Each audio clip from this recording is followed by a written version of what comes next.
hole tonight.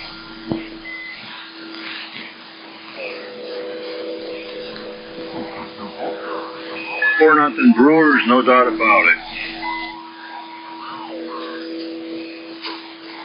End of the second inning, 4-0 Brewers. Up toolbox.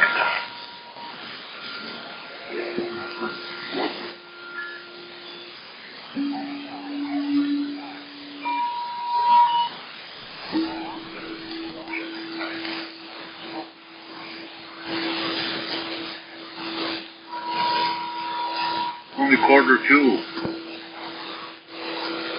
Who's in that shit?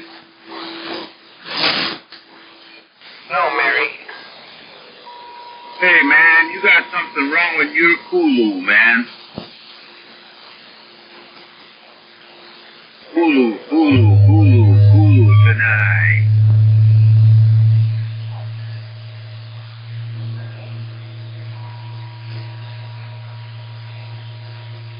Mark's on a merry trip. Forget about the eclipse tonight. Wanting. That's right. You got to do it right tonight with the Kulu. Don't know about that, huh? No, what about what? The eclipse tonight.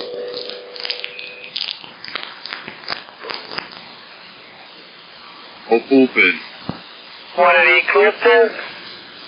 Roger, yeah, that's tonight. About like, I think about 11 or something like that on the eclipse. Can't you hear me? Yeah, I just have to get the ears straight, you know.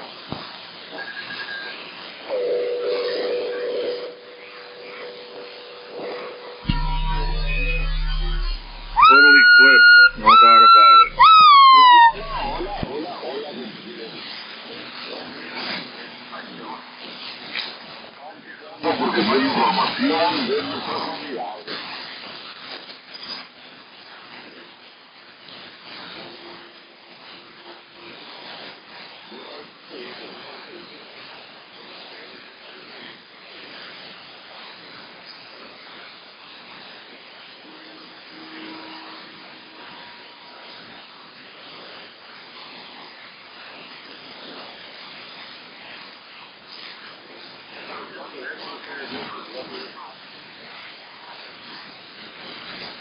Cars all together, but the sub is too small. Why, it doesn't sound good?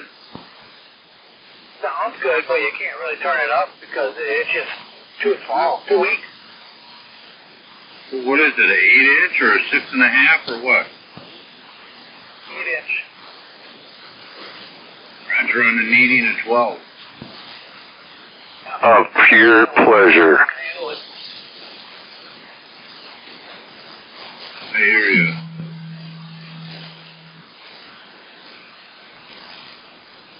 What are you going to do? You going to find another one or what? Eventually. Hey, Roger, I know that's right with the 12-inch tonight.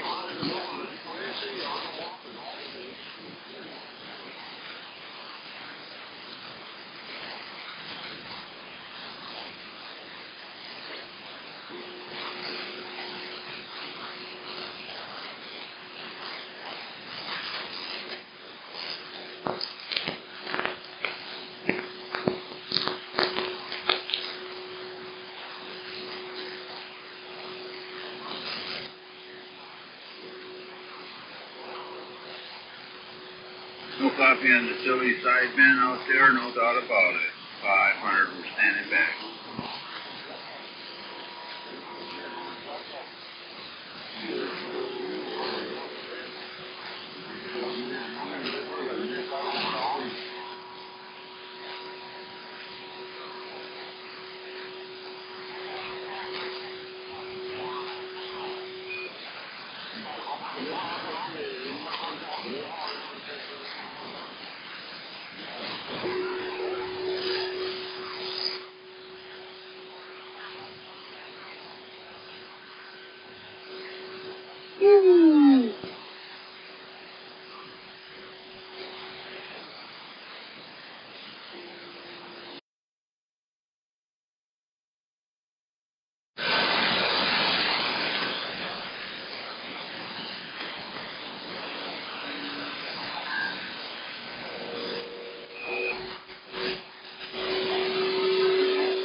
That's right.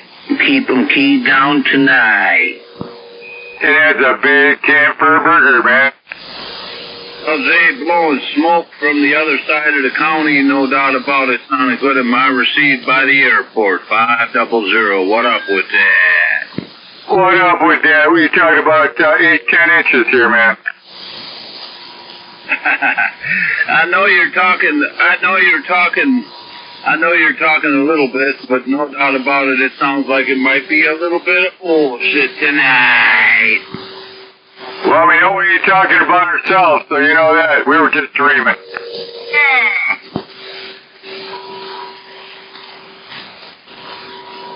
And that is a Roya tonight. Is it getting ready to set up here for silly sideband net? 10-4. Oh, gotta get the on-the-air light on here. On the air, do what you gotta do tonight.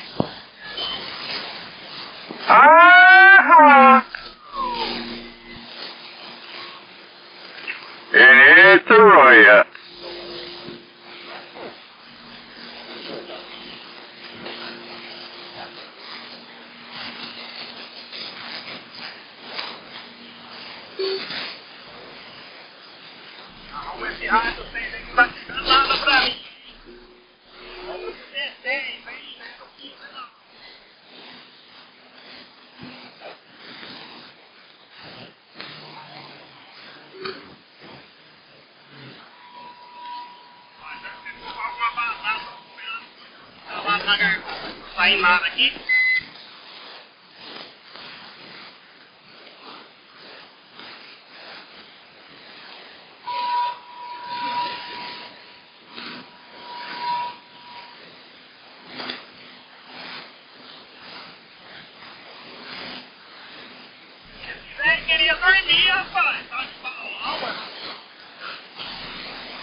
checking in yet, Mary?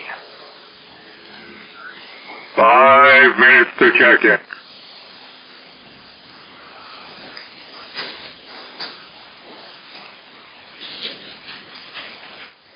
Are you a dirty Mary here, Mark, or what?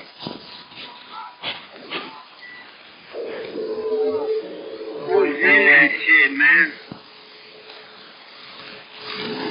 Chips and some cherry Kool-Aid. Cherry Kool-Aid and what? Chips.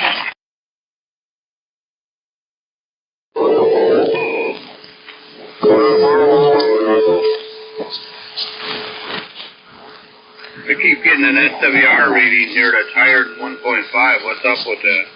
Give me a warning there, Roger. Gonna blow up? I hope not. That jumper? I don't know, man. I don't know what's going on with it. Acting all stupid and shit.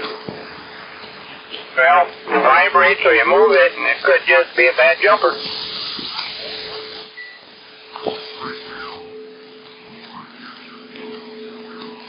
And 4.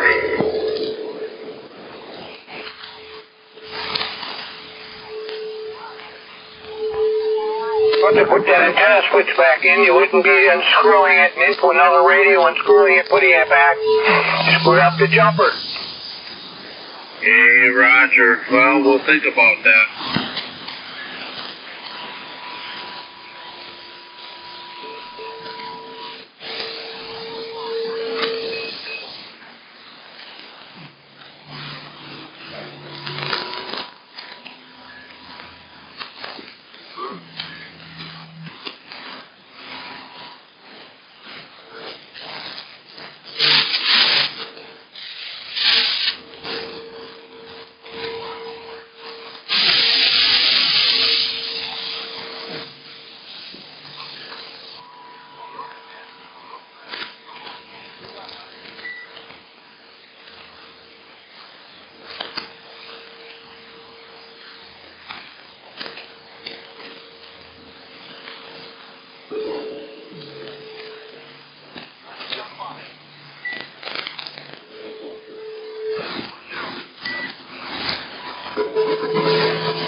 Come on back there, 144. Let me take a look up there. Look up the Lafayette here. LJ 013 Mark checking in.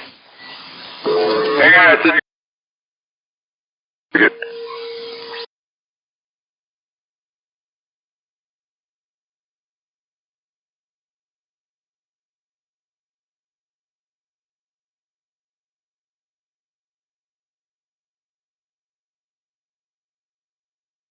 Yeah, you sound good right now. Looks like you're giving me about 6 pounds here on this meter. Let me make sure I got my RF gain up. Yeah, looks like about 6 pounds. Of course, I'm on another radio today, so it's hard to judge from yesterday.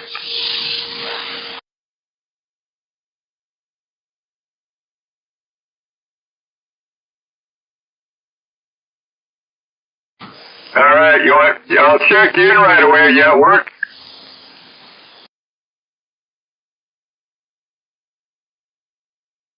All right, I'm checking 144 in, remoting in from work here right now. Number 2, 144, number 2, Sideband there, 10-fold.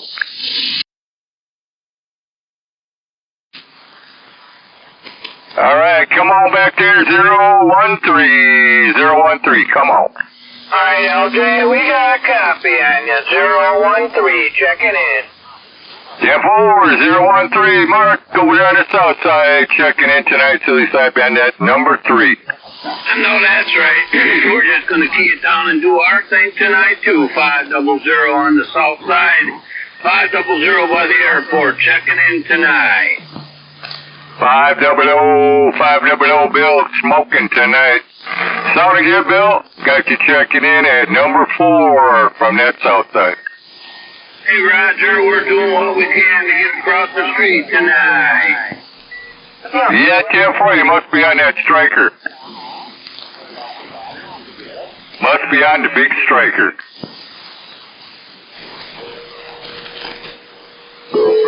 What's up with the Mary tonight? Come on, man, come on. Who's in that shit? It's been some good shit, man. Germantown Mike checking in to Silly Sideband Net. Good evening, everybody. All right. Germantown Mike rolling in tonight from Germantown at number 5. Mike, you must be running the Yaesu. Right. Yep, the Yaesu FT710 tonight. All right. Back to now. Roger. Just popped on the old Lafayette, man. Had it on the 3rd shelf, already ready to roll. Just had to flip the switch. Roger, get the cobwebs out of there. Hear ya. Yeah, it's funny. The microphone cord comes all the way down past the Demco over the 101. Okay.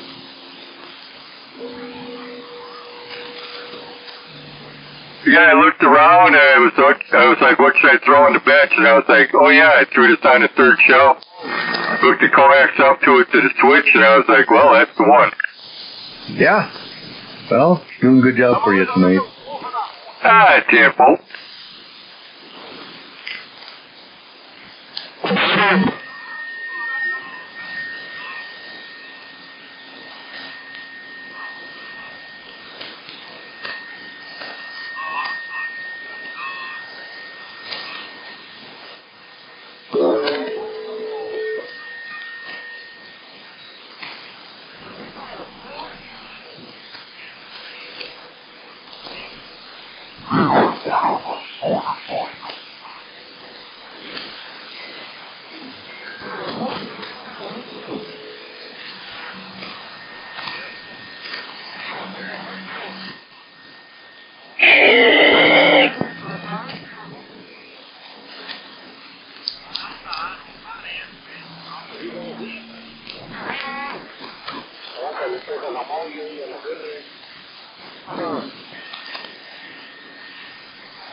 Hey, man, what was in there?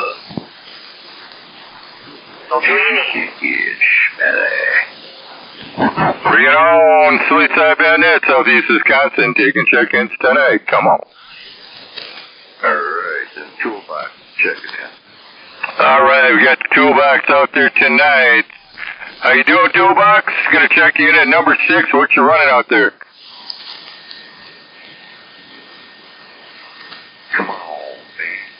Come on, man. How about a toolbox? You got a cow pipe. How about that toolbox, man? We get making a trip down your way. Come on back.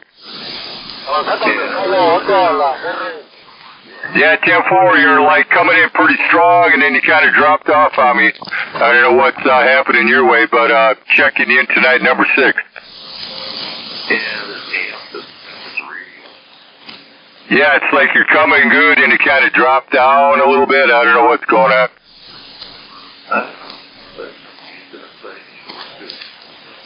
Which radio is it?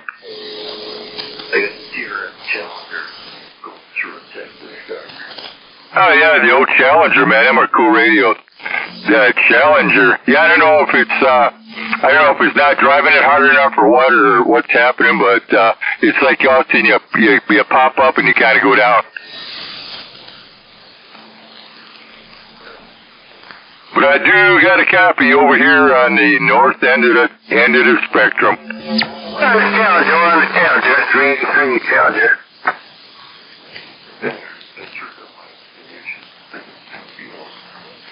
It helped a little bit there, yeah.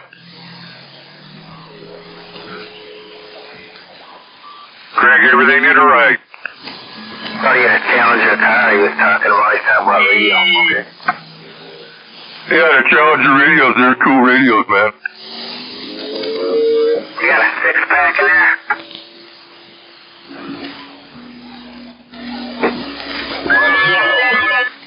More power.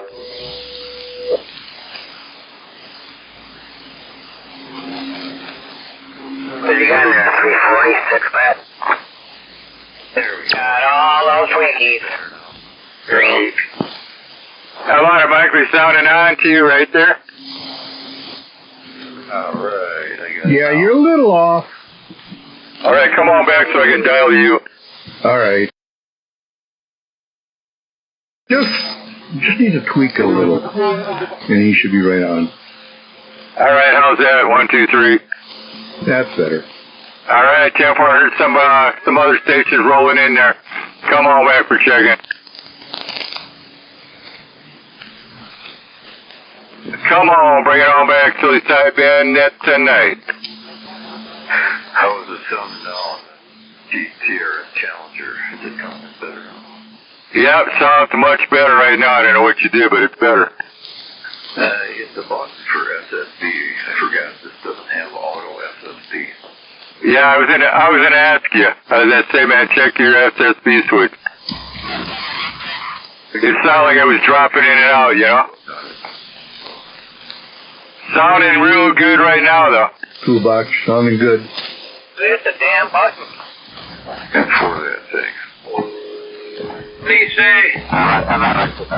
He said more power. And that is zero, yeah. Bring it on back. Silly Sideband check-in tonight. Who else we got out there? How about that 290? That's Roger, waving hand. 290 Randy. You got the 290 Randy rolling in tonight at number 7. All right, lucky 7, thanks. Lucky number 7. Who's going to be a runner?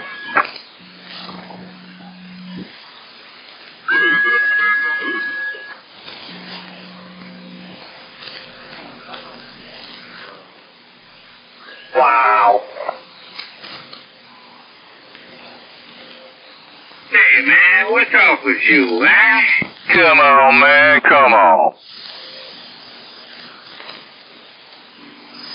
Getting chocolate for those winkies. They don't make those.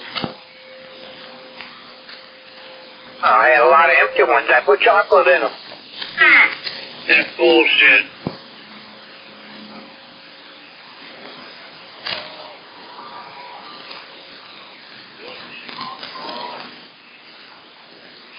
Hard to put frosting in a bag and put a hole in it and squeeze it in there. Wow. And that's a Roy on it, squeezing it in, Jeff. Oh. Man.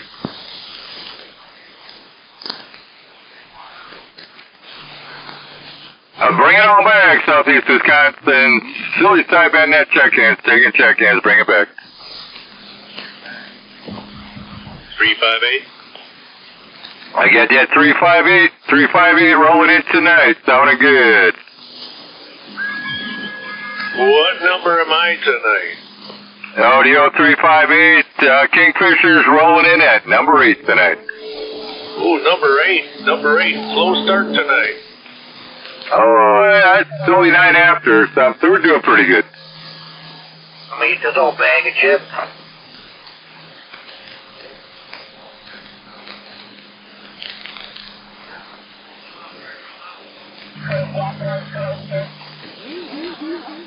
Yeah, I don't hear much DX in there, so we'll see what happens.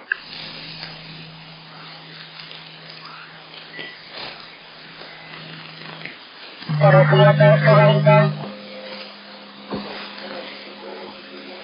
it was pretty quiet across the spectrum earlier this afternoon. Roger D, Roger. Yeah, I don't even know if I got on this thing this morning. No, I didn't. I was busy doing stuff and got out on the road. Yeah. Back in Jamaica and on the 301 and on the Hermes. Jamaica about an hour ago. 2 hours ago. That's a real Mary right there. Roger. Roger, Roger. We'll see what happens here. Maybe we'll get some DX rolling in.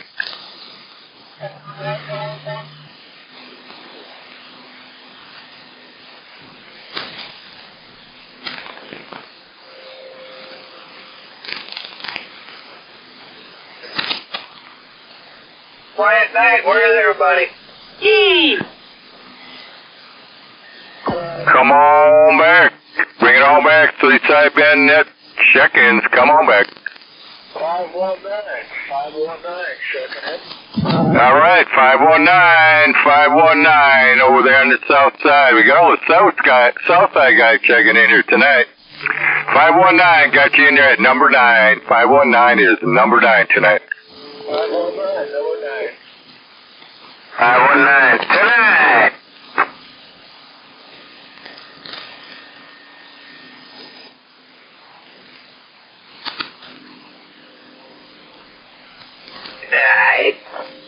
Everybody's out there enjoying the weather.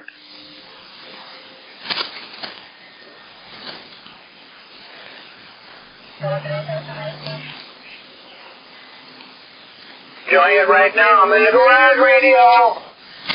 Are you on the garage radio, Mark? Yeah, I am. Yeah, big 10-4. 10-4.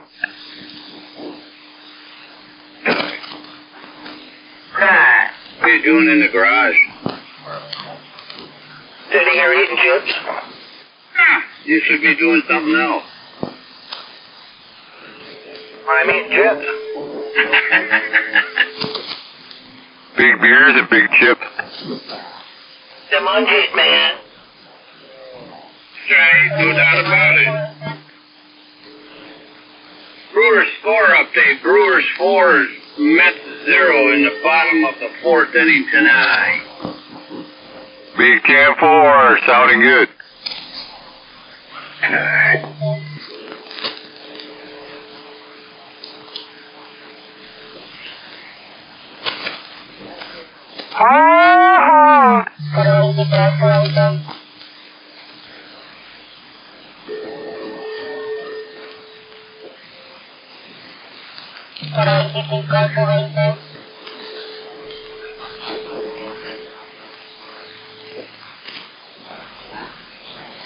Forget to get outside tonight. Watch that lunar eclipse.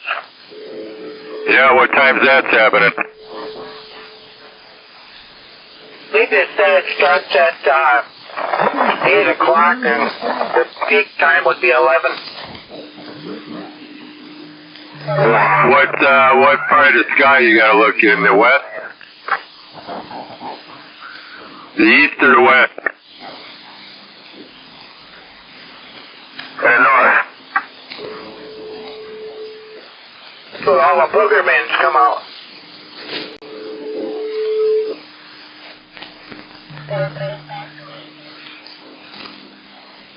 The boogeymen are gonna come out tonight on the eclipse.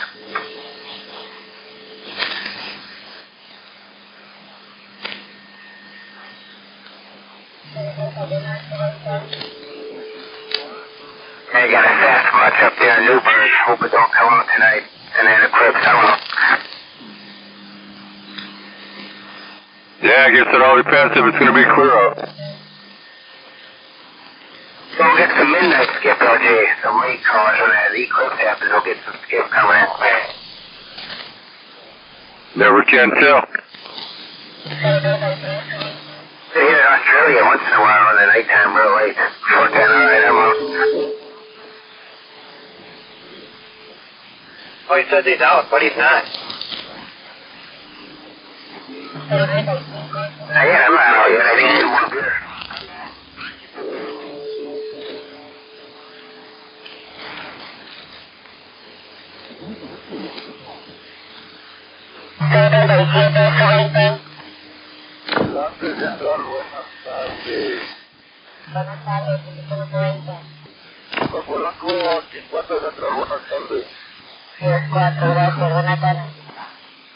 Roger, B5 out.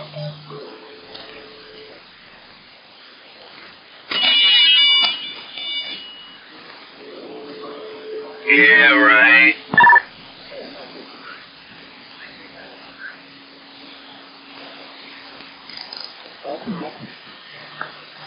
Don't have one on this radio. I don't need one either. Yeah, right. Tell the truth.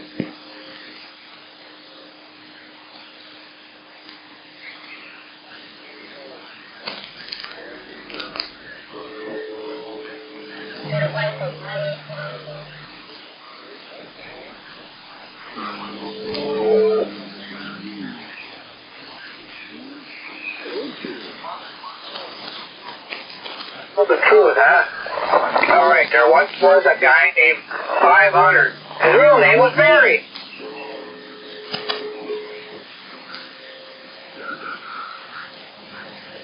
How come that's not too funny?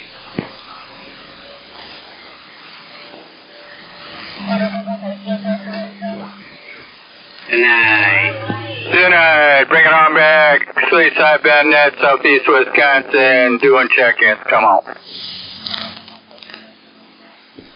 Cobra 409. All right, we got the Cobra 409 checking in tonight at number 10, 409 Cobra. Good evening, Jeff. Hey, Jeff. Pretty quiet tonight. Yeah, it's pretty quiet. I don't hear a lot of DX out here. Everybody about to be outside still. Yeah, I was barbecuing, got down here just in time. Yeah.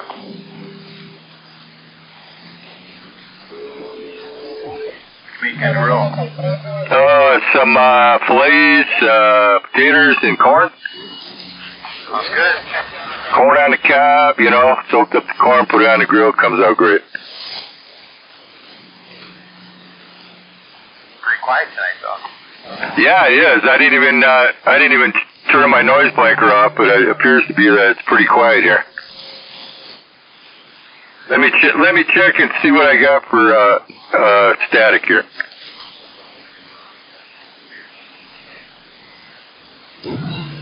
Yeah, I don't have the big arcing, but I got big time frying bacon, man. Sounds like electricity coming off a wire. Yeah, I only got 2 units for noise. Yeah, this radio's got some good noise blanking on it, so it's working good. What using tonight? I am using an old Lafayette Telstat FFB140 base station. Wow, how many radios do you have? A few. Sound basically, I talked to you on the rig. I try to put a different one on. I keep on trying to rotate it, you know, especially for the old 2 radio thing, you know, get the old radios out on the air. It all works pretty good. On the G-Bag, more check-ins. Yeah, if it wasn't for the doctor, I have a bunch of boat anchors over here.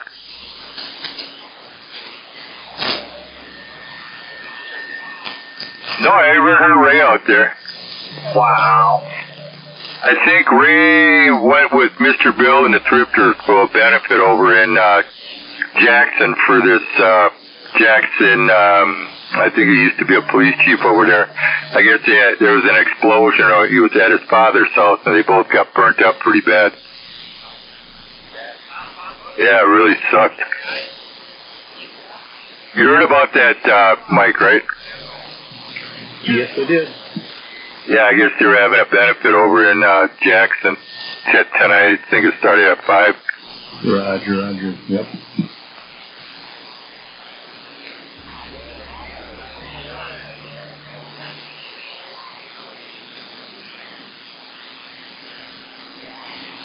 That's maybe where a lot of people are.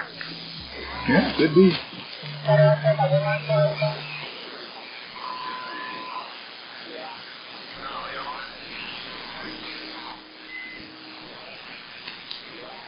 362 Rooster checking in. All right, we got 362. A Rooster rolling in tonight. Silly Sideband net number 11. What you running there, Rooster? I'm running the Galaxy DX959. Galaxy 959. Sounding good tonight. Joe, thank you.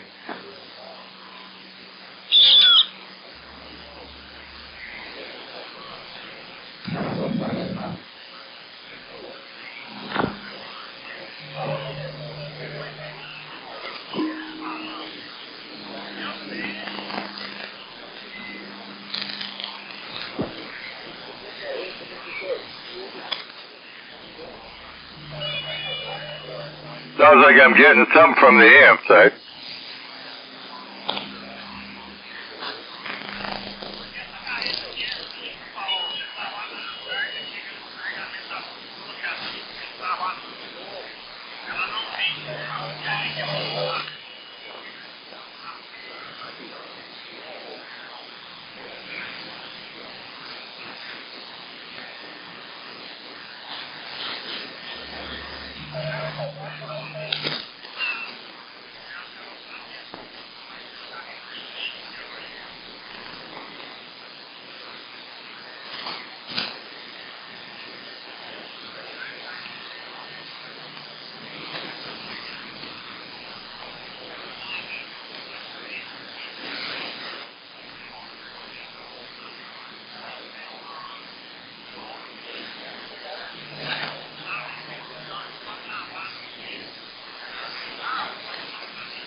Wow, this is just exciting. Come on, man. Come on, man. Bring it on back. Silly Sideband net, southeast Wisconsin. We're taking check-in.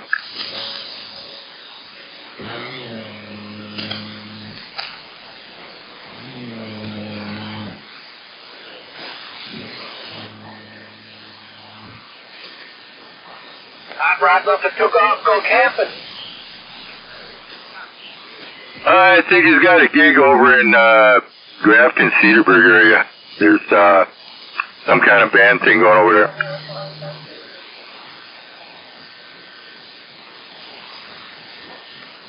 Brewers update 5-0. Brewers over the Mets. Big camp 4, 5-zip, eh? 500 with the radio desk tonight. Sports desk, do what you gotta do tonight. Brewers, Packers, Bucks, and Badgers. All from 500. That's right. I don't care. Just don't care. Damn it, boy!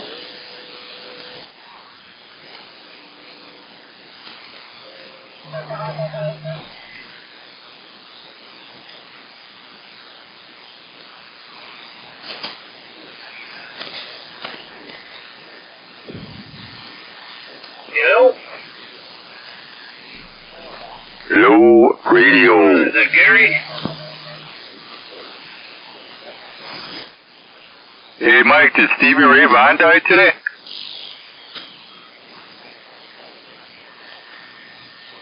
You mean the anniversary date of death? I don't know. Yeah, was it 1990? Yeah. Yeah, yeah, that's what it is. Remembering Stevie Ray Vaughan. Yeah, that was a loss. It sure was. Alpine Valley. Got in that helicopter. You got a buzzing in that radio. There was, I think, 3 helicopters that took off. Yeah, you got some kind of hum there, Gary, on the audio. But yeah, I hear you on the broken antennas. On the one that crashed.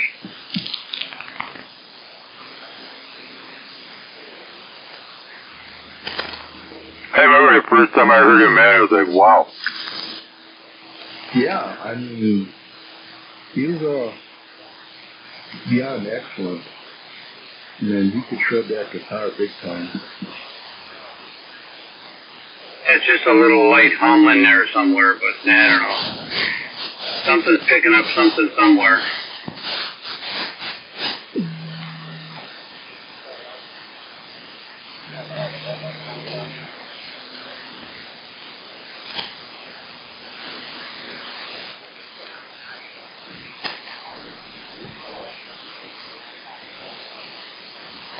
Like you need to take your station apart and give it a good overhaul.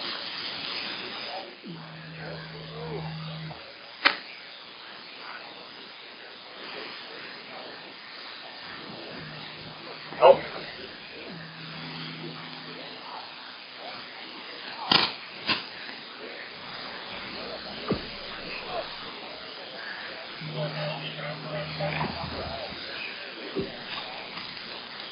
Be coming for your power supply.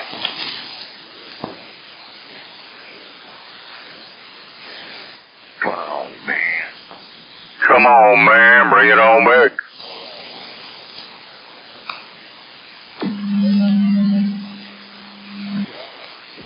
I would like to take this opportunity to check in with you.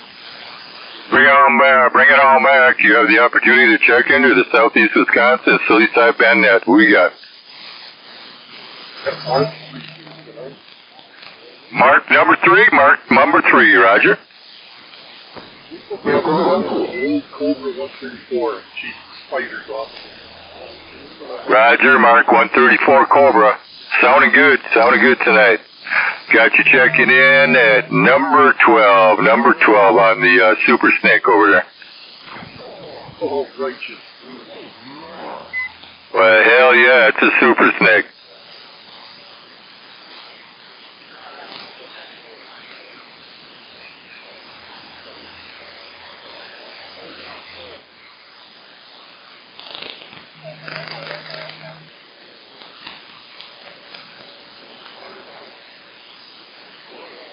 Don't hear much skip on sideband anymore.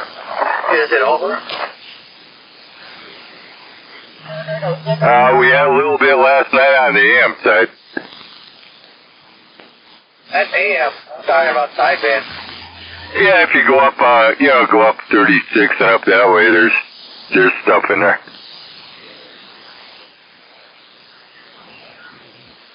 Haven't heard no DX tonight trying to check in though. Yeah, I guess conditions just ain't there. Free here. Go ahead, dear Breaker. Rocket launcher, checking in. 101E. Alright, Rocket Launcher is checking in tonight on the 101E, sounding good, brother, at number 13. Roger. Holy crap, I can hear rocket launcher? Wow. What's up, buddy?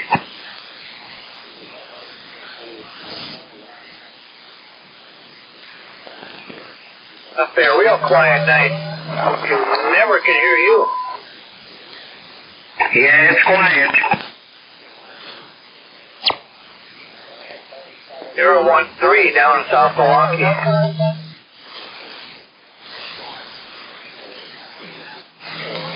10-4 on the 013.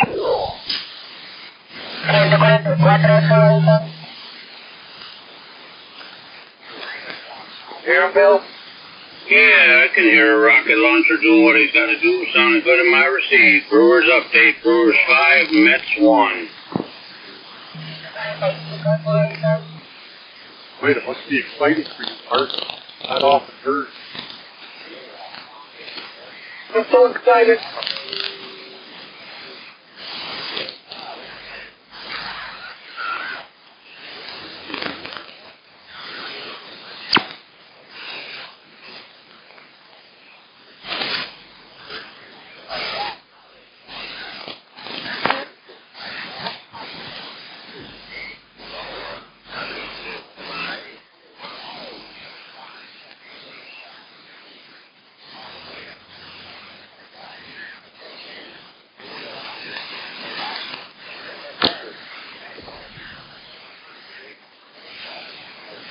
All right, Gary, have a good one. Sounds good in my receipt. Do what you gotta do.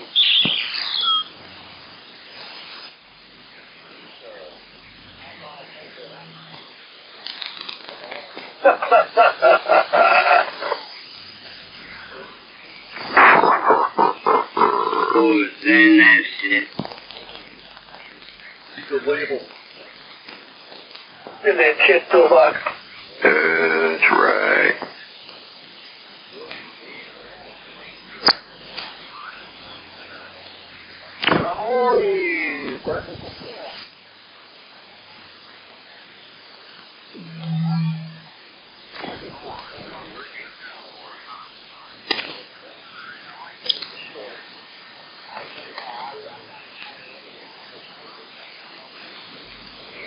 I'll be back in a minute. Big camper burger. Nice.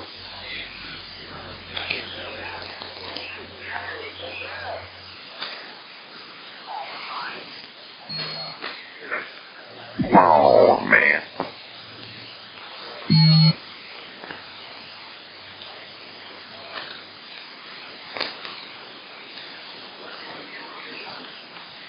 Okay, you take care of you and your wife. Have a good night, by the way. That's right. Don't go to bed too much. Go to bed, eat coffee and moon.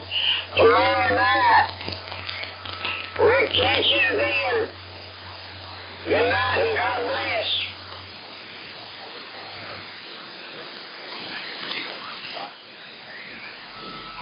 No, it's kind of odd. Websites that are old classic radio yet. I found it in a Google search, and I clicked on the link. Took me there, outside again, I could pull up and down, to all the phones. So I thought, oh, what the heck, I'm going to get a shortcut to my desktop.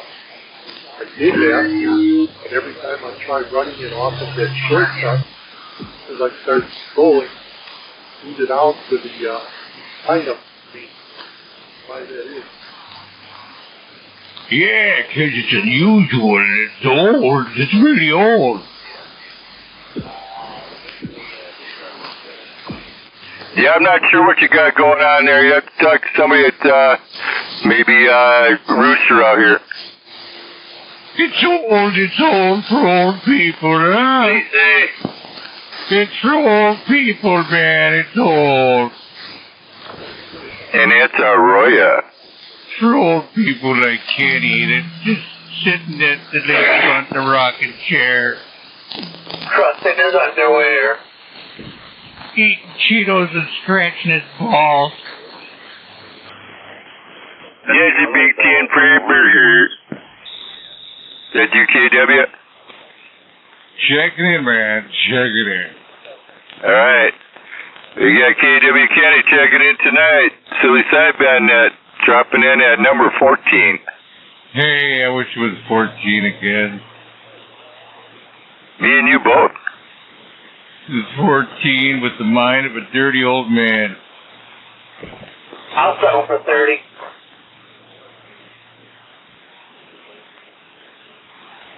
What you running tonight, Kenny? My sign is search for me. Running the new FT101 MP. Roger. How's that working for you? Yeah, I love this radio. I loved it as soon as I got it, but then it blew up. And I had to send it back in. Something with the finals on 6 meters. Roger D. Oh, that's good. You had a warranty. Yep, sent it in. Talked to Tim Factor, the guy on the West Coast, the big technical guru on the West Coast, and he fixed it all up, sent it back. Turnaround time was like pronto. Oh, that's good. Good report. It was a good thing. I was a very, very happy customer. So it's been working solid ever since. No problem whatsoever. Okay, go. I broke up. I'm breaking up, Captain. I'm breaking up. I said it came back, and it's been working solid ever since. Like I said, great turnaround, great service. I got nothing to complain about the West Coast Service Center and Tim Factor. That's his name, Tim Factor. Matter of fact. Yeah, sounds real good here. I don't hear nothing going bad on it. No, it works great. Like I said, the opticals is good in it. The video card works great in it. They did a modification of that too while I was there. Modified the video card so it don't cramp out, because apparently they had a lot of problems with that. But they replaced that with a different driver. I guess it was driver in the video department. And like I said, the finals and re-biased them and everything, and like I said, working solid ever since. Happy with my service guys in the West Coast.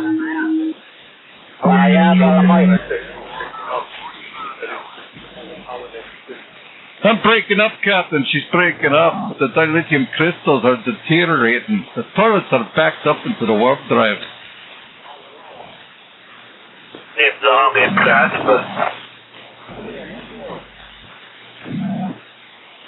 I've got my weenie stuck in the warp drive. Oh, where were you Tuesday night there, Ken? I wasn't there. I was tired. Still recuperating from playing Kenny's Garden Center over here. Okay. I moved a pile of dirt, shoveling dirt, ripping out plants. What else did I do? It was just total mayhem. Sons of mayhem. Total gardening, lawn maintenance mayhem. There was leaves everywhere. What are you doing? Putting some topsoil on? I had to put crime scene tape up everywhere. Got those trees down. I murdered plants. I murdered poor innocent plants. You had yellow tape all around the whole yard.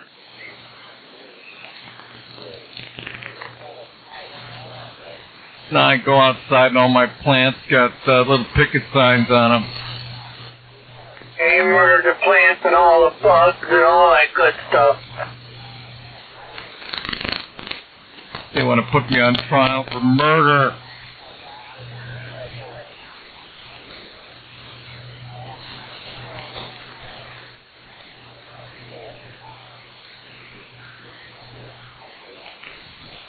They're going to pick out 12 plants that aren't in my garden, and they're going to give me the chair.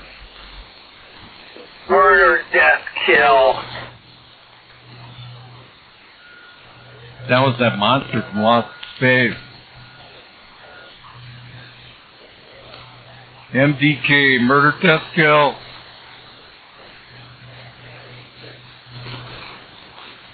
Then he fell in love with Lola. Lola, the floaty silver girl. Big TM for a burger on that. Why do I remember crap like that? It does me absolutely no good. It's like I'm a walking, what do you call that? I don't know, that game that everybody used to play. And you can't see that? I can't remember. I can't remember the name of the game. That's it, Trivial Pursuit. I'm like a Trivial Pursuit guy. Just walking around with all this stuff that does me absolutely no good in my brain. Funny how you forget all that stuff from work. It's like I think about some of that stuff and I'm like, well, I must have put that in the trash bin because I don't need it anymore. Oh man, I hate remembering stuff from work. I mean, it scares me. Every now and then I get a flashback of something from work and I get sick. Yeah, me and my buddy that worked together, we were in the middle of nowhere, Wyoming, at a motel that we knew the woman that owns it, and her freezer, her cooler went to hell, and she got some big write-up, and they were going to charge her a bunch of money. So me and my buddy ended up working on it for about 2.5 hours out in the middle of nowhere, getting her walk-in working again. Every now and then, and this is like the worst. This is like I'll tell you, it's the worst nightmare any guy that was on the radio could have. I was on the air.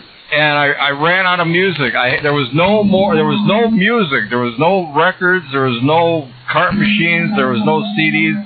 I totally didn't have anything to play, and I was running out of. There was like only a couple commercials. It was like I had nothing to put on the air.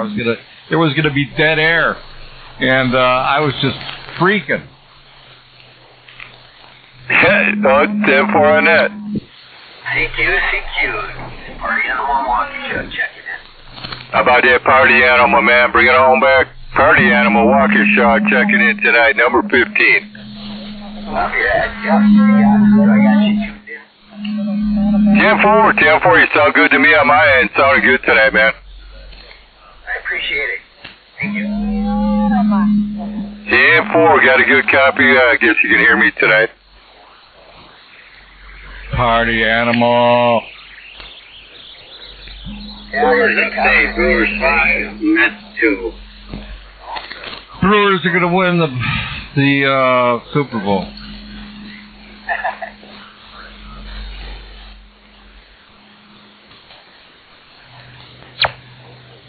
They're going to win the Oscars.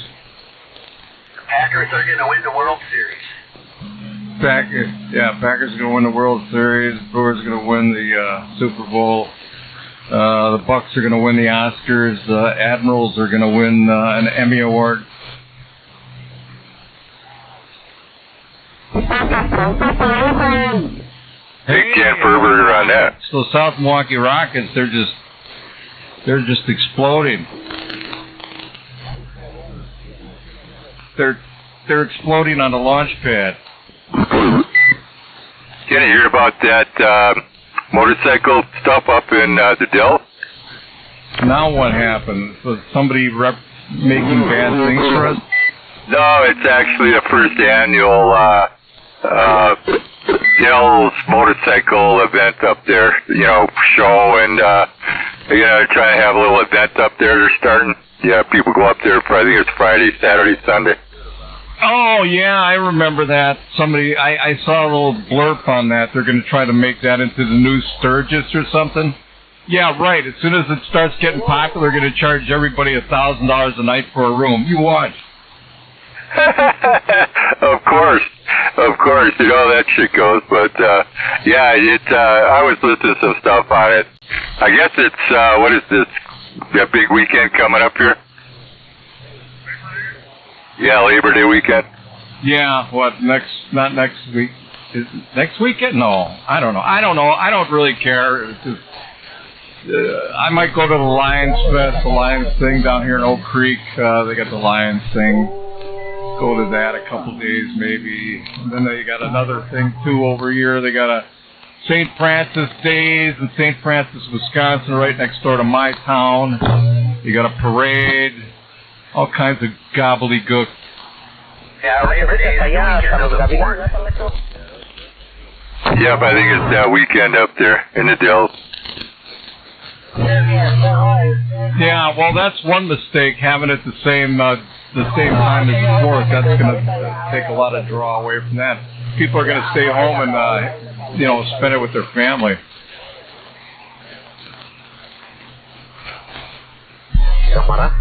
I don't know, it should be interesting to see what cooks up there. Hey, you got like a bike show and stuff, and crap going on. More outrageous than ever.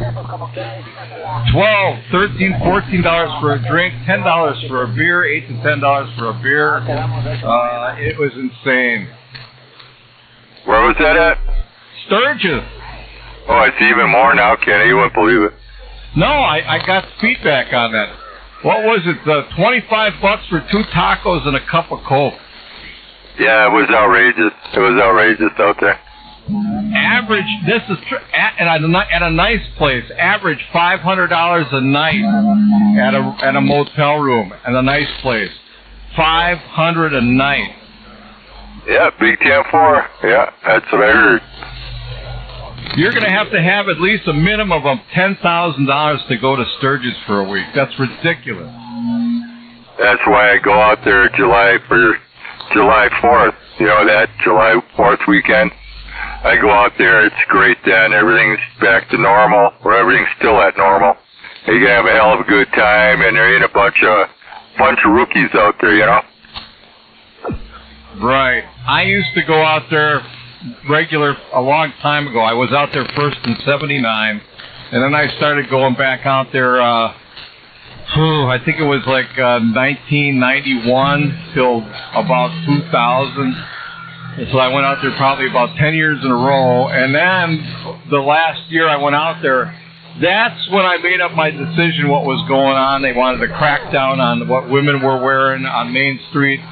They were cracking down on a bunch of stuff. And then, anyway, the thing that really made me know that it was going downhill and it was going to shit was all the Indian people with dots on their head were selling T-shirts. Yep, Big 10-4. Yeah, they're all out there trying to make the big bucks off the bikers, man, you know. Yeah, when I saw the dot heads out there selling T-shirts, I said, that's it. It's officially over. And that was a long time ago. That was about 20 years ago or better. 20 years ago or better. Like I said, around 2000, 2001 or something like that. I just said, forget it. Yeah, so now I just go out there. I stay at the Sturgis Motel right there and know the woman that owns it, her son, and, you know, I think it's like, I don't know what she was charging, $80 or $85, $90 or whatever, but I barbecue out there. They got big barbecue set up, and her kid has fireworks. The whole town just goes nuts with the fireworks, and it's a party out there. It's a good time. Yeah, I've got some friends out there yet. Two people, Cam, his name is Cam, C-A-M, Cam and Donna. Donna worked for the Park Service out there. He's retired, and Cam used to work at the Lite gold mine, and he's retired, and they have a place right behind the Nemo Guest Ranch in Nemo, South Dakota. And I can stay there anytime I want if I come back out there. I still keep in touch with them. They're doing okay. And they said, we'd like to see you again if you have time to come out here.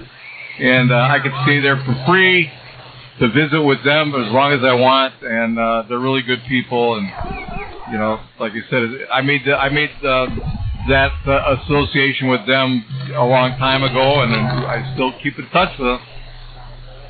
Yep, you get out of there, you get by Nemo where you ain't got all the crazies, you know.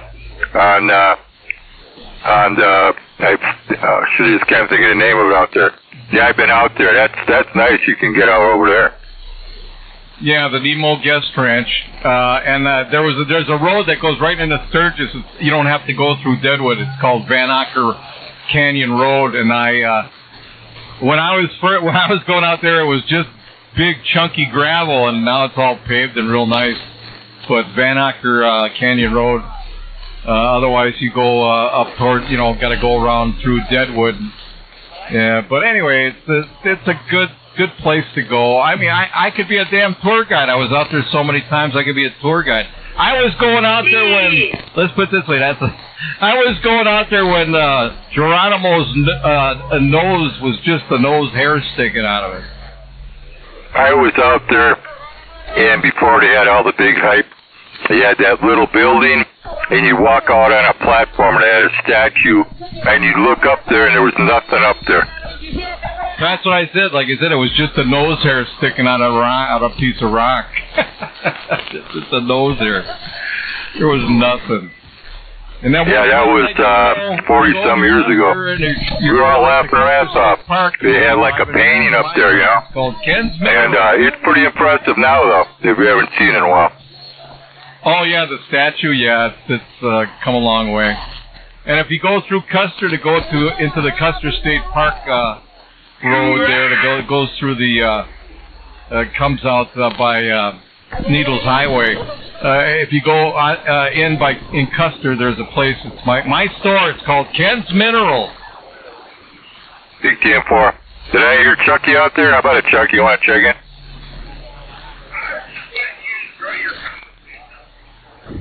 Well, we got to get back to doing some check-ins here, and I heard you in there. So we got Chuckalicious out here tonight. Got Chucky checking in at number 16. Yeah, I got to get out of here, too. So I'll talk to you later, LJ, everybody. Bye. All right, Kenny. Thanks for checking in, jumping in there. And we'll be here taking check-ins. What did you say, Chucky?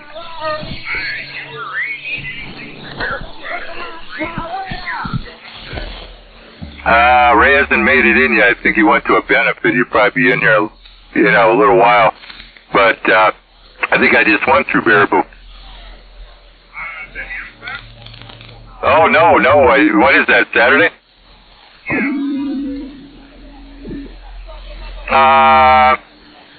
Hey, that might not be a bad idea. Go out there to see what's cooking. The Chuckamundo.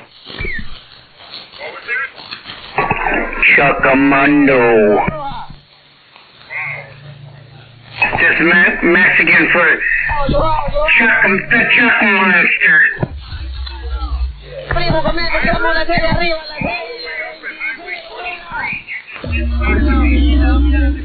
Oh, when's that?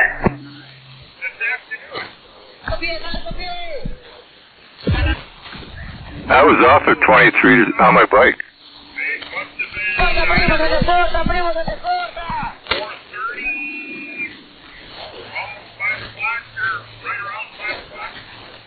Oh, that's talking to the rooster.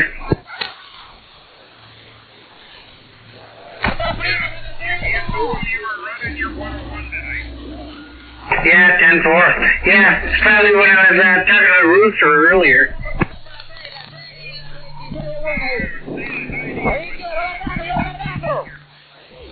I'm sorry.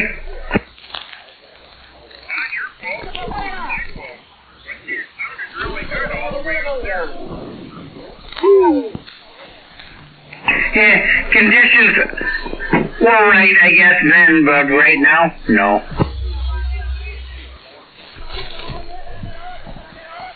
And that's Arroyo.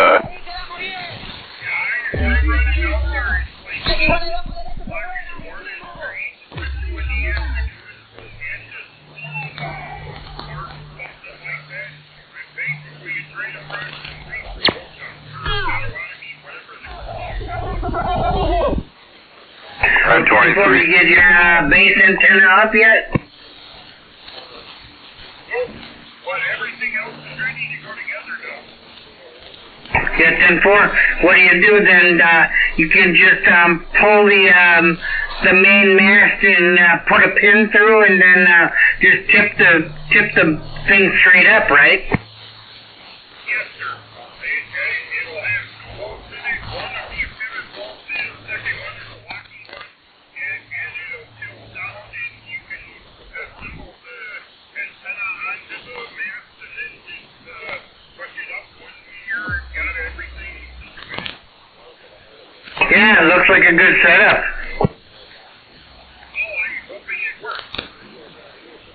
Anything is going to be better than what you got now. Well, yeah, I'll be almost 20 feet higher than what I am now. Yeah. Next time, don't ask for permission. Just do whatever you want, because this is America.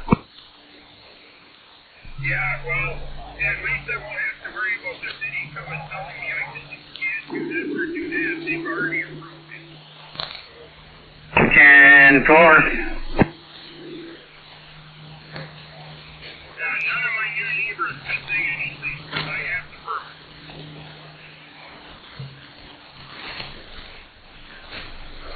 Big 10-4 on the permit. All right, we got any other check-ins out here tonight? Silly Sideband, net southeast Wisconsin, or any DX out there trying to get in?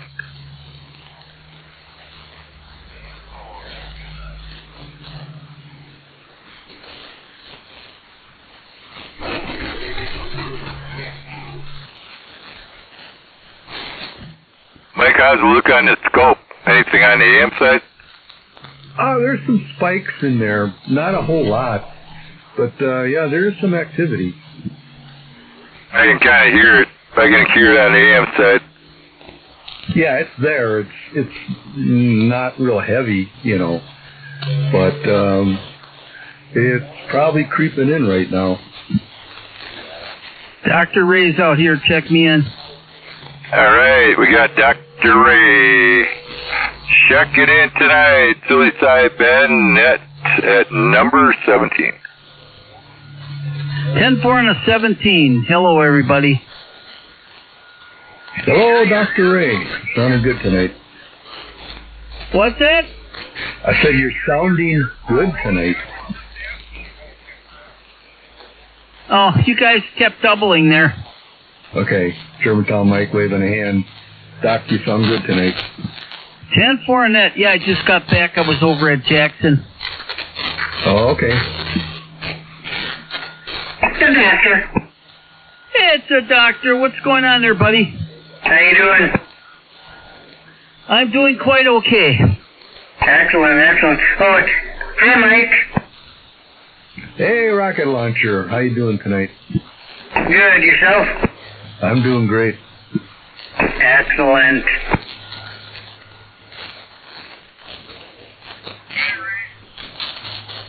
Hello, who's that?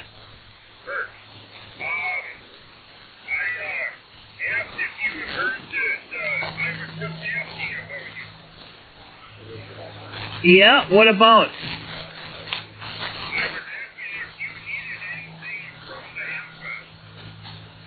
Oh, when is that? This Saturday? Baraboo. Oh, okay. I thought you were talking about the one in Cedarburg.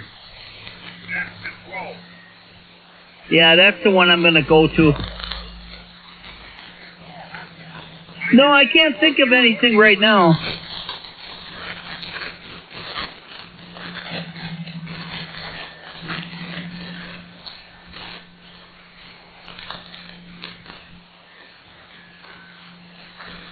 Thanks for asking.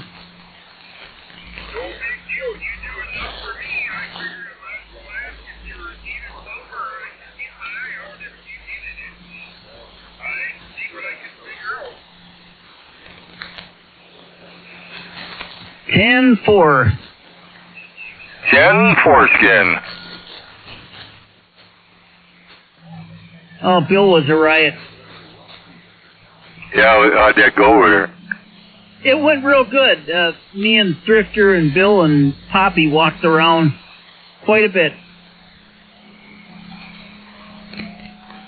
In a bunch of raffles? Yeah, I put some money in the raffle and stuff. Andy was out there. Info. He goes, man, I got some good gummies, Ray. I said, no, I don't want nothing to do with them. Yeah, give me 2 of them. Yeah, even his wife said, no, I don't want that crap around me.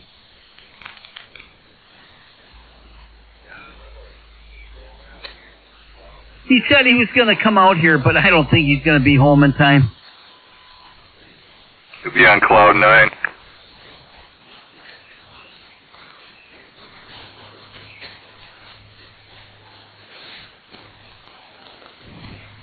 What was in them gummies?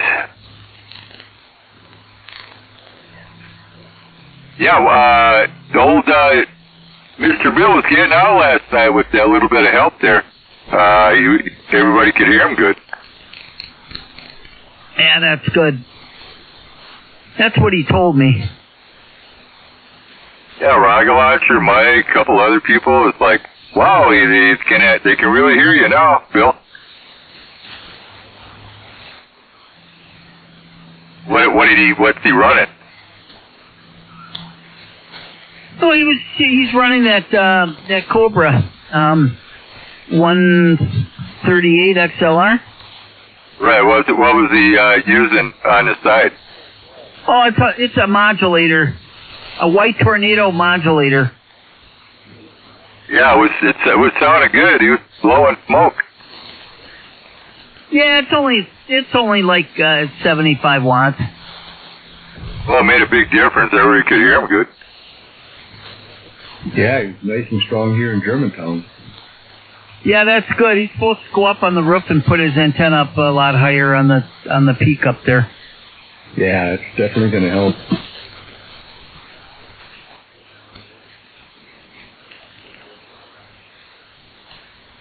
Yeah, John, I had that damn walkie-talkie I was on.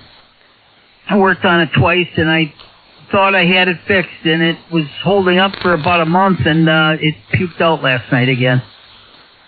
Mr. Bill's or the one you were using? The one I have. The one I traded Rooster for his bad one and gave him my good one. Oh, okay, yeah. Why have you looked at it, or you don't even know yet what's cooking? No, I didn't open it up. It's out of lock. It's just doing what it was doing before. Joe.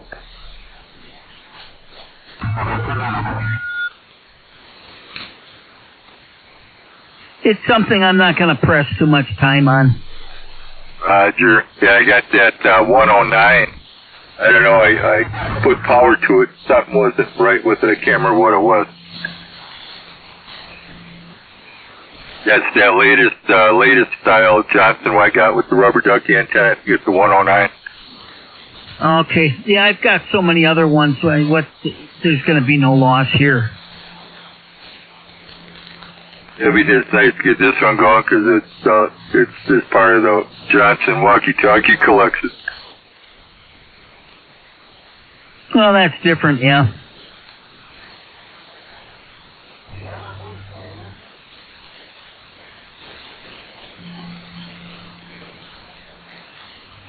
Dad, and then I remembered the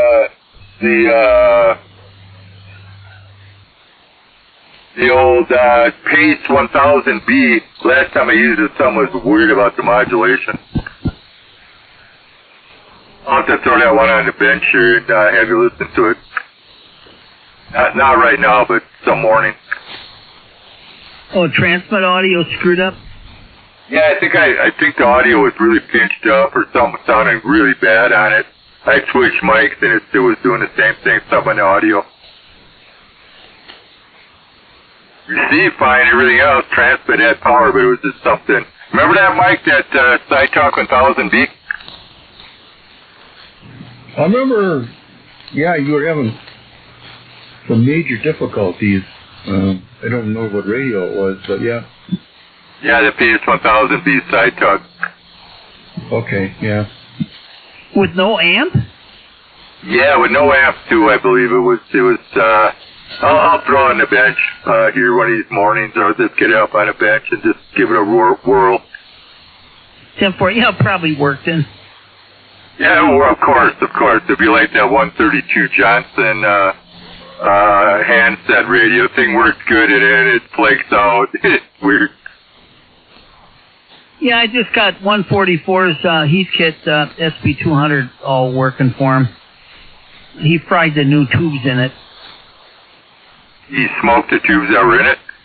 Yeah, he bought a new set from Penta Labs or something, and they were both bad. After I got everything going and replaced some of the bad stuff I found, I still couldn't get enough output out of it. I couldn't get more than 200 watts out of it. I'm like, man, the voltages are right. Everything's working correctly. I have the right bias and everything. It must be these tubes, and I didn't suspect them, so I thought I'd throw his old ones in, and there it was, 800 watts peak. Yeah, I remember him telling me he was only getting 200 watts. I went somewhere right there. So I said, I think I even said that. Did you check your tube? Yeah, they must have took a crap when the thing, because something overheated in there. There was something suppressing the power output in the tank circuit, and it caused the coil to turn black, and it was originally silver. It heated it up and burned some connections off on the tank deck, and yeah, it was, but I got everything going on it. The meter functions weren't working. I found a pinched wire, and I found a broken diode, and there was just a bunch of miscellaneous odds and ends with it, but it's running smooth as butter now. It's got good output. You'd be happy as picking crap, you know? He just picked it up today. Oh, cool. I know 255 was happy with that little driver or whatever he got. Oh yeah, thrilled to death. Yeah, 144. He gave me twice the amount of money I asked. I couldn't believe it. Well, that takes a little bit of getting that thing up and running, especially that. Well, that's what he said. Your time's worth money. Who else would have done that and whatever? But you know, it's a classic amp, and I hated to see it. I felt bad that his new tubes were bad. Yeah, that sucks. 144, you must be happy as a pig, and you know what? Well, we have to get it home yet. Did you get it home yet and try it, or you picked it up today? No, he picked it up on his way to work, so he's probably still at work with him. Yeah, I bet you can't wait to get home, 144. I use your monitors when he's at work, so he already checked in from work. Yeah, I think he got Larry set up. My buddy Larry, he got him set up on the internet so he can listen to our silly sideband night and stuff. So, Larry, I'm sure you're listening. I'd like to say hello, and tomorrow morning's haircuts. Get your haircut, Larry. Get your haircut.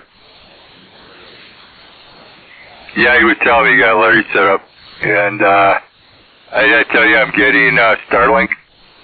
You told me that, yeah. Nice. I may need a little help with that one. You mean online? Breaker. Go ahead there, Breaker. They call me the head man. I'm checking in. We got the headman checking in on Pizza Thursday. Pizza Thursday, headman's checking in at number 18 on the headman. You're on the 18. My pizza's done. I'll be eating. Don't burn your tongue. What's going on, headman? I just got my pizza out of the oven. I'm going to start eating. Wow, what a thrill. Extra cheese. Yeah, cheese, pepperoni. Ooh. Sausage. And that's Roya. 339, checking in. Hello. 339. I got the 339. He's checking in here tonight on the Silly Sideband at Southeast Wisconsin, and you're rolling in at number 19 tonight. 10-4 on the 19. What's going on, Grafton Ace? Not too much there, Doctor. I do have a question, though. You guys are getting haircuts. What happens if you don't have enough hair to cut? I'm pretty bald. Hey, don't go for a haircut, because then you'll probably have no skin left.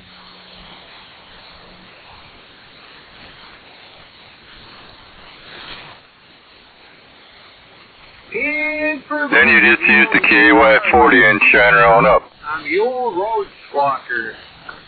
Come on back there. I got that Lizard coming in there the easy way tonight, the easy way on the Road Squawker. Yeah, it's the easy way. You got it. All right, we got Lizard checking in tonight on the Road Squawker at number 20. So Lizard. Dingle Dan will check in if you hear us. Dingalicious. I got the Dingalicious rolling in here. Dingo Dan rolling in tonight at number 21, Dan. All right, number 21. I like that. We got everybody rolling in a little late because everybody was outside enjoying that weather, I think. Yeah, it was nice out. You know, even that cool air that came in was nice and refreshing. Yeah, Tampa, I noticed it when I got back this way. I was out a ways and started rolling east, and it started cooling off. Yeah, 144 drove by your house today, John. He said, man, is it noisy, power line noise. Oh, it's terrible, man. Bullshit.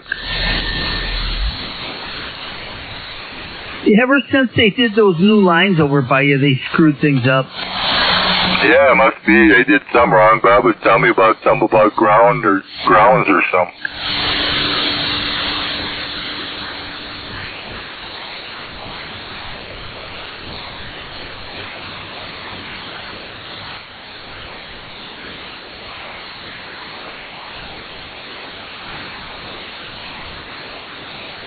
I got a lot of noise today. I got about 2 S units of static. At least I had to turn my noise, but I turned my noise breaker off before. I didn't have no big arcing, but I had a pretty good noise level besides that. Boy, Dan, you're lucky. I got 6 here. I got a noise level of 6. Ooh, yeah, I like seeing it when it's down to 0. I don't think I've ever seen that here. I think 1 was the lowest I've seen.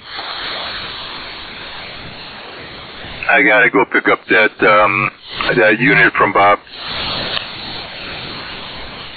I thought he was going to drop it on. I got busy, and then I think he was going to be, maybe tomorrow he said, well, if you're around here, I can get over there, but yeah, I got to try something. I guess I got to figure out what to put outside for little receiver antenna to hook up to it. Too bad you didn't have a long wire antenna out in the back. Well, I got another 102-inch whip. I figured maybe I could use that, hook up to that, you know. That might work. But like Mike's been looking into it, and he's going to do some kind of dipole up to his tower, kind of low. So I may do something like that. Yeah, I'm going to try. Actually, yeah. So I got some ideas in my head, but it will come off. It doesn't have to be real high. So, yeah, I've got a couple ideas for that reference antenna.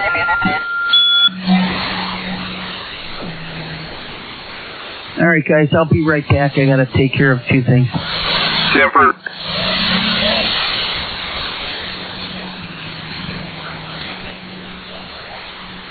How about it? Anybody out there want to check into the silly sideband net here, southeast Wisconsin tonight?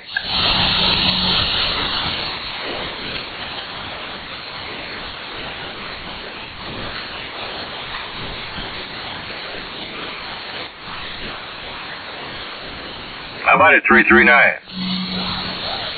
Yeah, 10-4 there, 666. What's going on, man? Ain't you heading over to the whatever's going on over there? What is it? Somewhere in Cedarburg where Hot Rod is? Yeah, I might this weekend. I don't know. I was supposed to go on a motorcycle ride, but looked at the weather. Wanted to cut the grass. I cut the grass tonight. I'm just getting settled here, ready for bed.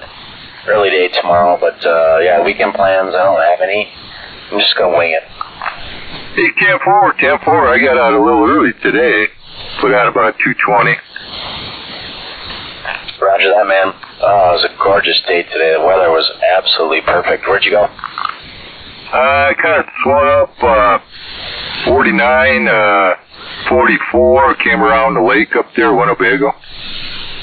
Oh, Roger, man. That sounds amazing. I bet it was unbelievable. Where'd you stop for lunch? I stopped at a place on 175. Guido's, pretty nice little joint. Just as you come out of Fond du Lac on 175 going south. 10-4, man. That sounds amazing. Love it. Super jealous. Yeah, it was beautiful out there, man. It was great.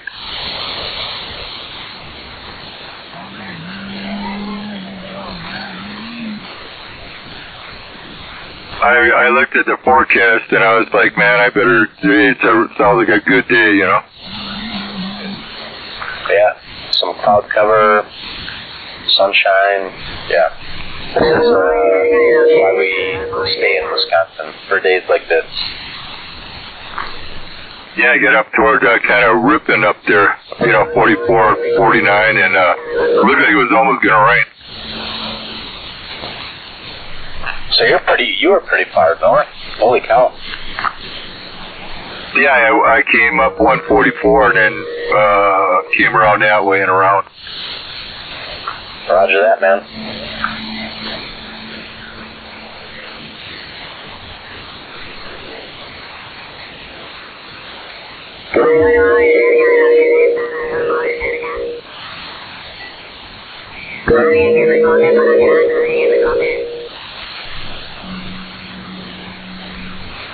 Yeah, I contacted Carl Amplifiers out of based on Germantown's recommendation out of St. Charles, Illinois, and yeah, I haven't heard back from them. There's a few models. I wouldn't know which one to pick. I know there's a couple of CB shops where you can actually order them from them, and I don't know what it is. They say that they put a big order in or whatever, or they get them in at these certain CB shops, but they go out pretty quick. So I don't know if you, I don't know how to do it. You know, if you go direct or if you go through a different distributor or something. I don't know. Well, if he goes direct, it makes it look like through, direct. Carl Adams, that's I wouldn't have the knowledge of like he's what to pretty order. busy right now. I'm just gonna do But a you can 400. talk to him and tell They him, have three you know, different what your models of the needs are, 400s, and he can I don't help know you what, like, decide, preamp you know, what kind of options you want on the amplifier. So I think you're going about it the right way. What you gotta run it with? You want sideband on it, and if you want a variable power, you know, potentiometer on it or whatever, you know, he'll work with you on that, and so you get it pretty much customized to what you want. Yeah, you were doubling up with 339 there for a minute, Mike. But he was saying he don't know if if he has the knowledge to actually talk to them and figure out how he wants everything. So you may need some input. Yeah, you guys, perfect double. Yeah, so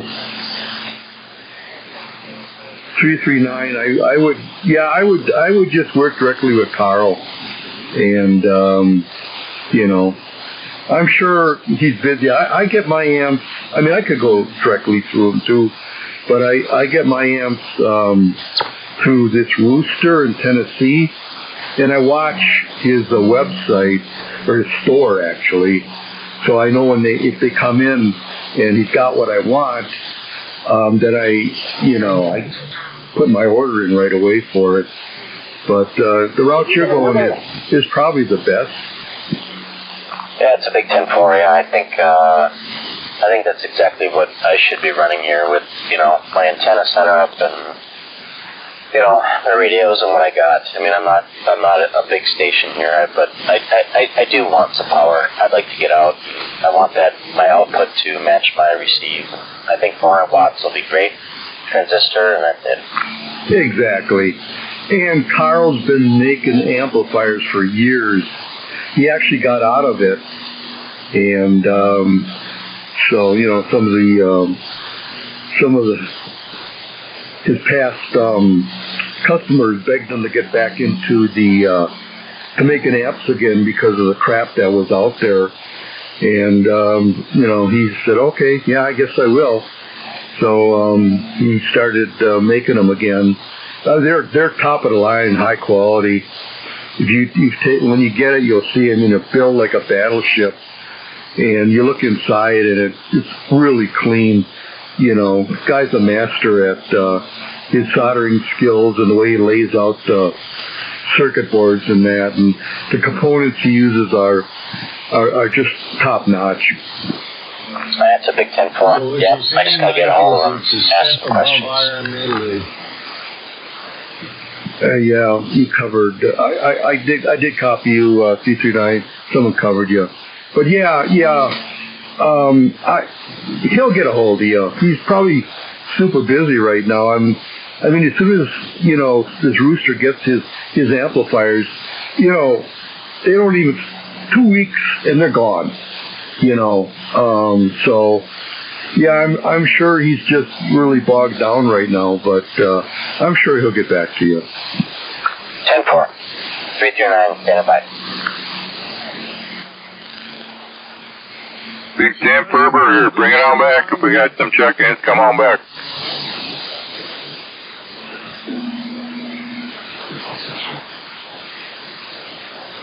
Yeah, Dingo, to answer your question, yes.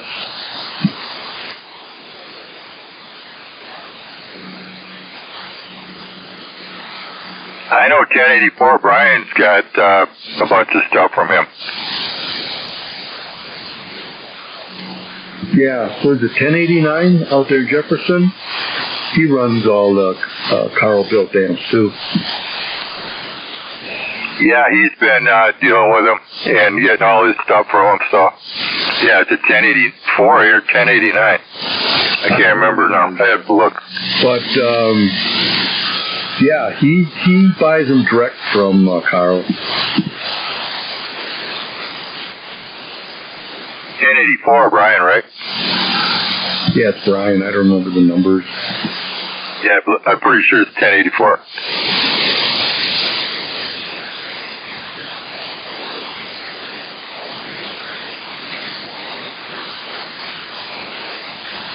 Big 10-4, 10-4. Bring it on back. Got any check-ins out here for Sideband out here southeast Wisconsin. Bring it on back.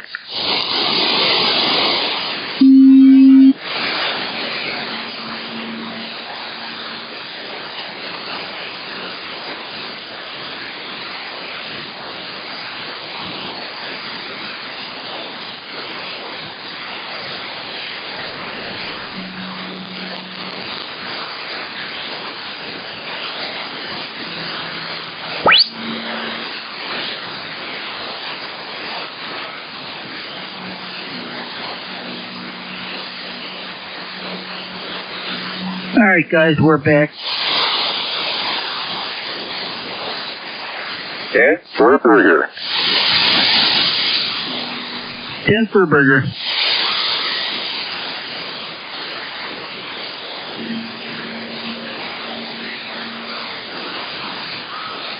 How about it, loser? Where's that Mr. Bill? Did he stay over there? Or did he get home? No, he's home. He'll be turning the radio on.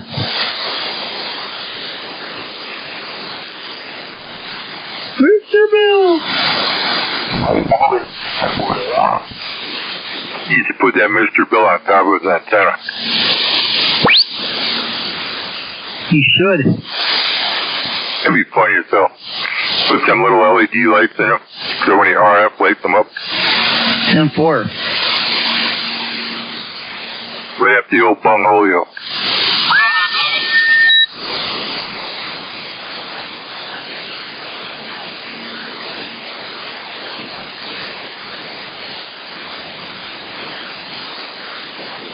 How about that Motorhead you out here this evening? Come on.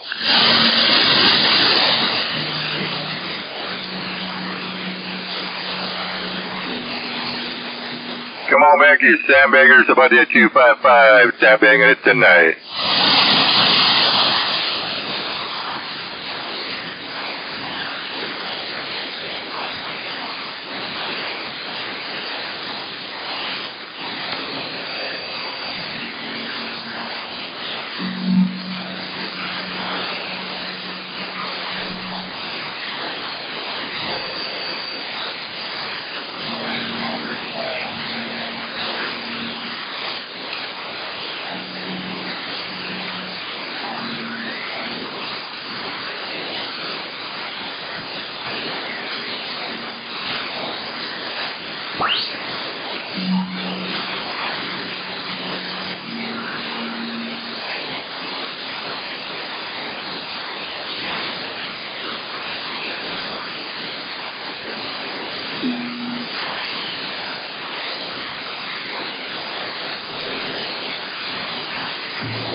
Boy, this is a quiet, silly sideband night.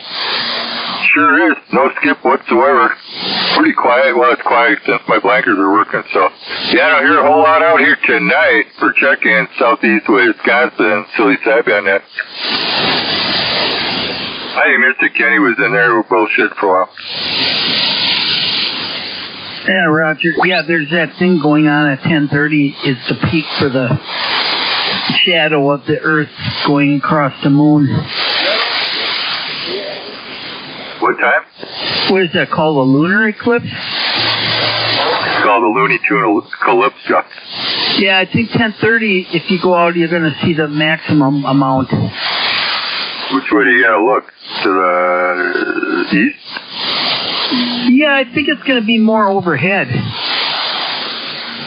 That's good. I can see it. Providing the clouds moved out.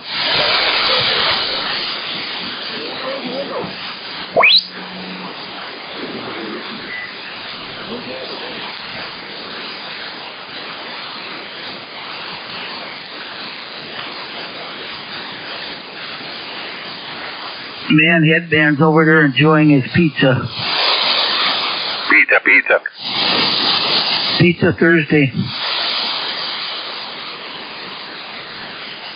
You should have a different food name for every day.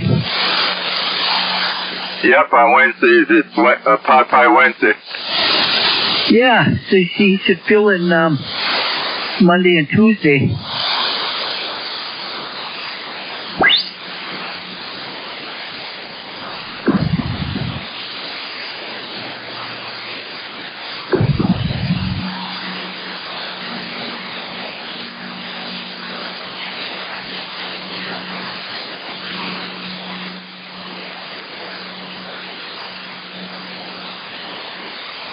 Well, John, that was pretty cool, man. They had a record shop there on the grounds in Jackson from old vintage records and stuff. They're located up in Clintonville. And they came down and, man, they had the coolest selection of albums and stuff they were selling. They had some old record players they were selling. No kidding, eh? That's cool. It was wild. I'm looking at Jimi Hendrix albums and stuff. It was like going back in time. I've seen something on a webpage or something. There's this place that has all kinds of old receivers and stereo cabinet type stereos and all kinds of stuff they got for sale. It's like a place that refurbishes or to get them and they fix them up. And man, was there some cool stuff like Marantz and all that stuff, Sansui's, you name it. That must be the place in Michigan. I don't know, but it was wild. It goes, yeah, we got, what else do you have? Cameras, old cameras, and this and that, and oh my God. Yeah, because Record Head in Milwaukee, it had some of that stuff. They were like going through this, it was like a warehouse for like a sales showroom thing, and it, man, oh man, they had a ton of it. The old consoles, Ray, and stuff as well. Record Head? Go ahead, Station. Oh, Ray, I said, are they still around, Record Head? Yeah, Record Head is still around. There's one on the south side. I think it's on Lincoln.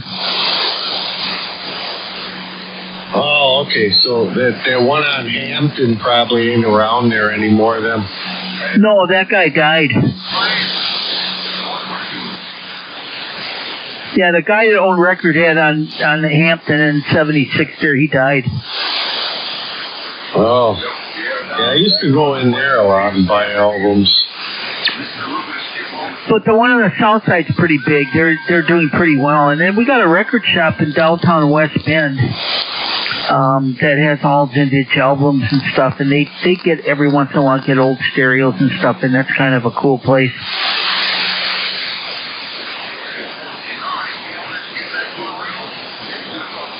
But guys that are fixing this equipment are few by far.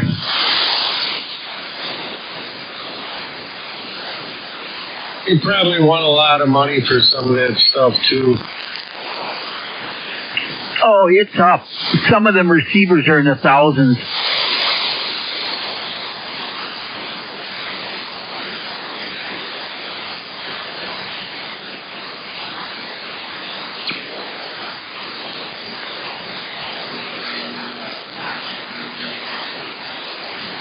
Yeah, I could have had so many of those receivers next to nothing when I had my repair shop down on East Burleigh.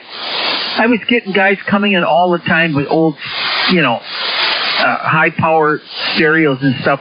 I could get them for $25, $50 because they had problems. And if I would have really thought about this, I should have started collecting them all and fixing them up and then storing them, and they'd probably be worth a fortune now.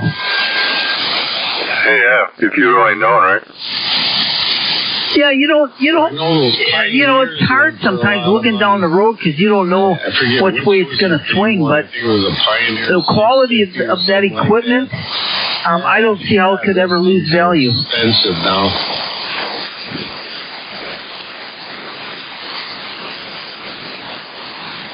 Yep, 10-4 on that. Hey, Dingle, I think we doubled. Oh, I said Pioneer used to make a receiver. I think it was a 650. God, I forget the exact number.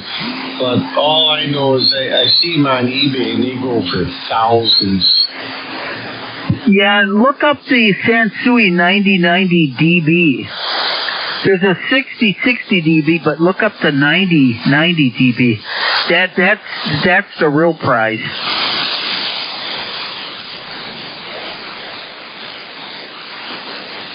I used to repair tons of those when I worked at Playback at Capitol Court years ago, and they sold tons of those stereos. They were top of the line, but the money they're getting for them now, it's unreal.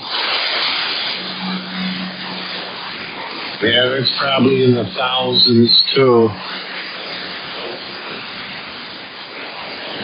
Yes, they are. And yeah, if they're in the thousands, they have to be in really good condition. But I've seen beat up ones that were all beat up for $1,000.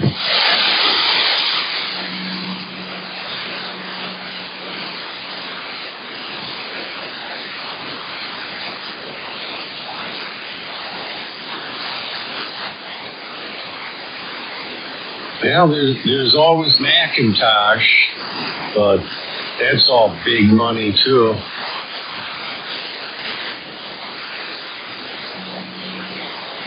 And John, there was this band playing, and I was really shocked. These guys in the band were just young kids, man. They were probably 17, 18 years old, maybe even younger. And they were playing all the music we grew up with. Over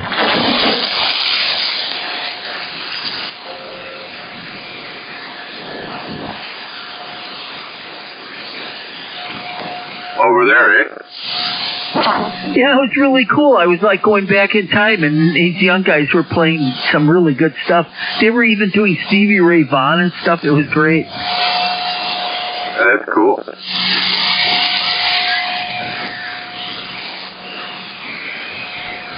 Well, it's about their time to do silent key check-ins for this evening. All right, I'll start out with Shoebox Jimmy. Shoebox Jimmy, brother, rest in peace. All right, we got Shoebox Jimmy, silent key, checking in this evening at number 22. Miss you, Jimmy.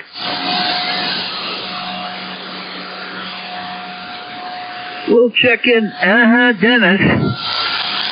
Dennis, rest in peace, brother. We miss you, man. You were always part of the action out here, and but we won't forget about you guys. More than happy to bring you up on here. Jim Barnett. Yeah, good old Dennis. Ah! Silent Key Dennis is checking in this evening at number 23.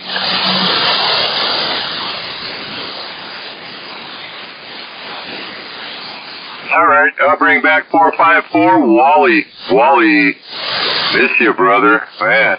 All right, Silent Key 454 Wally is checking in at number 24 this evening.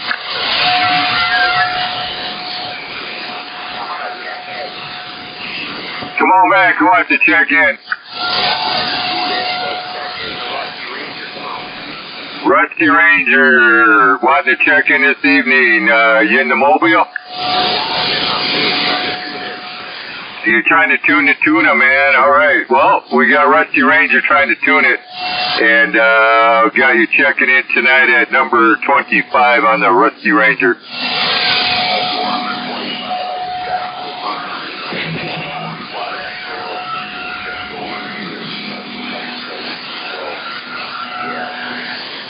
You know what? The what fell over?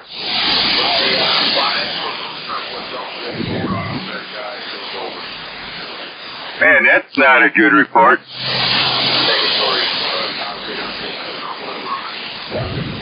Yeah, Tim, where was it at? Over at that one site, or was it on a job on a hill or something?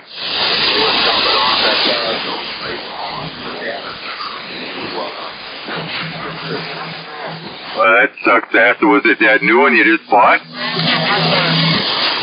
Yeah, crazy. Sorry to hear that.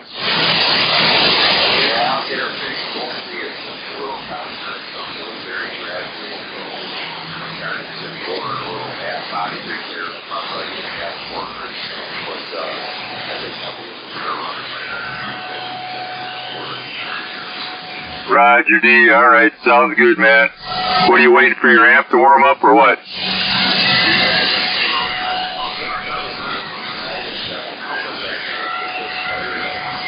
All right, 10-4, sounds good. All right, we're going to continue with some silent keys here.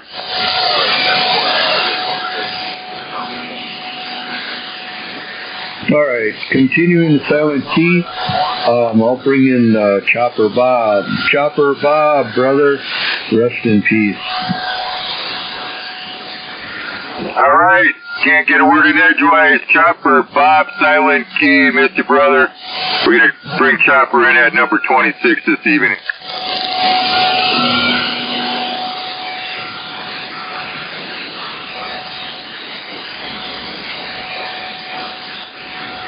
All right, I'll bring back Mopar. Mopar, rest in peace, brother. I miss all you guys. So, number 27 on Mopar this evening.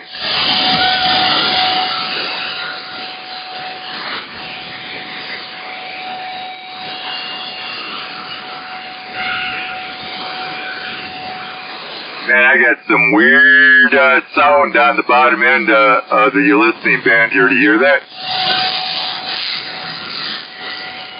No, it's starting to get active. I'm getting some splash. Yeah, maybe it's on the AM side. It sounds like music or something. I hear heterodyne. You hear that, Ray? It's really weird. Yeah, like a... Yeah, I'm getting that too. Same here. I had to turn the CD off. I thought maybe the sirens are going off outside. The UFO. Hey, Lizard, did you get your problem solved? No, looking at it right now, I got the print. It's funny because I got a 321 print and a 321-A, and like I say, part of mine is on one schematic, and then part of the receive is on the other schematic. It's kind of like in betweener here, I guess. So I'm just going to see how it's laid out. Like a jigsaw puzzle, eh? Yeah, basically, it's just checking off the parts that I have here, so at least I got a print to look at. But no, it's I actually ended up bypassing the switch. I soldered a different wire onto the circuit board right to ground, and I still pick up the buzzing noise, you know. And I routed it away from the whole linear, but it still buzzes. But when I still short it with the screwdriver, then it's good. So, you know what that tells me? The buzz is coming in through the ground. Yeah, and I'm just looking here. They got a disc capacitor, 0.1 disc capacitor. I'm just looking. It goes from that wire that gets grounded to ground. And I'm like, well, why would they do that? That's called a floating ground that isolates the ground from voltage potential. All right. So it's possible that maybe, I don't know, maybe that cap is shorted. Yeah, I desoldered actually 3.1s on that whole line there, and I checked them with my capacitor checker, multimeter, and it shows, that they're right where they're supposed to be, but, I don't know if they're leaking. Yeah, it's too bad you can't disconnect the power supply part of that preamp and run an external power supply to it to eliminate transformer hum. In other words, shut it off and just power up the preamp without the amplifier even being turned on. Yeah, I can't. I don't have that option here. Yeah, because otherwise that would be one way you'd know for sure if it's a transformer hum that's getting in. Could be the field effect from the power transformer. Yeah, but I don't know why. It never did it before, so I don't know why now. Well, that's because there's a halter guy in there. Yeah, once I figure it out, it'll all make sense, So, oh, yeah, that's why. It might still not make sense. That's a possibility, too. Sometimes this stuff's from another planet. I don't know. Yeah, so I may just end up getting, I got to get 3.1 disc capacitors. I can maybe try swapping those out, 2.01 disc capacitors. Actually, I measured mine. The one I got it written here, 0.01, is actually 0.0087, which is close enough. The other 0.01 is 0.009. Boy, you need an American Scientific Center right across the street from your house. Exactly. It's a cruise going over there. Yeah, I bet. Are they still way the hell over there? What road is that over there? Oklahoma. Yeah, 10-4. Man, that's a drive. It's like driving to Oklahoma. So then I just go on my computer and I just look to see if they have it, at the store. If not, then I got to order it.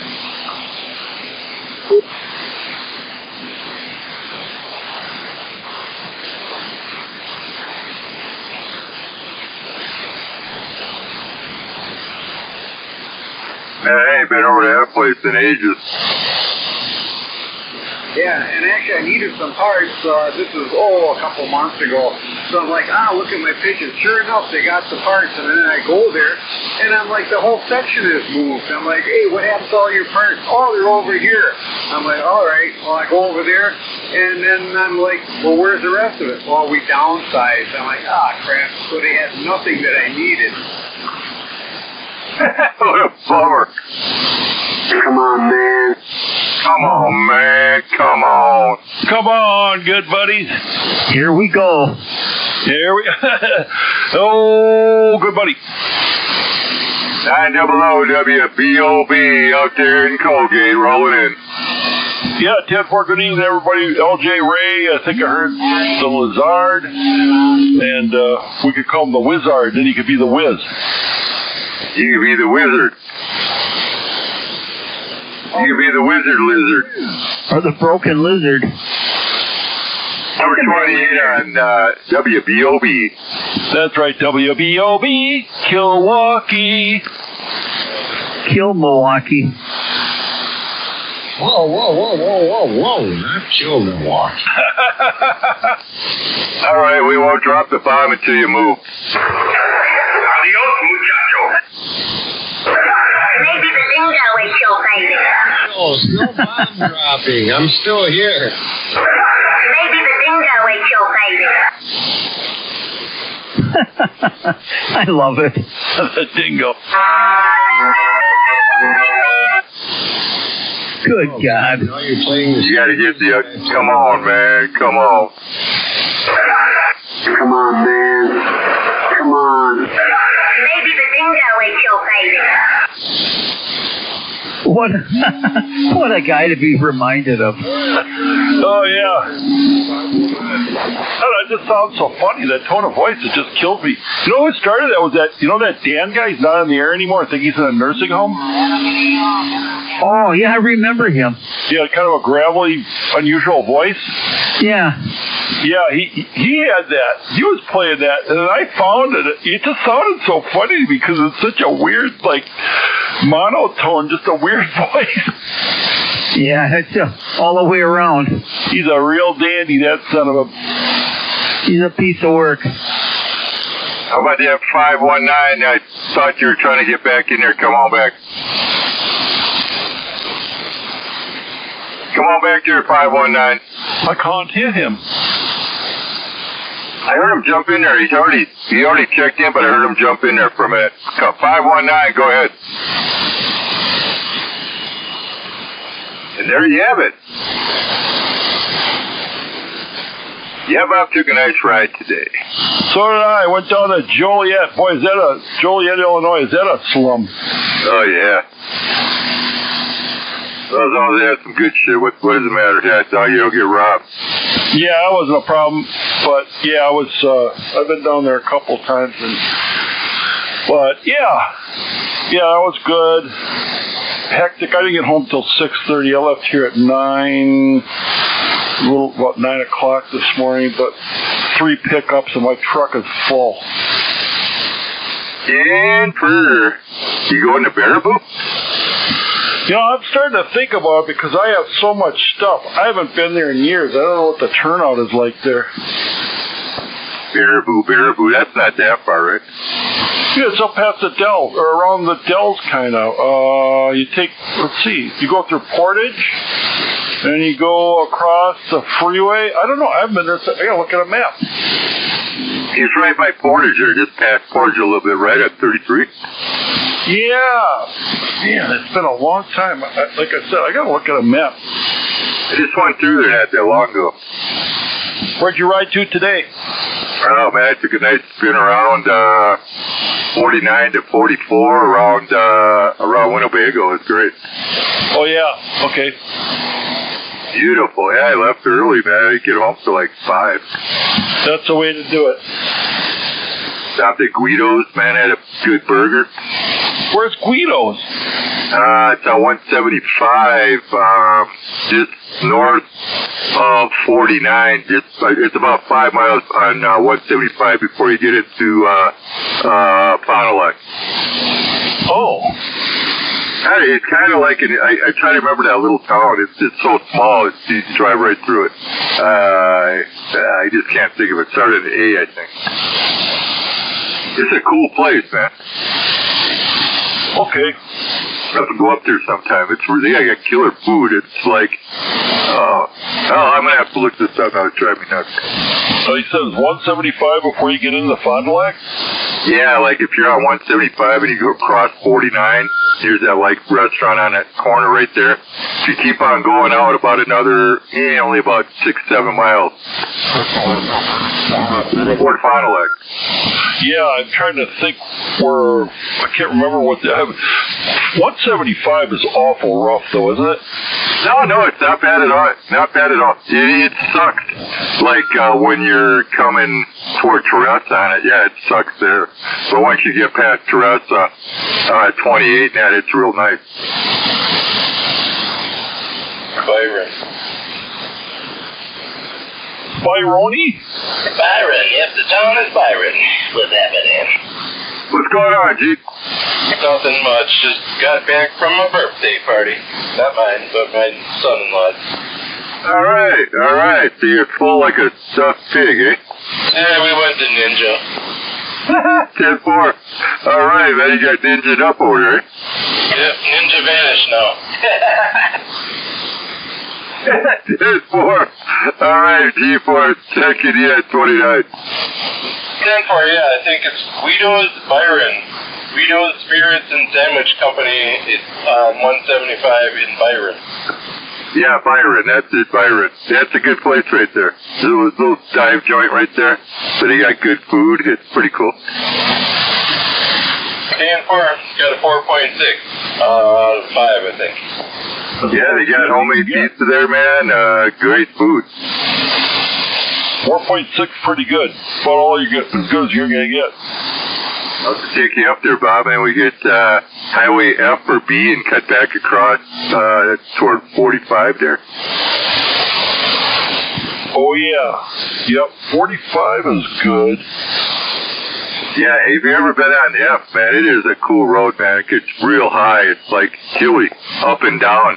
And then I veer off this really cool road, what was it called? But it goes way high up, and it's really neat. Yeah, I'm trying to, I don't even know where that is. I haven't been up that way in a long time.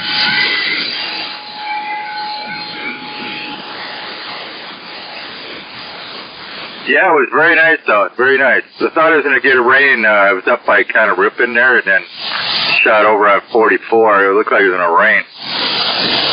How warm was it here today? It was almost 90 down there. It was in the lower 80s out that way, and then when I got back this way, it got cooled down a little bit. It was nice. Go ahead, breaker.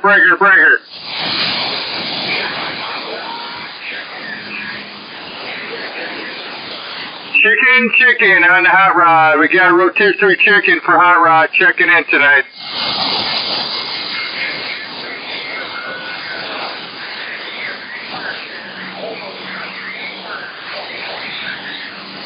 TM4, are you in the trailer unit?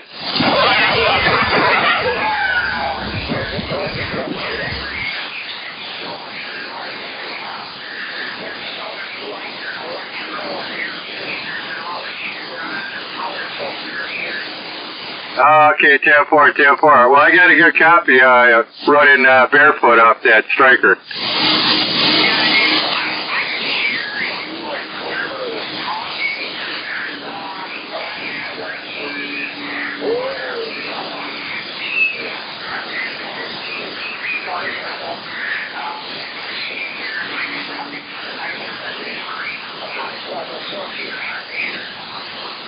Yeah, 10-4. The old Rusty Ranger just checked in. He was just getting home. Yeah, he told me about the truck, man.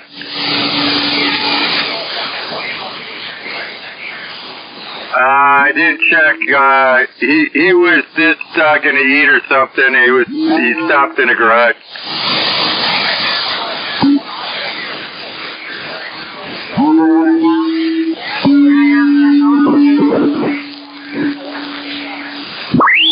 Yeah, I asked him if it was a new one. He said, yeah, well, you just got to get a door and a mirror and this and that. And I'm like, whoa.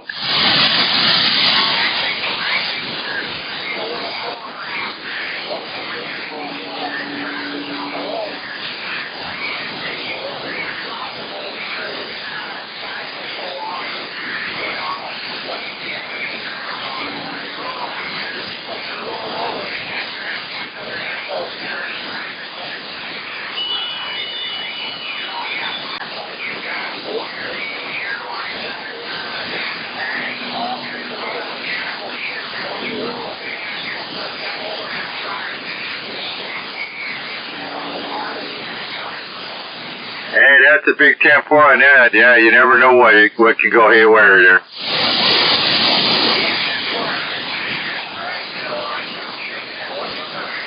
You are number 30 on your hot rod.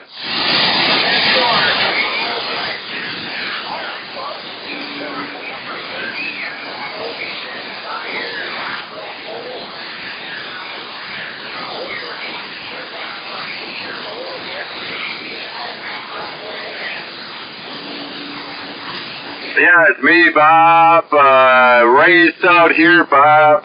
G-Force was out here. And pretty much, there's a lot of guys out here right now.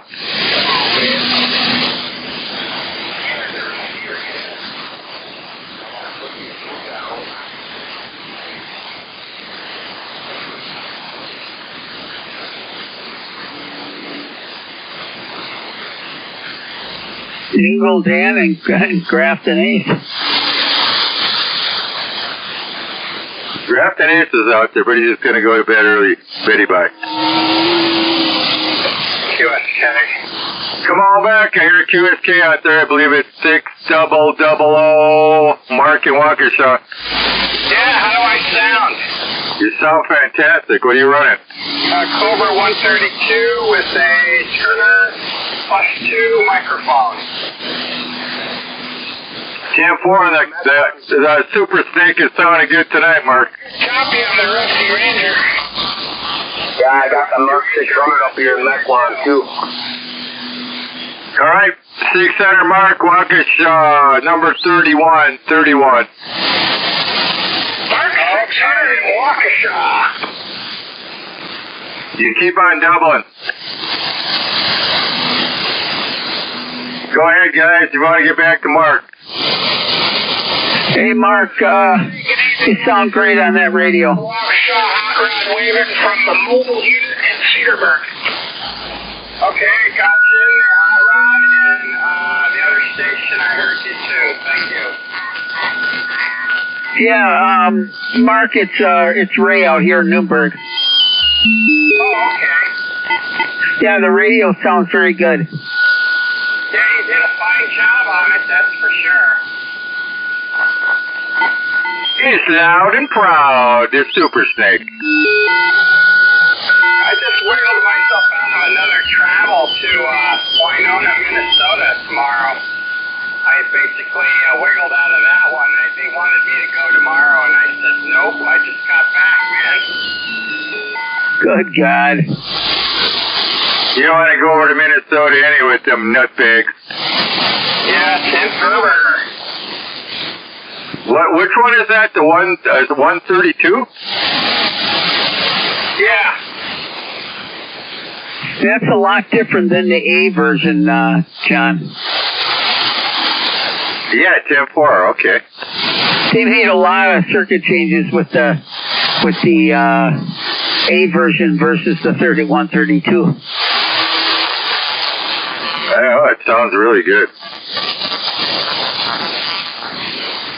Getting lots of splash. Are you guys getting splash? Yeah, the AM activity must be picking up on the AM side. Yeah, I think that's channel 17.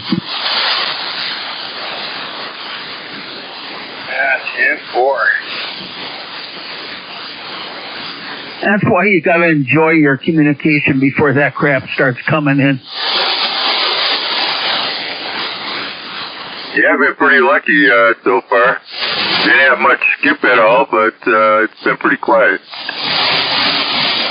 Well, now you got the clowns on channel 6 and 11, and I think now 17, and all their signals are real wide, you know, looks like a Christmas tree on all three of those channels, so it's getting noisy.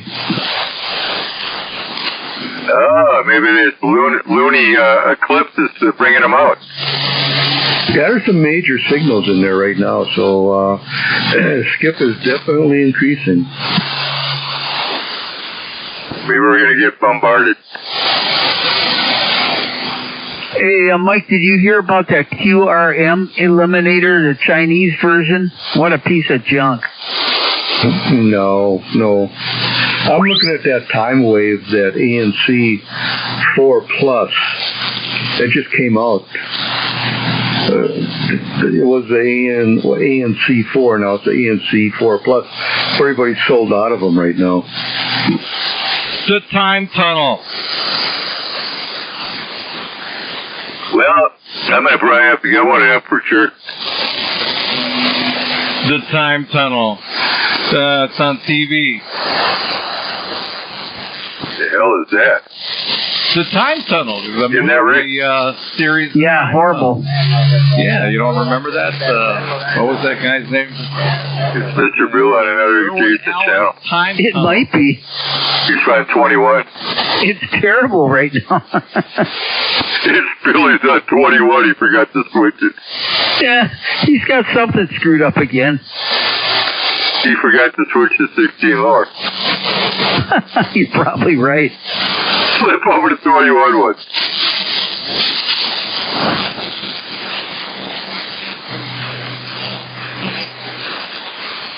Was it him?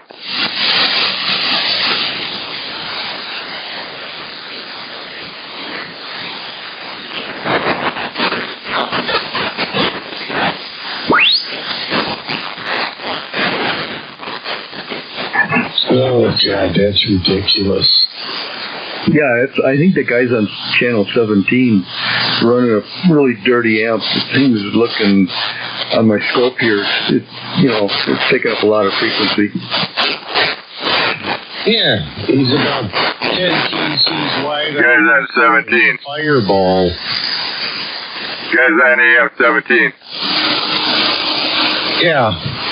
He's on 17. He's transmitting all the way down here and all the way up on, what is that? Whatever that is, 175.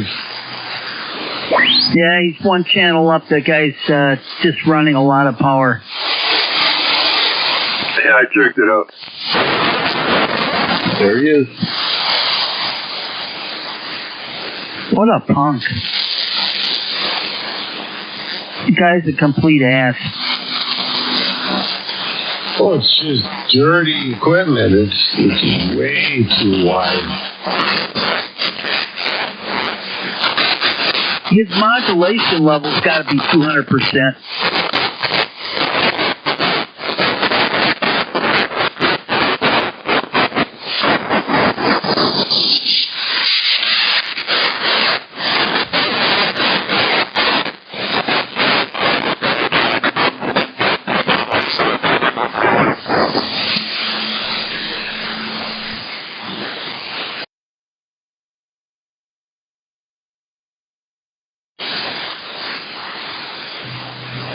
Dr. Ray.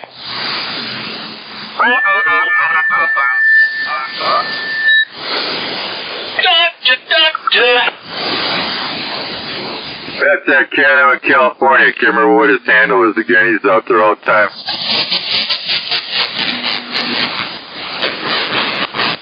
I just can't think of what his handle is, but he's out there running the big power all the time.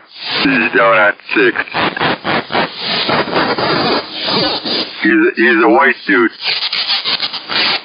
I've heard that guy in the past, and he's a real pain in the ass. Yeah, I just can't think of what his handle is, but you've heard him before, Ray. He's like, gets out there with the big boys and talks crap. Hey, Dr. Ray. You think of that more Go ahead, No dude. noise tonight. What's that? You know that noise that I always had on this channel? It's not there.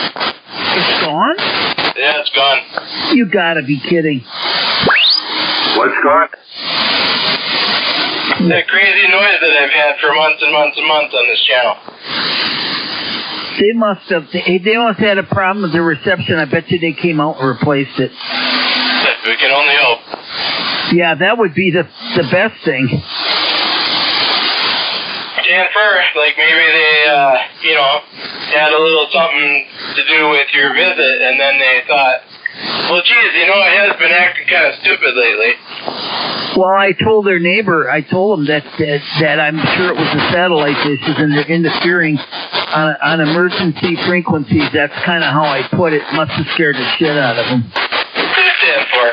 Anyway, I gotta hit the hay, so I'll talk to you guys later. All right, G. Take care, man. Don't work too hard. Roger. You too. Don't take, don't be cutting the grass too hard. Yeah, I'm just waiting for that check in the mail, 10-4. 10 for burgers. 73. 73.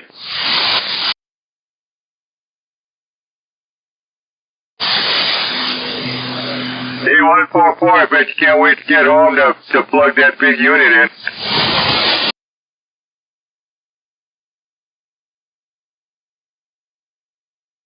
The big unit in, man. You can plug both big units in when you get home. Big 10 for a burger.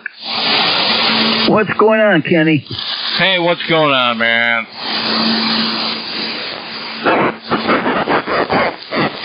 I tell you what's going on. This guy's flashing off at 17. I know. That's that.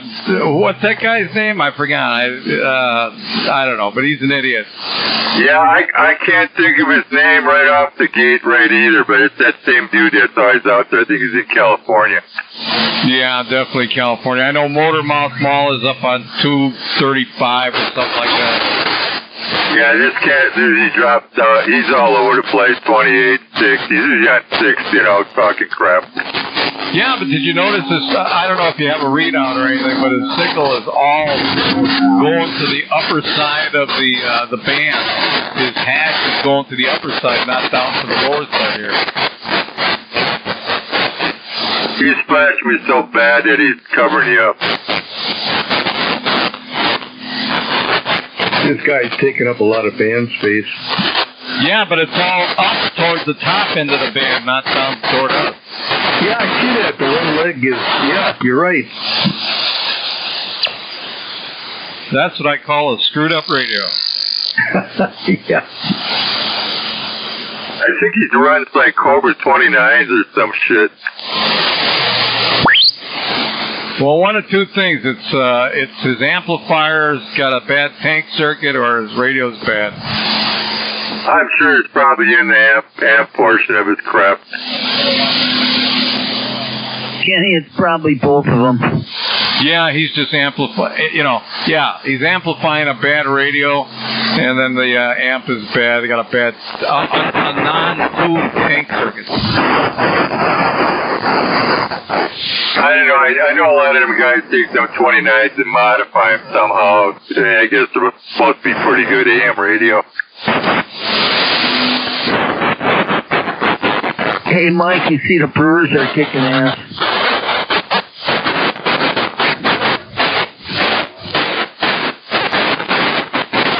He was keeping up with the score, but I haven't heard him lately.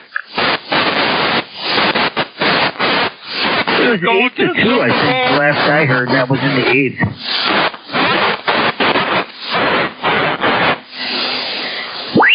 And that is a Roya.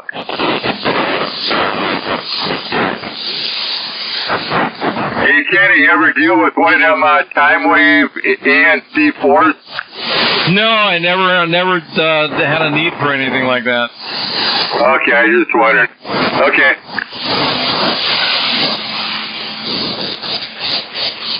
I RM eliminators junk.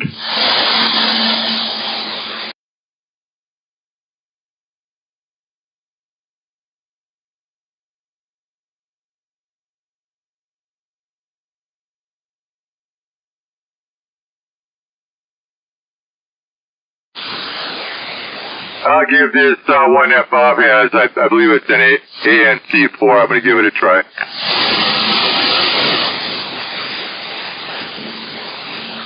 Yeah, when you got a increase in noise level and it actually lowers your receive when you turn it on, that's pretty bad.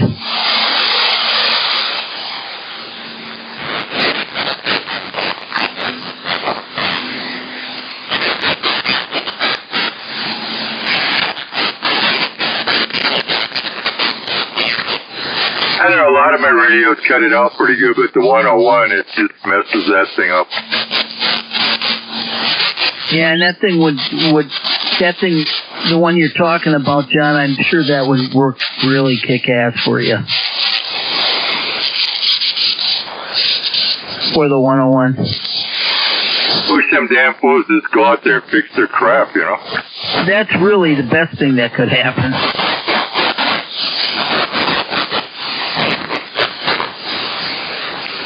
I'm going to call them up. Bob told me, call them up, tell them it's messing up your AM radio. And I tell them it's messing up my AM radio. I tracked it down. I see some arcing going on. And sometimes when you get those QRM eliminators tuned to notch the noise out, and then somebody with a strong signal on another channel keys up, it screws it up. Oh yeah. So it messes that up. So then you get the static sound. Right. It's part of the product. I mean, it happens. It's pretty hard to avoid. Yeah, 10-4. I don't know why they don't build this stuff right into the radio when they design it. All right, Ray, you're going to have a couple good dreams to figure out how to put this noise blanking circuitry in the 101. Yep, I'll put my metal cap on tonight. Yeah, give me a squelch on my 101. And you know, Harry, there is a squelch circuit for a 101. I got to look it up. It's on the Fox Tango news group. Really? I'll have to check that out. I have to look it up. It's just called adding a squelch to your 101. It's a little squelch circuit you tie in. You put a little potentiometer in the back or wherever, and you can set it.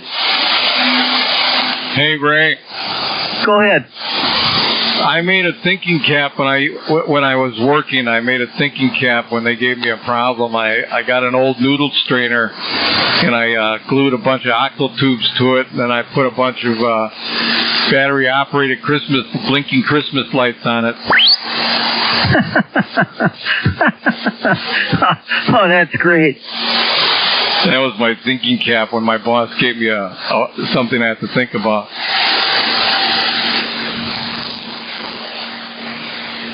They must have loved that at work, eh? Yep, Ken's thinking cap. Yeah, you probably got him all worked up. Well, I mean, they don't think. They make us think.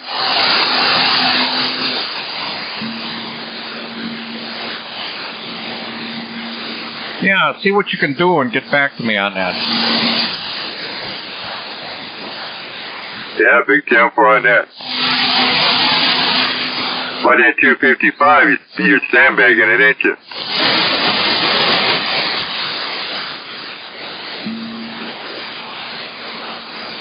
You gotta tell him, Kenny, pretty soon I'm gonna turn you into a zombie. How's that sound? I am already. Hard to turn me into something I already am. No, turn him into a zombie. I am a zombie.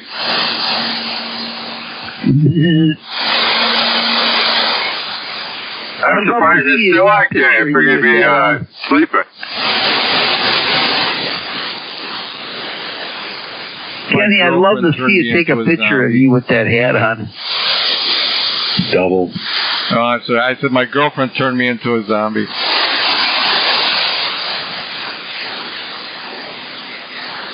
You got you doing all that good stuff. Oh, man, I killed myself earlier this week. I had to shovel all this dirt out of a flower garden and put it into the low spot in the yard and then cut up the flower garden border that was made out of 2x4s and throw that out and stuff. And by the time I was done, I could barely walk. Great. Well, what the hell am I doing? Yeah, no kid. You're wearing out the parts that are already worn out. How'd you get involved in that? She doesn't want flowers anymore. She says, I don't want flowers. It's too much work. I go, oh, great. So you make me dig up the flower garden. Thanks. Yeah, fire a bunch of artificial ones. Well, I leveled it all off, and today I seeded it, and I told her, I said, keep watering it, the grass will come.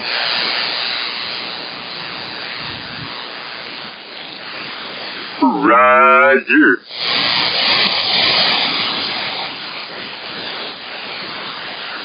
You know, as guys, we just, if I wanted flowers, I'd go and get those plastic ones. Exactly.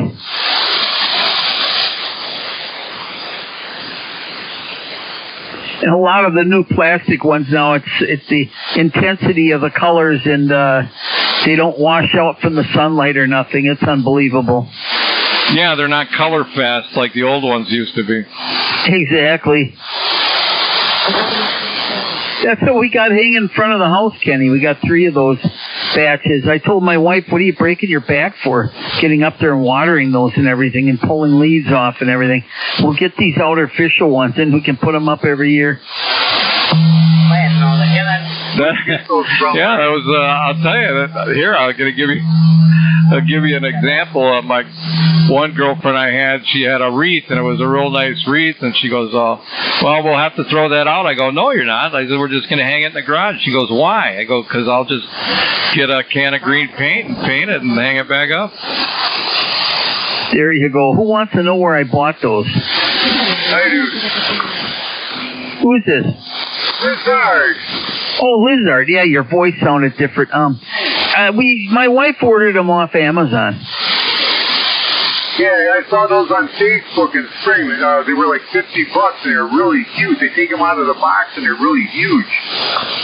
Well, they got the great big ones, but ours are kind of a medium size, and they were on sale for $19.95. And they got groups of flowers. You just stick them in this styrofoam ball and put some stones on the bottom. They give you the whole basket that they hang in and everything. And the colors are absolutely radiant. I mean, I can't believe it. I think you've seen the ones I had hanging here. Oh, that's right. Yeah, I did. Yeah, I'm just wondering how long they're going to last, you know.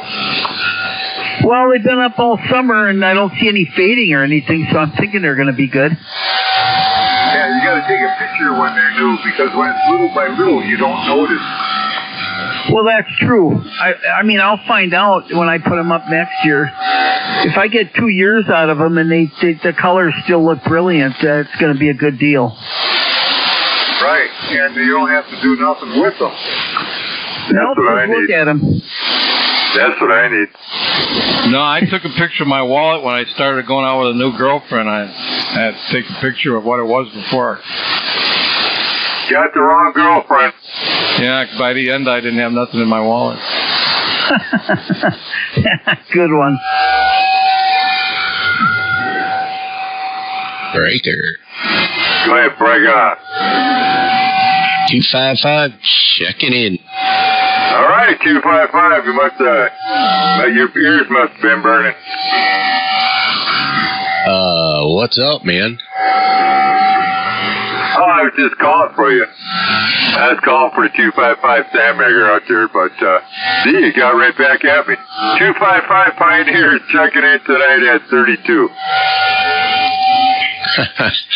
Copy on the 32. How's everybody doing tonight? What's going on, Pioneer? Hey, Dr. Ray. Everything's going great. Thanks to you. Yeah, I always like to hear that. Yep, another happy customer, man. Couldn't be happier. Everybody's happy. Everybody's happy. 10 for a burger. 144 to that. Dr. Ray, you're sounding stellar tonight. I double with you. I was just telling the doctor he sounds amazingly good. I'm on my ICOM 7300 with the stock mic, believe it or not. Wow, very nice. God, I want that radio. One of those radios. I've always loved this radio. I've never found any fault with it whatsoever. Matter of fact, I wouldn't mind picking up a second one, but it'd probably be the Mark II version. Don't do that. Why? Problems? Problems, Mark II. Really? What kind of problems are you having? Well, they're having receiver problems, dynamic range, and stuff like that. Oh no. Yeah, it wasn't that vast of an improvement. So a lot of people are going like, there's a lot of buyer's remorse on that radio. Because a buddy of mine bought one, and he called me up a week after he bought it. He said, my waterfall and stuff disappeared. And I said, go into your settings. You might have hit a button. And he didn't. And it kept defaulting and cutting on and off all the time on him. I said, it's under warranty. Take it back in. Yeah, they're having problems with those radios. I don't know, and people I've talked to, they said, you know what, like I said, they got a lot of buyer's remorse. They said I should have just bought another 7300. Exactly. I don't know. I've got one here that's got to go to get repaired from that dude in Michigan. I crapped out the finals in it. Well, just replace them. Yeah, I'm not gonna. Those guys just slap in another board and send it back to you. Well, they do, but I had several of them over here where I put new finals in them. It was pretty easy. Yeah, I had a tube flash over, and it took out the final. That's exactly what happened to the ones I had here to repair. Well, those are FETs, too. You know how quick those go. Yeah, in a blink of an eye. Bink! I'm fed up with it. John's fet's up with it. They're made out of feta cheese. My fetas went. Feta cheese. I'm fed up with it. Your feta's wet. Defeated. What, Dingle? I said your feta's wet? Defeated. You wet your feta? Penis is wet. Oh, okay. That's totally different then. Dan, you wet your feta? No, I don't want my feta. He blew out his feta. I remember this black guy years ago. He came in my shop, John, and he goes, I blowed at my fuses and lost my Motro. Hey, Dan, what kind of radio are you running? On a non-Y. Oh, okay. That explains it. Oh, why? Does it sound bad? No, it sounds, you've got a lot of nice high end there. I'm looking at my spectrum analyzer here. He's looking at a spectrum analyzer. Spectrum analyzer? Yeah, the Advent spectrum analyzer. Spectrum analyzer. A rectum analyzer. A speculum analyzer. Rectum. Damn near rectum. Boy, you just scared the hell out of Dan. Free colonoscopy then. Dan's like, man, I don't need none of that. Dan, you got freaked out when you mentioned about how your radio was, right? Go again. I said, thanks for the reminder. I hate them damn things. You love it, Dan, you know it. No, I don't like it, especially when they go through the intestine. I had them go down my throat and up my ass, and they both met at the same time. Are you talking about a lower GI? I don't know, but it looks the same both ways. It was kind of wild. Yeah, because there's a colonoscopy, and then there's a lower GI, and then an upper GI. The guy was showing me pictures, and they both looked the same. I was like, what the hell? Looks like my mouth looked like my asshole.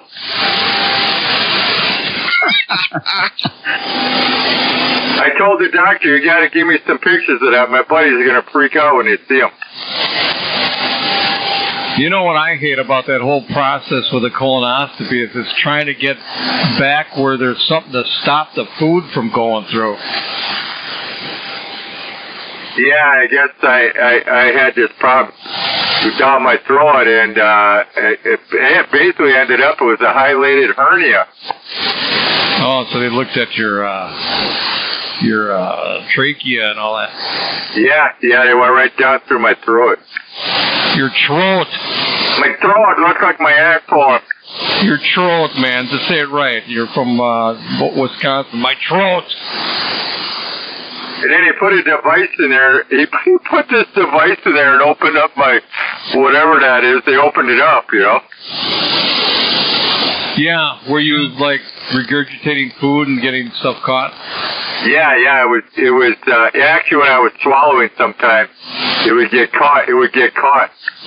Yeah, I got that problem, and I had that done, and it came back. So I'm going like, I just got to live with it. Just chew your food better. Yeah, don't eat peanuts. Make sure you chew them peanuts up really good. Hey, LJ. Yeah, I had that done too. I asked the doctor, he's a pretty funny guy. I says, how long does it last? He says, well, some people will last 6 months, some people will last a couple of years, some people never call back. Either it's still working or they're dead. Oh, shit, man, yeah. Yeah, he was funny. He retired at 55 and moved down to Florida. Took all our money and left. He's down there giving people a Heimlich. Heimlichen. On a golf course, I guess he's golfing all the time now. Would that be funny? Guy gives you the Heimlich and then he charges you. He goes, "Why are you charging me? I thought you wanted to save my life." "No, I'm a doctor. I need to get paid." Now, Kenny, when you had yours done, did they give you that little Dixie cup with that, it was like Vaseline or something, and you're supposed to swirl it around in your mouth? Yeah, you're supposed to swab your throat with it, yeah. Well, the two nurses were in there, and they told me, they said, "Take this, swirl it around in your mouth," and then I thought I was going to spit it out. And they said, "No, you got to swallow it." And I swallowed it, and I went, "Now I know what it's like for you two girls." Oh, boy, but I'm pumped. They both looked at each other and kind of started laughing. That's a good one. Yeah, and then you found it on your bill. You got charged for it. Yeah, the girls swallow it for free. Yeah, they kind of didn't know what to say. They kind of just looked at each other like and kind of just started laughing a little. It was hilarious, man. I go, "Oh my God, I got to swallow this?" I don't know what it was, though, but when I had my 4 wisdom teeth pulled in one crack, they gave me the sodium pentothal, and then they gave me some nitrous oxide. And the doctor, after it was all over, to talk to me, and he goes, "I don't know what you were saying to my nurses, but they were cracking up."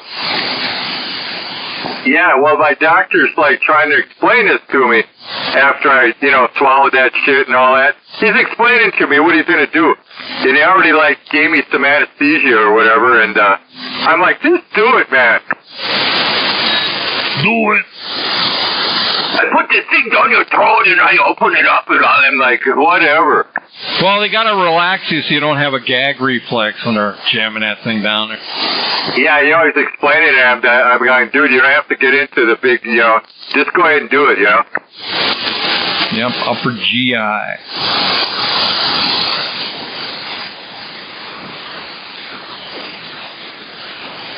Well, geez, that sounds like a whole lot of fun. I'm gonna run out and get one of those scheduled. And I'm going like, no. I go, I got a hard enough time keeping up with the holes that God gave me.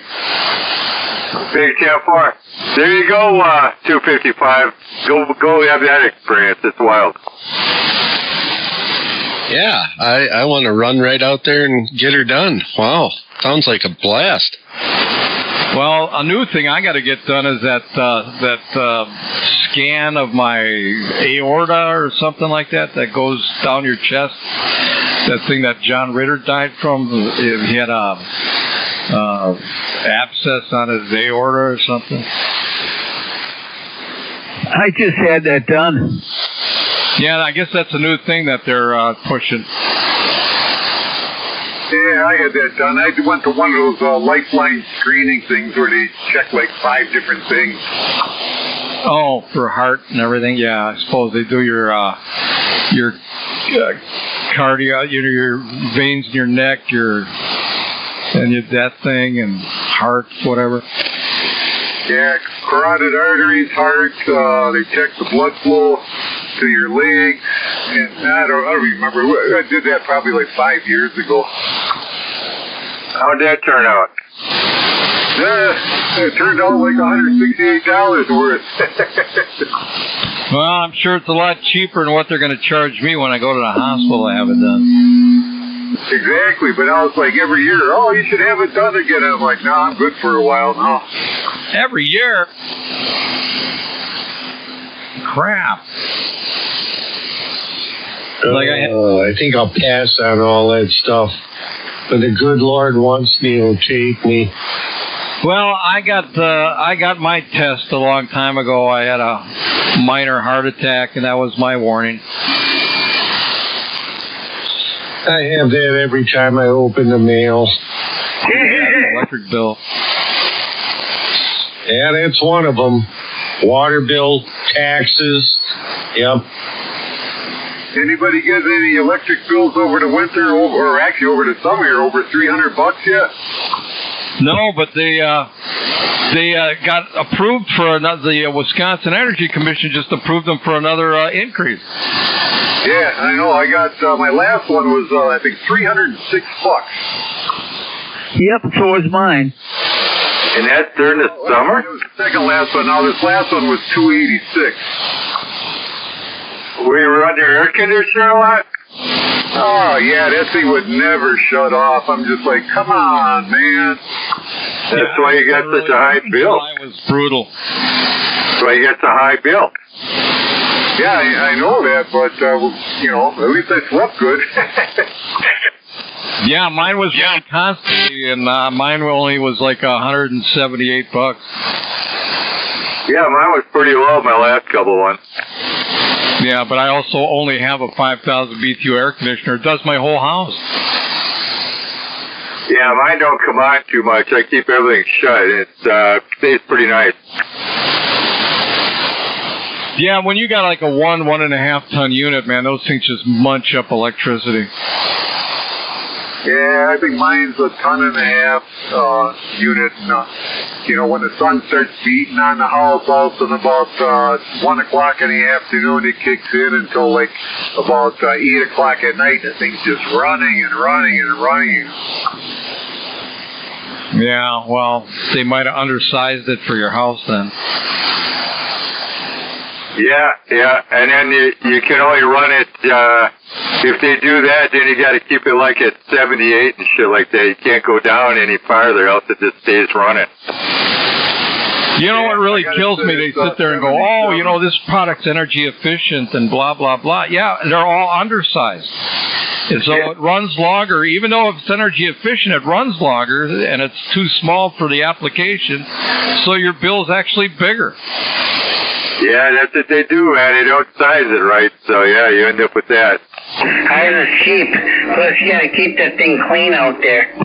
Well, that's another thing, too. People got to keep that condenser clean. They got to make sure they're, you know, the fan's blowing enough air through the condenser. Another thing, too, is that a lot of people, well, the thing is a lot of people, they don't know this stuff, but, I mean, half of the problem is your condenser in there for your compressor and your fan, you know. When that goes to shit, it's like a $20 capacitor, and it's, you know, you don't usually need any to have it gassed up or anything. It's just that the fan stopped or the compressor doesn't want overloads, and you just need a capacitor. Oh yeah, that shit happens all the time. Yeah, that happened to me when we had the first heat wave, the very first night. All of a sudden it goes out, and I'm like, oh shoot. Go out there with the voltmeter, capacitors all exploded, almost, you know, all bloated. But Home Depot had it, so I went the next morning. It was like $18, $19, threw it in there, and away we went. Yep, like I said, $20. And then if you had the air conditioner guy come, that's like $200 bucks. Nah, I always worked on that crap all the time. I replaced it not that long ago either, too. A guy that I know, it was the middle of winter and his furnace went out. He thought his furnace went out. So he calls the furnace guy, comes over, and he puts new batteries in his thermostat, and it's all working, and he charged him $200. He goes, $200 for a couple batteries. I go, that's why you're supposed to check them. He goes, well, I didn't know that. I go, well, now you do. Wow.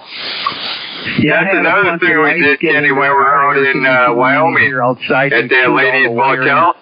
She, after we got done working on her cooler, she goes, my heating unit has been working either with the air conditioner. And I says, oh yeah, I pulled it off the wall, the batteries were dead.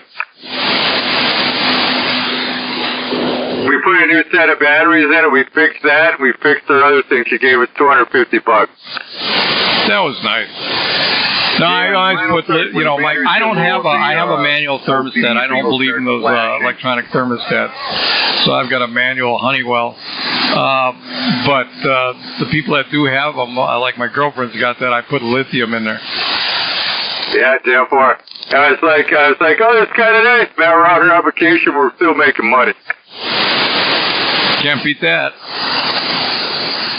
Beer money. Hell yeah. And then she gave us our dinner for free. That was great. And sex. Yeah. She wanted to go for it. It's nice when you help people out. You get to have dinner, sex, money. Things don't get no better. It's like a male whore. Ass, grass, or gas. Nobody rides for free, Kenny. Hey, John. Go ahead. I had a bunch of mice get into our air conditioning unit outside. They chewed all the wiring out to the capacitor and everything. Everything just shut off. Oh, crazy. You have to go out there and rewire? Well, my son-in-law called the air conditioning guy, and he came out and put a new capacitor and put new wiring and stuff in there. Yeah, it's out for it. I hate that when them damn things get in there and chew on the wires. Well, you know what he was doing wrong was he was covering it in the winter, and the air conditioning guy said, "Don't cover these things, because the mice make houses inside there. They live in there, and you got more mice and stuff, and then they start starving and eating all the vinyl off the wires." Yeah, it's down for it. The only thing I did was put it on top where it went, where the fan is, and then leave the rest of it open. Yeah, they got caps. It's like you never want to get mice in your house. Tomcat poison, that's what I use. That's you good shit there. What the best thing to do is get like an old garbage can lid, galvanized garbage can lid, put it on there with a brick on it. I used the dog swimming pool. With a 102-inch whip on it. I take gallon containers of water. I fill it up about 3/4, and then I just lay them on top of it. Shit, I just the little fire thing I had. I did that with a little pool. I put that on there. Put a little pool, the other little pool on the air conditioning unit. Yeah, you can leave the sides open, but just don't let it get on that fan. Right.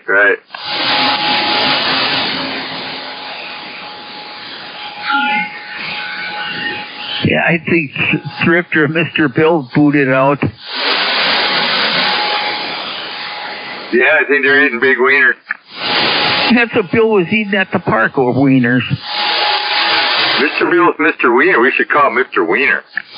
Yeah, and he had globs of onions on, just smothered in onions. I was like, holy crap. Hope he's not going to pick up chicks. Yeah, no kidding.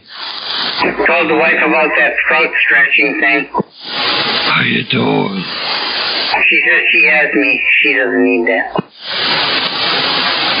Okay, as long as it ain't chicks with dicks. Right? They're everywhere. I know, man. You gotta be careful. Can't swing a cat without it hitting a tranny. I went to Walgreens. It looked okay, and then it spoke. Yeah, them lesbians like that tongue and groove furniture. Oh my God! Hey, Dingle, you got to get up in the morning? Transition. Yeah, I think I'm a woman trapped in a man's body. Then it doesn't turn out, and it goes back to the doctor. Hey, doc, can I have my dick back? Jesus. You got my dick in a jar or something around here. Can you put my dick back on? Oh, my God. Oh, it's crazy. Nah, that's when they sold that dick on a woman that thinks they're a guy. Hey, Dingle, you got to get up in the morning? Oh, yeah. Yeah, I got to get up. What, at 3 o'clock? Yeah, right around there. Good God. Where's that sandbagger 73-0? Come on. I'll have an easy day. How about that 73-0, this sandbagger? Come on. Is he still out on vacation? No, I heard him on the net last night, I thought, right? Oh, yeah. Breaker. Is this the sandbagger coming over? 10-4, 73 also sandbagger checking in tonight at 33.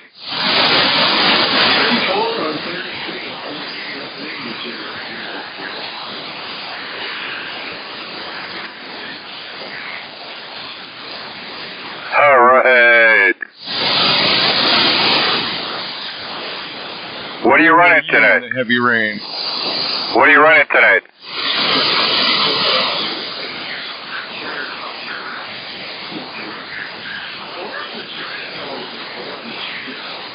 To China.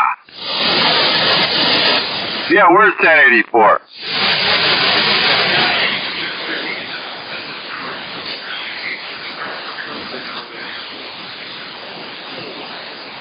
There he is. I hear him out there. 1084.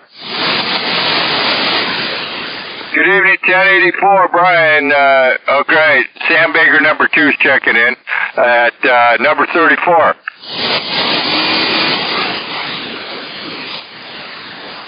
Yeah, Big 10-4, your ears must have been burning.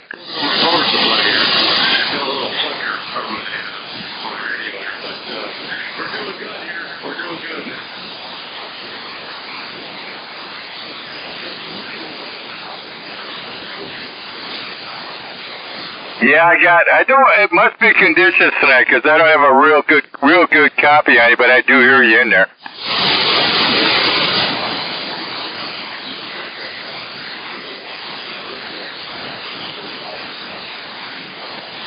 Well, if you're running this side of the radio, you're doing a good job between me and you, Jefferson to me, man. That's a good haul.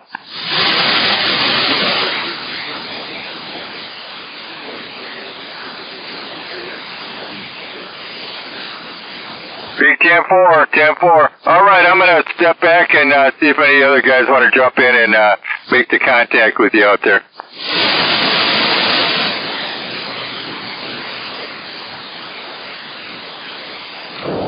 I can hear him, but I can't. He's unintelligible. Yeah, that's 1084, Brian. He's out in Jefferson. Yeah, I think I've talked to him before, but under better conditions. Yeah. Well, he's just running straight out of the radio, which is pretty damn good for me to him, you know. So, anybody else, Mike? Anybody else? Ray, want to jump in there and get back to Brian or 73 O's at Sandbagger? Yeah, this is Germantown Mike. 1084, Brian. I hear you in there. You're not really strong tonight, but waving a hand to you.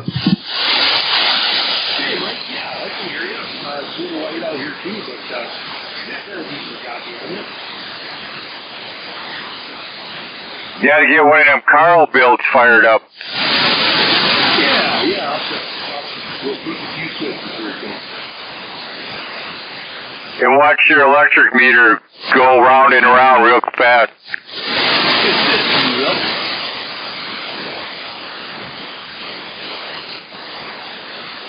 Which radio you running right now, Brian? I'm on the Yaesu. Okay, you're on the new Yaesu 10-4. Yeah, that's a nice radio. I think Kenny's running his tonight also. Yes, I am.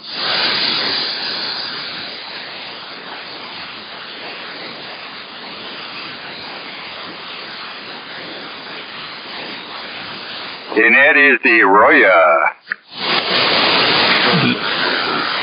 That's a Big 10 fur burger. Anybody else out that direction there want to check in here tonight? How about it? Any other stations out there want to check in?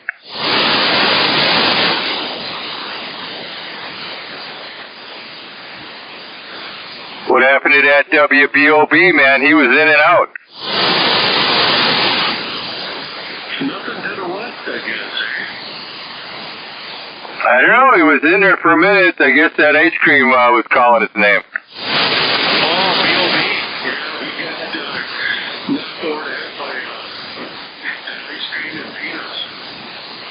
Yeah, he came out here for a minute. the 900 WBOB.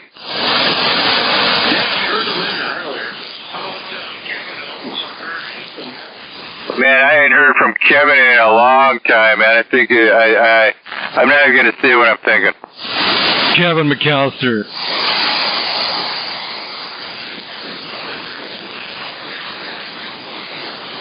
I think you get the drift.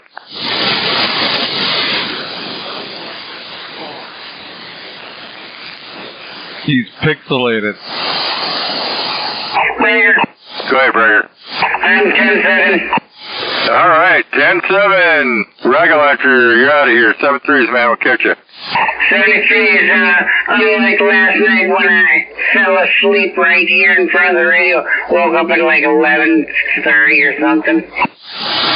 Yeah, I think we were on to 11 or a little after 11. Yeah, there's nobody out here. Right. Peace out, fellas. Love you guys. All right, man. Have a good night. You have a good Friday and good weekend. You as well, Mike. Can't wait to be at work tomorrow. Not. Yeah. You have 73s here, rocket launcher. 33s. We'll catch you later, rocket launcher. Peace out, man. Later, dude. Roger. Well, I think 1084 got something rolling there. Yeah, we fired up a few switches here. Right, Joe. Did Motorhead check in tonight? No, I didn't hear him out there. As a matter of fact, I think I called for him.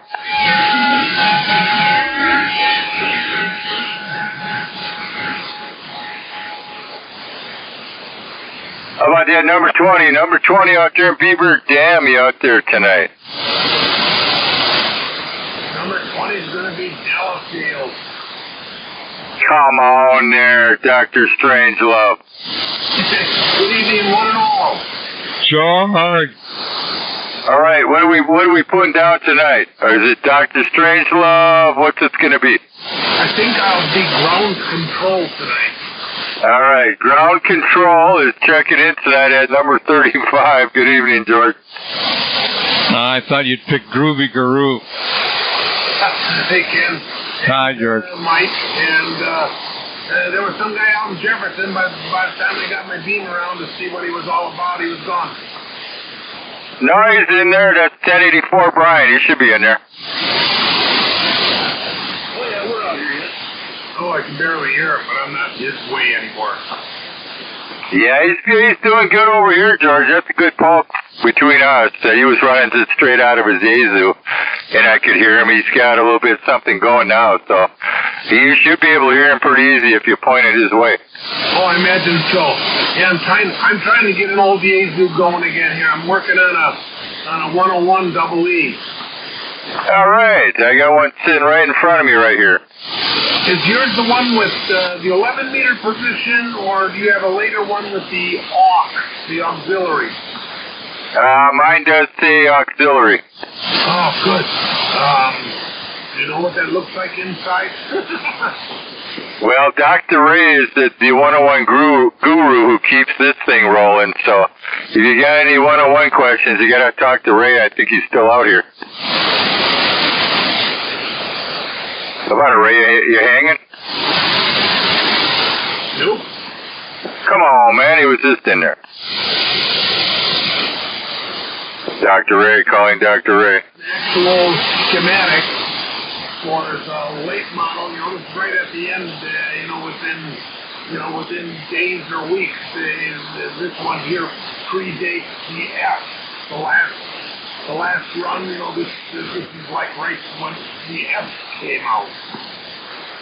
Yeah, I think. Do you have the original manual for it? No, I got some paperwork from the last one of these that I had that I worked on is like 20 years ago. Yeah, I got the original manual with the schematic, and I know Ray has it, and Ray was just in here. I don't know what happened to him. He wouldn't know. He knows what's cooking with these things. He's probably looking at the moon. It's starting to eclipse. I had one with the auxiliary position on fans years ago, but it was ready, and it did what I wanted it to do. So I really never, it worked on TV and it worked everywhere else. You can't just put a crystal in that slot, which the person who had it before me did. I don't know how it ever works because it's not working very good now.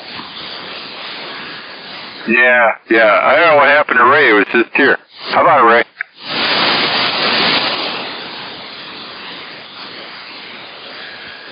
He's probably watching the moon. Oh, that's right. Well, what time, Dan? 10:30? I know, it's already starting. Oh, yeah? What am I supposed to be looking at now? Well, look at the moon. You'll see a funky-looking moon right now. All right, so the moon should be to my east, right? Yeah. Good. I got open sight to the east. Any other direction, I got pine trees. I can't see crap unless I walk out to the road. So don't look at the street light this time. I ain't got no street lights out here. Street light? Yeah, if you're drunk and looking for the eclipse, you look at the street light. Oops. Oh, the moon is, the Earth's getting in the way of the sun? No, the Earth is getting away of the moon. Of the sun? Well, you could look at it that way. Well, you can only look at it one way or it's not happening. That's what I was wondering. The Earth's getting in the way of the sun. It's getting in the way of the sun. Yep, that's it. And it's not even saying, excuse me. Yeah, I think they call it a lunar. Lunatic. It's a loading. Lunar eclipse. It's a lunatic. It's lunatic French. So I should actually go out there now and take a look, eh? Because it's, I think 10:30 at peak? I thought it was closer to 11 or something. It all depends on where you are, I guess. All I know is there's a good chunk of it missing. All right, I'm going to run upstairs real quick. That's a lot of cheese. Me too. I got to go look. I'll be back. That's a lot of cheese. Yeah, I hear you. Yeah, if it's to the east, I just run up, look out my deck. I got a pretty clear shot that way, so I'll be right back. All right, we're taking breaks here to see the lunar eclipse.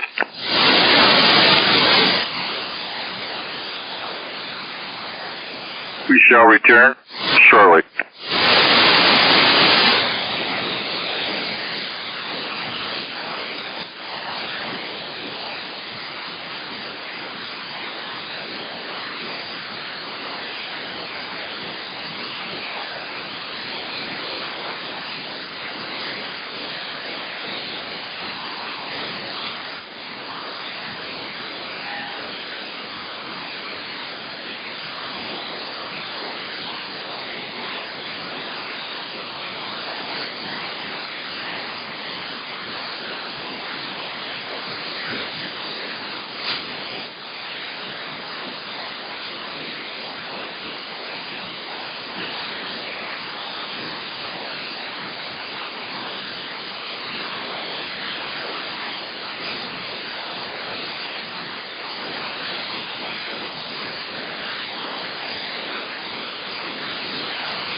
Nothing but crickets.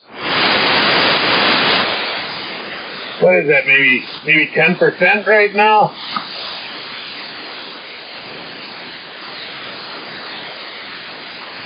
So everybody's looking.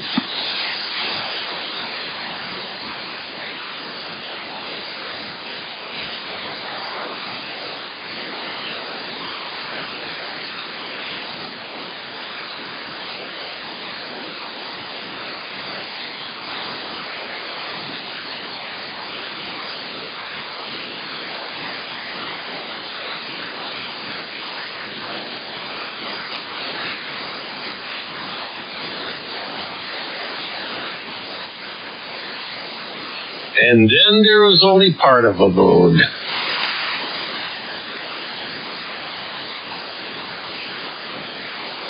Looks like about 10% right about now.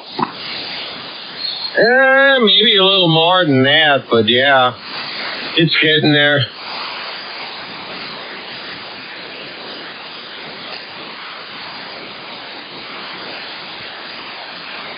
A real nice spot. I just walk onto my back deck and look up over the top of the house, and there it is.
I ruined my eyes. I wasn't wearing my special glasses. I'm gonna go blind. Hey, you're not going blind from that, no, buddy. Kenny. You didn't have your eclipse glasses on? What the hell? I'm gonna go blind. Well, that's one bright full moon. So that wasn't exciting. Yeah, you can just see. I guess you gotta wait till what time is it gonna be full? That's one bright full moon tonight, man. Yeah, it is bright. I'll give you that. Yeah, very clear night out. All right, we're gonna have to wait. What time did you say it's gonna be full? At 11? I think 11:12. I'll have to check it out like at 10:30 and see if it's like halfway or where it's at. Yeah, I saw it on the news. They were showing it.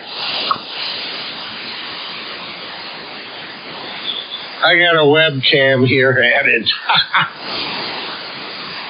Cheater.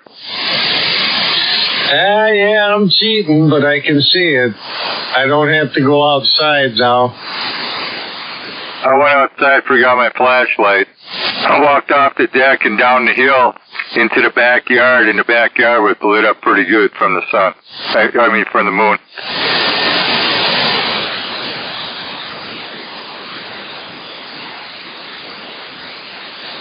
You walked into the moat. I walked down the hill here, but I was like taking a real easy step, you know. Just to happen, I might be sitting somewhere outside watching it.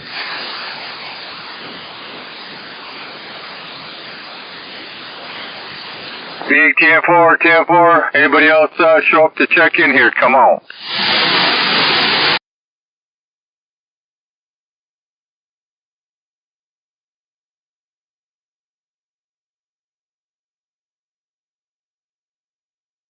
Oh, yeah. Just come on by, man, and I'll get the lights turned on in front and everything.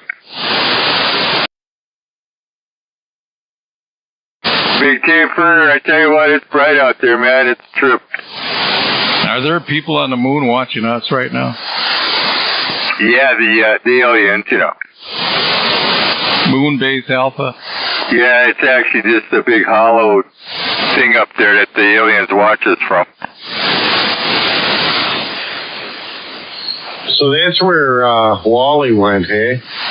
Hell yeah, man. He got beamed up. The human. He's got his colossal antenna up there in a little shack. Hell yeah.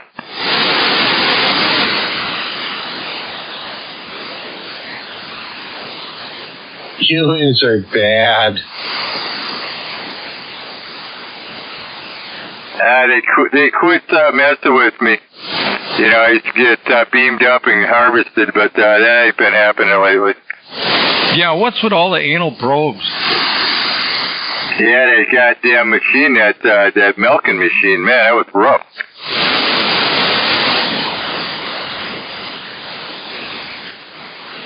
It's like everybody on another planet's a bunch of ass doctors or something. Well, I am a gynecologist. That involves both, you know.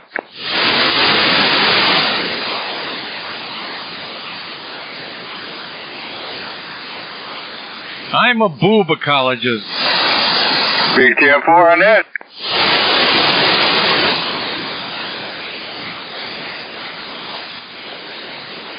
Nothing wrong with that.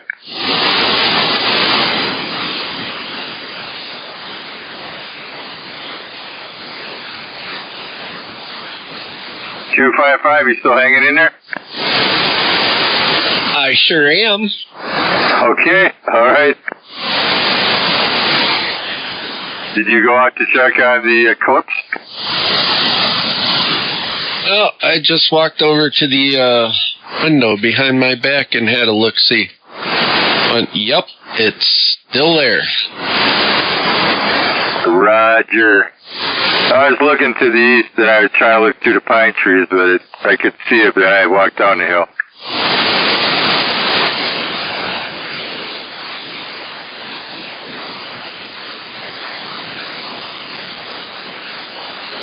I was mostly just sitting here giggling because all you idiots are out, got up from your chairs and walked outside to look at the moon. Yeah, we had the lunar eclipse break there. Oh, shit. Nothing but crickets, man. Everybody's standing in the yard looking up. And of course, you know this is on YouTube Live.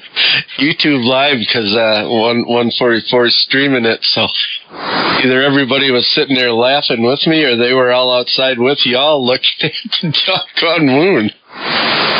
Yeah, Kenny, you know we're being live streamed right now on YouTube. Yeah, I know we are. Yeah, I kind of figured that. Okay. These people that listen to our nets are like, man, them guys up there, now we know why they call it the silly Sideband net. We're all outside watching the moon, yeah. And boob doctors and so on. Gynecologist. Boobacologist. What are they called? Nut doctors. Chesticologist. Yeah, I was going to say, just add ecologist on anything, and it sounds, doctorish. That's a psychiatrist. The chesticologist. So it would be like a testicologist, That's a big 10 foreskin. So this guy walks into his doctor's office wrapped in cellophane. He's naked, wrapped in cellophane, and he walks into this psychiatrist's office and goes, "So what do you think, Doc?" He goes, "Well, I can clearly see your nuts."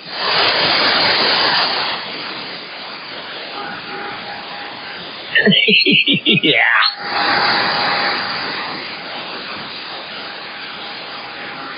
That sounds testicle delicious.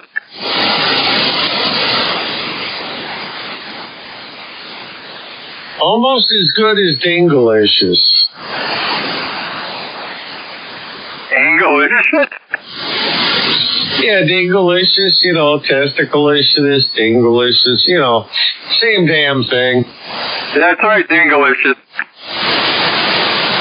Just add alicious on anything. Angalicious.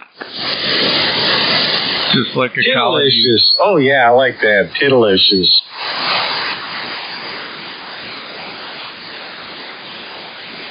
What for you hanging?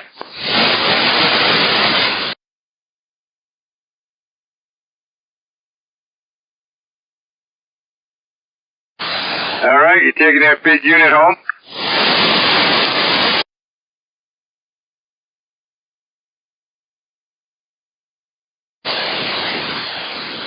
All right, don't hit no deer.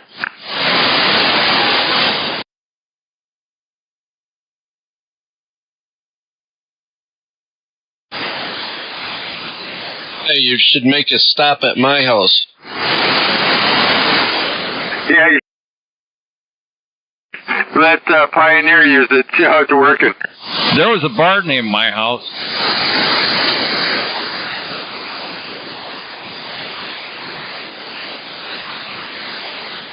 Where are you guys going? Going to my house.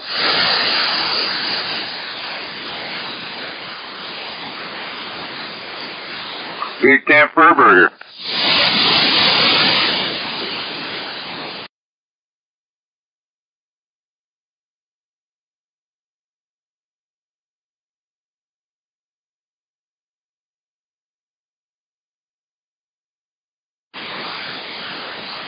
Because of the eclipse, the moon.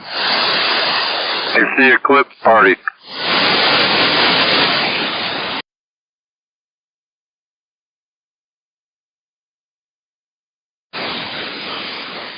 Dressed up with eclipse glasses on. If they're in Grafton, it's weird. Hey, I think I fingered it out. Did ya?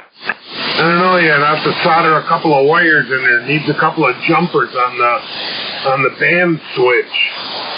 And but there's no brown wire in there. That's not in there. The secret brown wire. That's not in there. I don't know if you know about that. It's always the brown wire. You know that, Kenny, right? The brown wire. Oh, God. all those early 101s, yeah, they had the secret brown wire. All you do, you clip it, you cut it in half. Well, it's not in here, so I don't have to cut that. Yeah, it's just like with the Ameritron amplifiers, they have a green wire sitting there to activate the 10-meter position on the switch. Oh yeah. On my AL80As, that's in there on the band. I don't have a 10 on there, but the 10 is activated because there's a position after 15 that goes to nothing. But that's what it is. Yep, clip the green wire. Magic. I don't know if I have a brown wire in mine. And there You have a 101? Yep, I got a 101. Does it have 11 meters or auxiliary on it? It's got 11 meters. Okay, that's the earlier one. Yeah, there's a brown wire in there, and it has either been desoldered, which nobody bothers. They just cut it. They just cut it in half, and it just hangs there. And then, like magic, it works on 11 meters. Correcto mundo. It always receives, but the transmit, that's how you activate the transmit.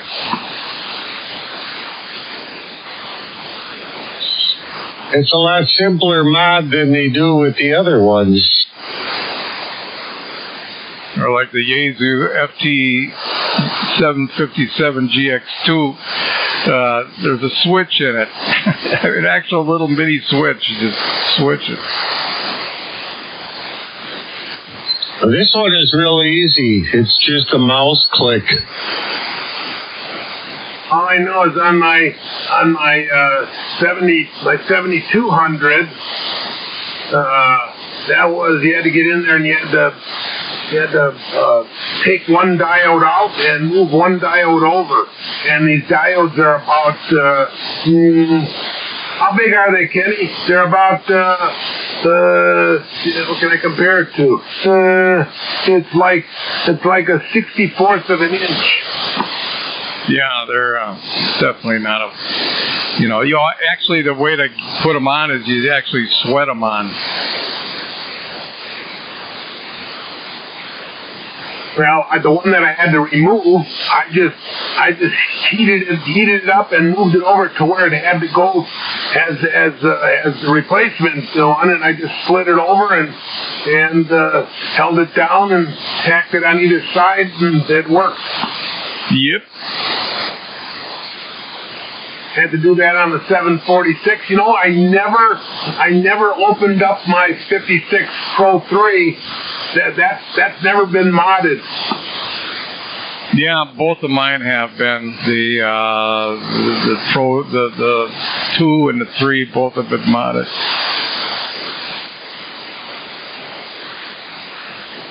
The Mars mod, whatever Mars. Yeah, the Mars mod. Are we talking about the Mars now? No, it's the moon. Oh yeah, the moon. The moon mod. The Martians are coming. They were here already. They all died. Didn't you see the documentary? They all moved to the center of the Earth.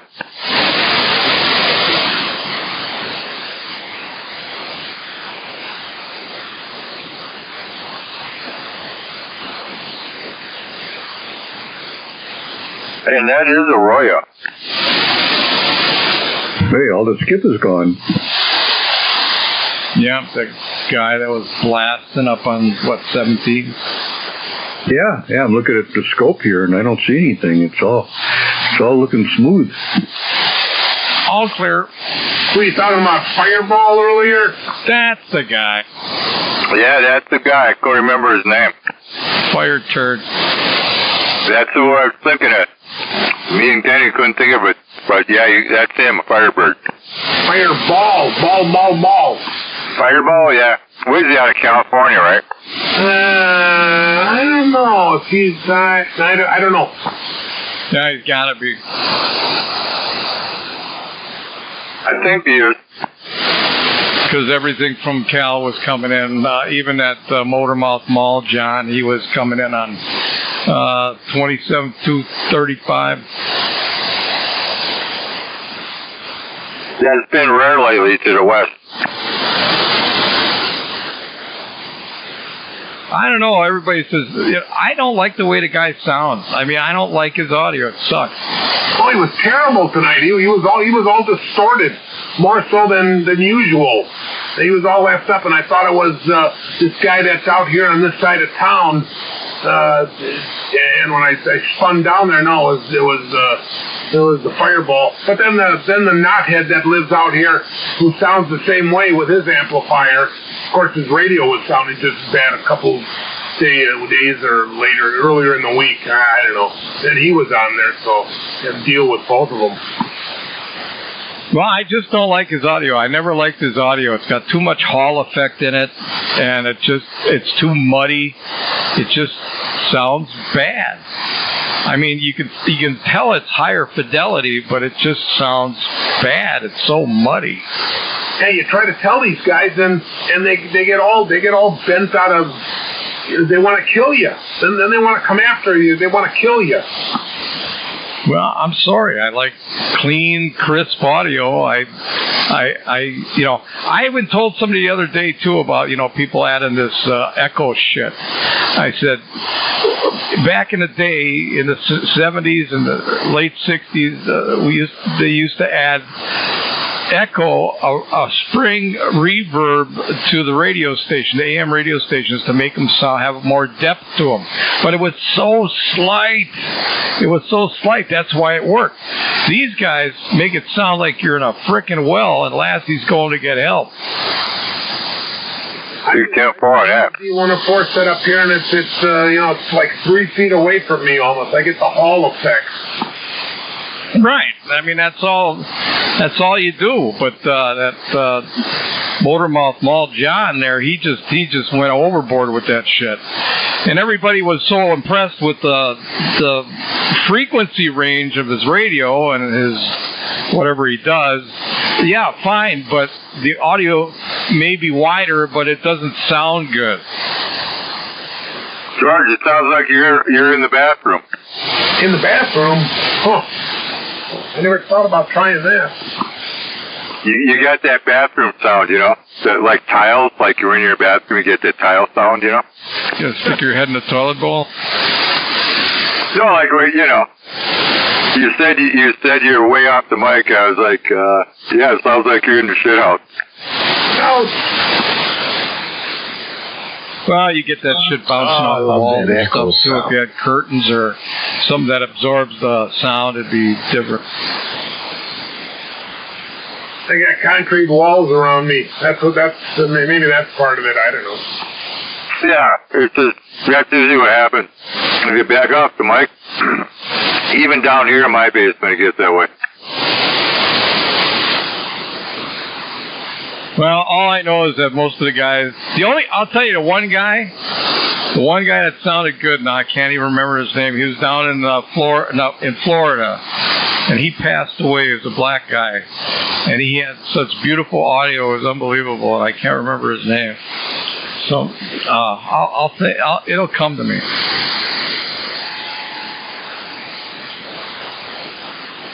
Well, anyway, this guy had beautiful audio. Beautiful audio. It was outstanding. Best sounded radio I've heard on 27 megahertz. And like I said, he passed away. But that Motormouth Mall, like I said, I understand what he did, and I know he widened up his radios and all that stuff. But it just doesn't sound good. What was that dude running in Florida?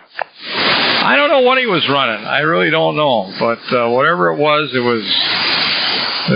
great. I just can't remember his name. This was years ago, a handful of years ago. But he passed away for some reason. I can't remember his name. You ever hear that guy in the afternoon, early evening? I don't know if he's down in the Bahamas or something. Not the one with the girlfriend. So this other guy, he's got the distinctive foot pedal click, turning his amplifier on and off. You ever hear that guy? No, I'm not around at that time. Yeah, I've heard that guy, George. Yeah, he sounds like he's got a big giant tube or tubes. He's probably got a 10,000 watt amplifier. Yeah, because when he comes in, man, he sounds good. Out here. Any tube with handles on it is a good tube. I got a couple of those. He's got good audio. Which guy? Spark Plug. I never heard of him. Yeah, he's, God, I think he's down in Florida, but, he's, God, excuse me, he's kind of a trip, but he's got some real good audio. Is that the guy with the click from the foot pedal? No, I think Sparkplug's running a Browning highly modified, whatever he uses on it, but it sounds good. Yeah, I can't remember the guy's name. Yeah, he does sound good. He really does. He's not all blowed up, overmodulated, scratchy, peaking, rolling into Class C operations. No, he sounds good. He's got that voice. He's got that kind of deep, gravelly voice a little bit, but it sounds good. Hang on, LJ. There's some guy that I know he's off the back of the beam. Somebody's calling for break.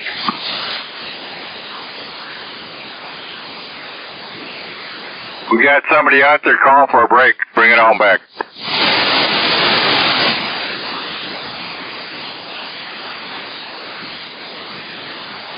He's right at the threshold of my noise. I can't pick him out. Yeah, I heard him in there too.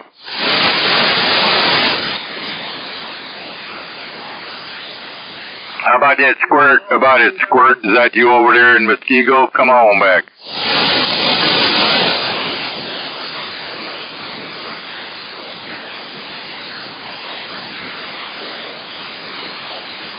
Is he in Muskego?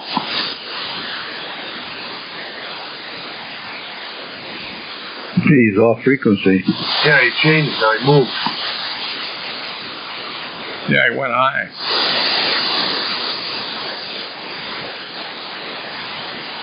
If I had any idea where he was, I'd swing, but I'm not going to move it otherwise. Yeah, he was in there, but he was kind of down, yeah. The other night, Square was coming in great from across there. I was talking to him. The guy in Muskegon? Yeah, a little squirt. Yeah, I heard him. Was that last night or Tuesday? It was a couple nights ago I was talking to him. Yeah, I heard you guys, and I thought, wow, they're really bombing in here. Yeah, he was rolling, man. He might have had that big old beam pointed this way. I'm in Milwaukee and up and down the lake there, and I sometimes I can't even hear him out here.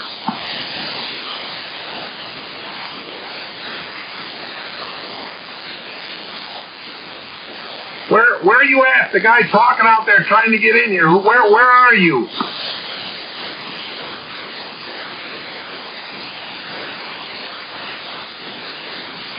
Nice off frequency again.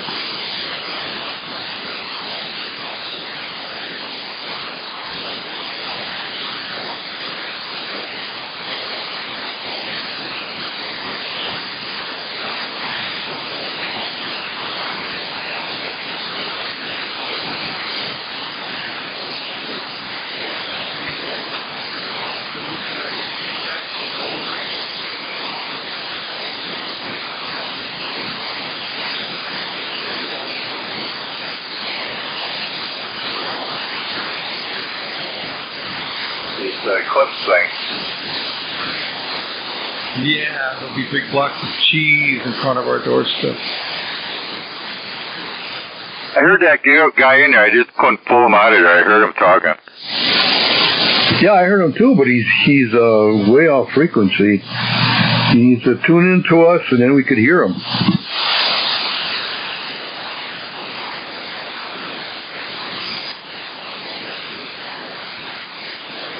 Yeah, station out there, you're way off. You can tune in. We probably could make out what you're saying, but you need to work that clarifier.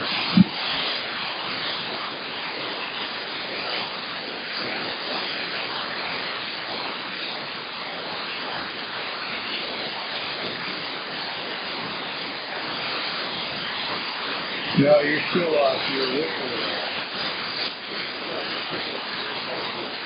So keep it in there, and you got to keep it in.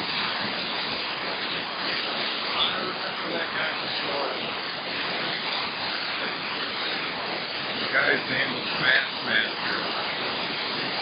10-4 on the Bassmaster. Yeah, that's the guy that's been called Bassmaster.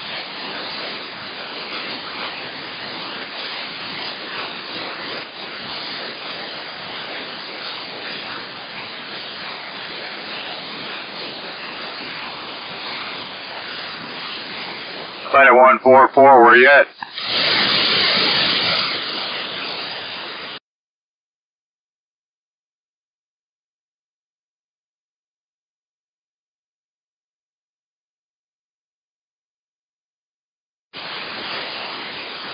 I don't know, he was off frequency. I really didn't feel like farting around and trying to dial him in.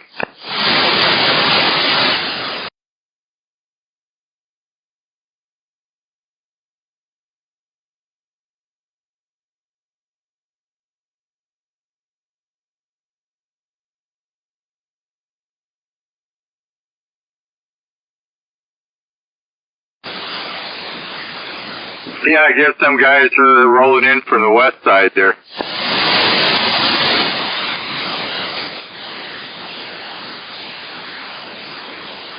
Toy. Really tight. He was toy.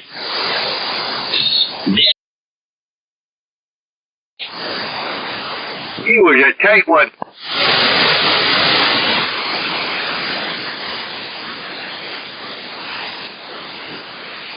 I like it spread out wide, though.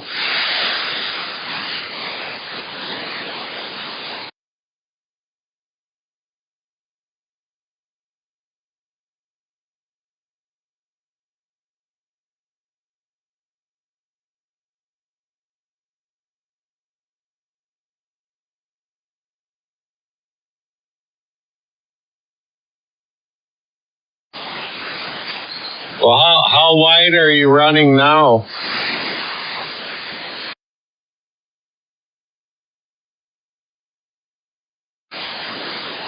Yeah, I'm about 4 myself. Yeah, I got mine about 4.5 here too, right around there. Yeah, me too.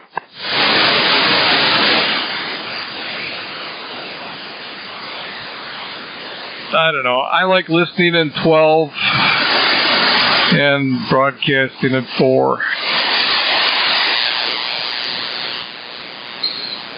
On AM or sideband? Sideband. I listen to 12K wide and sideband. Listen to that, yeah.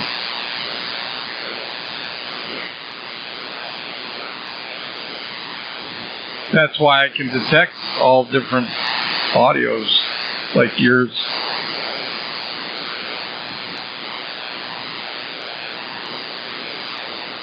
Oh, okay. So I could run this thing 6K wide here, and you'd be able to pick that up then. Oh yeah, no. Like I said, I'm running 12K wide on receive. You know, like I said, otherwise I'd be in 3. But why?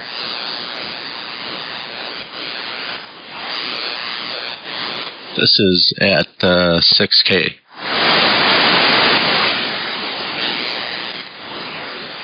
Yeah, but that's half of 12, so I still hear you.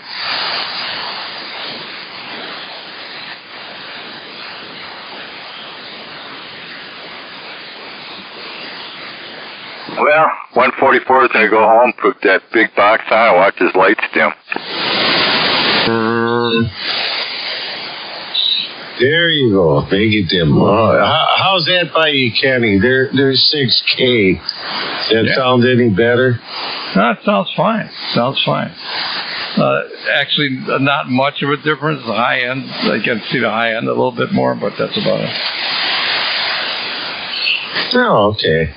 Yeah. Oh, yeah. That's it's wide. Yeah. A little too wide. Wide for me. Like I said, this radio only goes about a little over 4. And That's fine. That's plenty. I mean, if I want more, that'd be a whole different ballgame.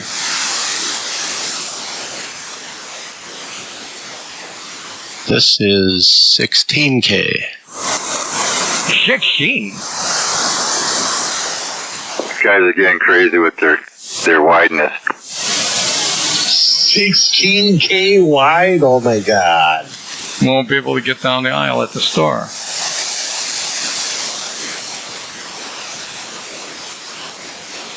You're blocking the aisle. I can't get through. Can you cut down your filter a little bit? They call it 16 tons wide. And this is 12K. Zip code.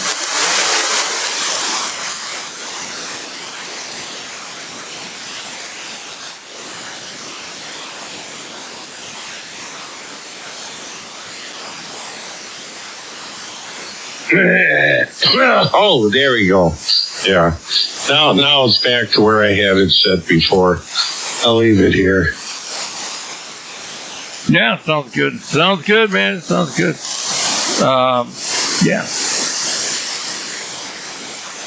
LJ, we gotta get you hooked up here. The only time My shit sounds good.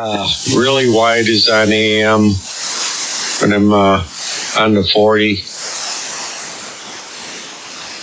I'm wide enough. I'm as wide as I'm getting. Well, I'm about 10 kc wide on AM.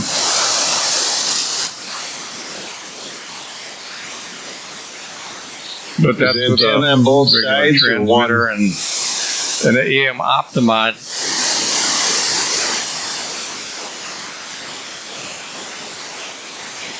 AM Optimod, like I said, into a speech amp, on the side. The I think modulator that would be like 12 wide.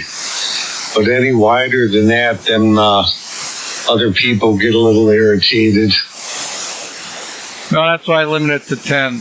That's like standard broadcast width. So like I said, I go from the mixing mic and mixing board into the AM Optimod, into the speech amp, into the grids of the modulator tubes, and everything's good. Nice, clean broadcasting audio. Yes, broadcast audio. Whatever. People use that term loosely. They do. I know somebody running a striker and some crappy power mic, and they go, "Yeah, you got broadcast all the audio." I'm going like, "You bull."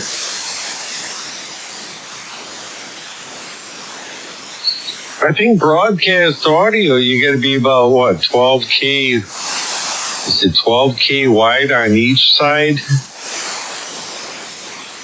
Well, I mean, we all know, what the deal is. I mean, you're not gonna put 60 hertz over a AM signal, but you'll get 120. So basically 120 to 18. But then that all gets clamped down in your speech processor. Yeah. I don't know.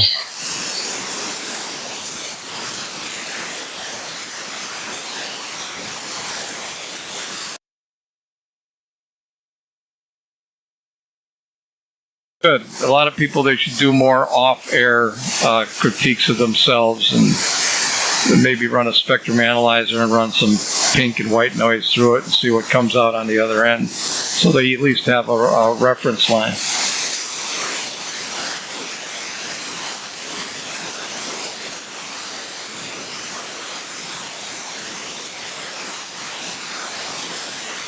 And that's what I believe, and I'm sticking to it. There you go.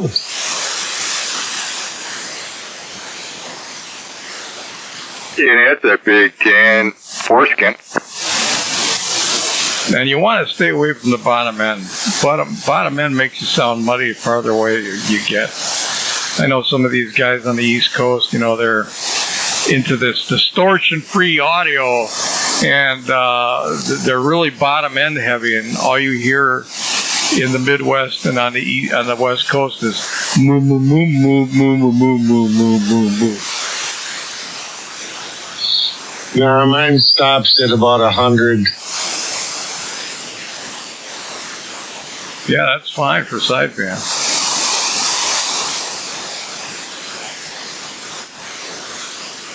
I'd rather have more, well, like I said, a flat line, but I'd rather have less bottom end, enough to make it sound rich, but not to sound muddy.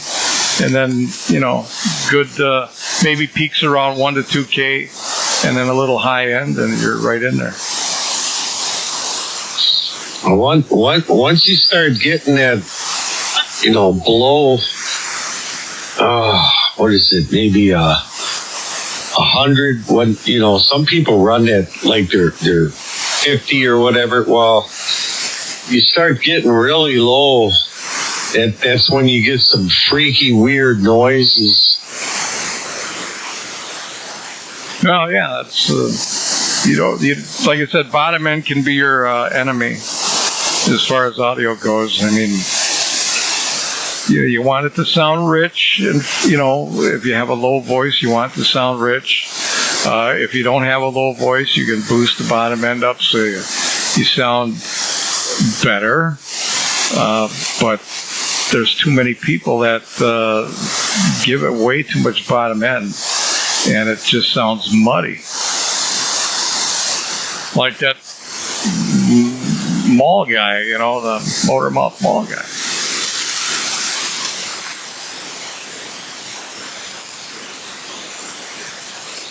Yeah, you ain't gonna... 144, did you stop? And you're right, that's exactly what that sounds like. Like somebody's got a hand over their mouth. Yeah, it's the moo moo moo moo moo thing going on. And that's what that motor mouth, you know, the thing is that if somebody would tell them, you know, that actually knows something, would tell them, hey, John, you got to fix that audio. It's too muddy. It's distorted. It's too muddy. It sounds terrible. You know, too much echo, muddy bottom end. If somebody would tell them, but see, nobody knows anything out there to tell them. Half of the people that he's talking to don't know their ass from a hole in the ground about audio.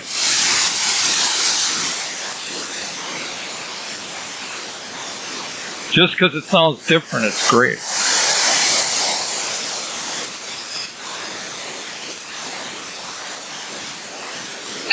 Is that like when they run it really hot and it's... Yeah, if they're pushing 1-2K real hard, you know, that's good for long distance. I mean, you know, there's nothing wrong with that, but I mean, it gets, you don't want to talk like that all the time to somebody. It's very harsh. It's fatiguing.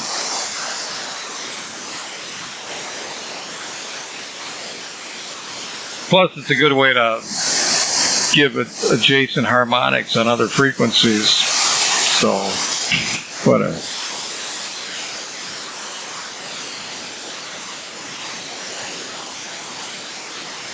What kind of power is that dude running? What, that guy we're talking, what, the John guy? Yeah, Motor Mouth Mall. Yeah, well, he's running some pretty substantial shit. Matter of fact, he just burnt up his heliacs going to his beam. He must have had a corona problem with his coax. He's got open wire feeder at his beam with, I think he's running, I don't know, maybe a inch and a half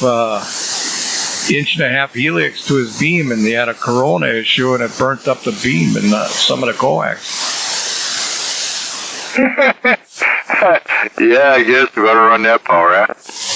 Yeah, I remember seeing in a picture once at his shack, there was it looked like either an old Gates or, not too old, but I mean a Gates, or it could have been a BEI or something like that, sitting in a room. So he must have had something that was converted to 27 megahertz.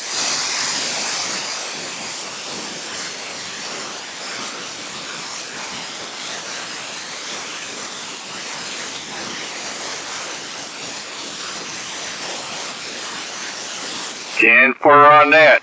Well, we got any sandbaggers out there?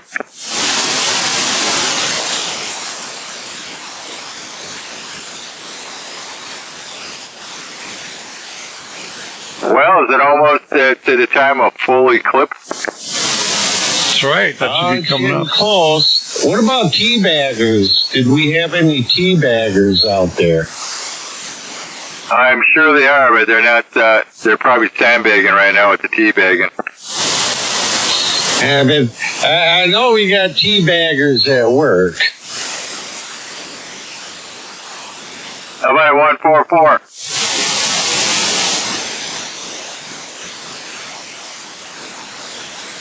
Yeah, I'm on the phone. Just on a phone call right now. Roger. Okay, 10 for a burger. Wanted to see where you're at. We're in the Waldo. In the Waldo, 10-4. Where's Waldo? Where's Waldo? He's up by Waldo on 57. Yeah, where's Waldo? He's running remote right now through his base. He's in his mobile and he's running through his base up there like he you know, I don't know if you've seen him on the web. He's got that new beam up. Right, I saw the picture of the new beam he put up on that tower. So that's where you're hearing him from when he's talking there. And yeah, it's working good. Well, it sure got some good years. Hell yeah. I used to have a 4-element quad up years ago, and I should have never took it down. I put a tri-bander up in its place, but I should have left it up there.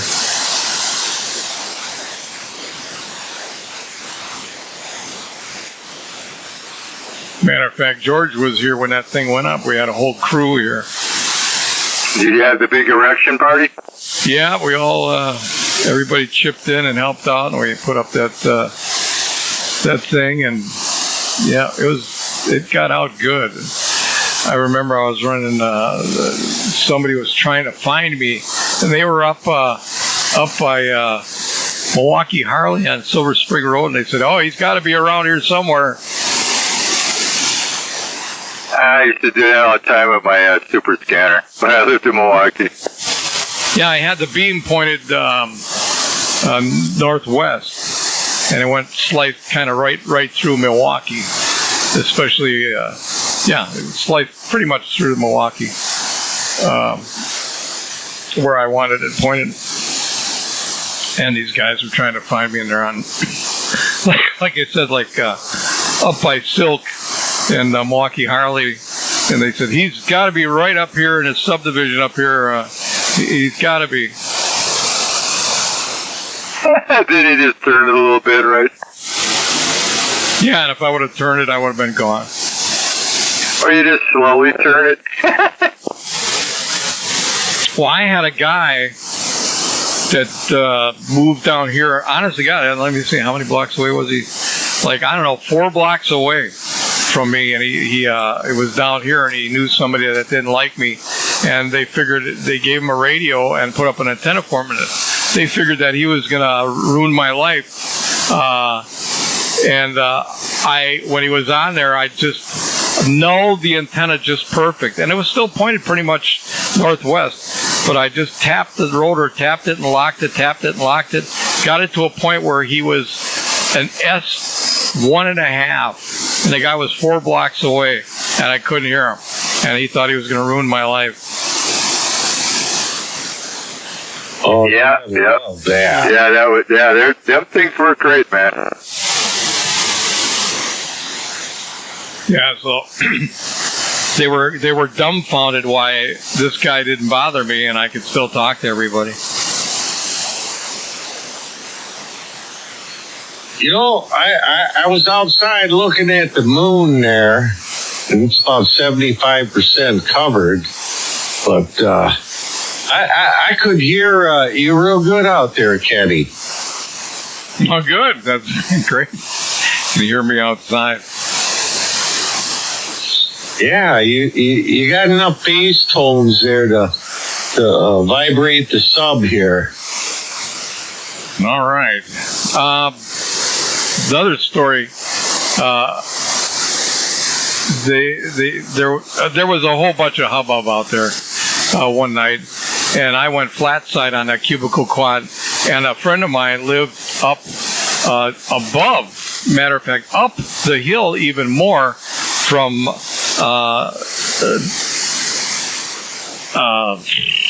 I used to work there. Well, WMYX, WNUW, anyway, there's a broadcast site up Grange Avenue, and I used to work up there a long time ago. Anyway, he was above that yet. His elevation was even higher than the radio station, and he was up on top of the hill, and he was running a big gun 1. I was running a big gun 2. We were pointed exactly at each other, and we were horizontal. And these people couldn't figure out how we were talking to each other. They said, they got to be on the phone. They're on the phone. Yeah, that's cool. Flip it to the flat side, eh? Yeah, we were on the flat side, pointed directly at each other. It was probably almost line of sight, for Christ's sake, considering his elevation is one of the highest at that area. You know, it was funny. Oh, I'm sorry, WEMP. It was WEMP AM, and at the time it was WNUW Rock 99, which later turned into MYX. But yeah, he was. It was like direct line of sight, horizontal, and we were both running substantial amounts of power, and they couldn't bother us one bit. Yeah, height is might, so, you know, you get up there and two you right, you know, way up there. That's what happens when I get some of this ground wave. I was talking to Prairie to Sheen, when the hell was it? A little while back, and it was on ground wave, but he was running about I don't know, he had a pretty high tower, and I'm at 50 feet, I'm at like 880 feet here, so, yeah, he was pointing my way, man, and we were talking. Yeah, it's just funny. Everybody thinks I'm going to ruin their lives. It's like, yeah, right, okay. But when we all converged, because we were kind of our group was all around the city, and we were completely bombing this one person that we hated. And we were, like I said, all running substantial amounts of power, all running big gun 1s, big gun 2s, pointed directly down this person's throat, and we were talking, and she couldn't talk. She couldn't talk. She actually was in tears because she couldn't talk on the radio. Yep, 10-4, yeah. Well, I mean, depending on how that person was, you know, I guess when you're not nice on the radio, you know, it should happen. Yeah, this woman was evil, just evil incarnate. If you ever saw a Star Trek episode with this spinning ball that made everybody fight each other for all eternity, it would sit in the corner and spin around and watch everybody fight and murder each other, and then patch themselves up and come back to fight some more. That's what this woman was. She was this entity on the radio that would get everybody against each other and sit back, and that was her entertainment, to watch everybody fight, spread rumors, spread gossip, and misinformation, and sit back and watch the mayhem. Oh yeah, 10-4. Well, that's good. That's good. Couldn't operate a radio. That's great. That was Zebra that lived up on Cherry Street there by that one park. Oh, 10-4. Oh my God! Yeah, I remember Doris. Yeah, like I said, we had her to the point where she could not talk to anybody.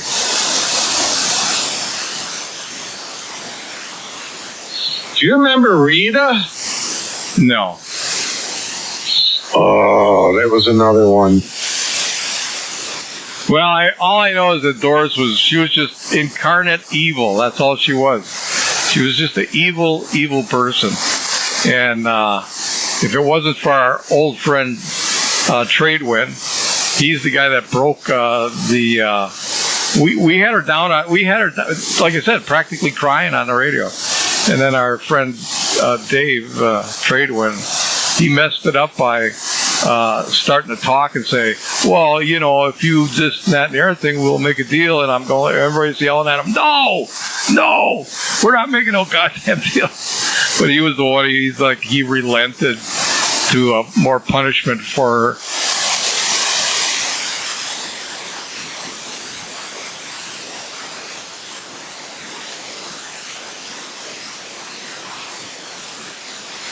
And then eventually she got kicked out of that house. I mean, this is when we were all gone and we were in the amateur radio by then. And she got kicked out of that house where she was living, and that did it for her because she was in a high elevation on a huge, very tall house. Like I said, it was near WRIT. It was right down the road from WRIT, which was a high spot on a topographical map. And she had that huge house, and with the antenna on top of it, she had command of the city pretty much. With some power, she had command of the city. And she got kicked out of that house, and she ended up somewhere. And next thing you know, I heard she died, and I went, good.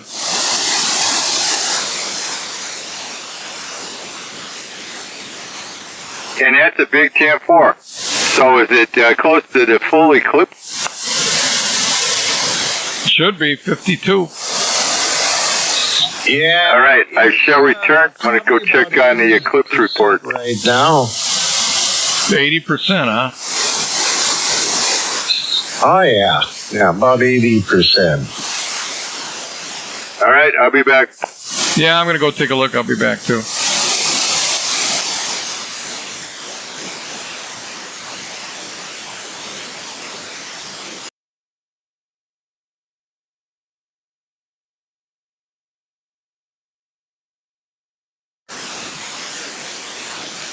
I am still here.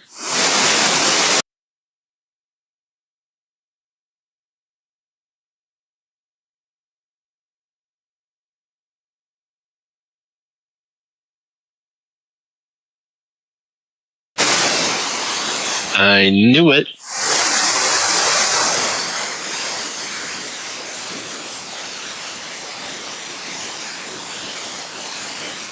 Oh well, it'll be here tomorrow.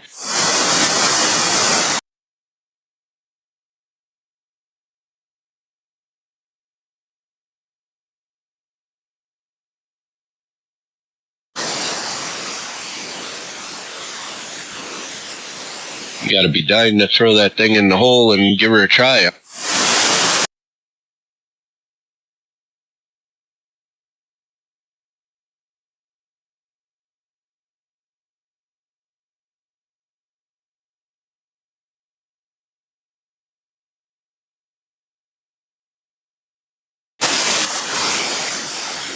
Copy that. Oh, you did not send it to me.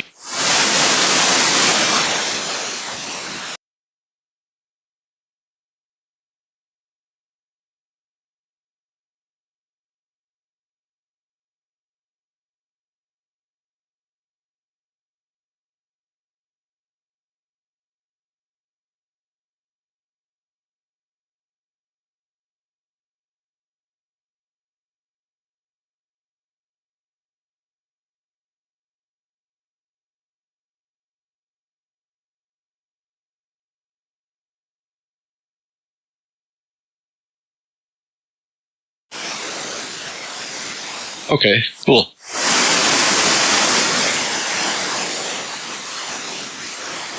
I'll start now. Kenny.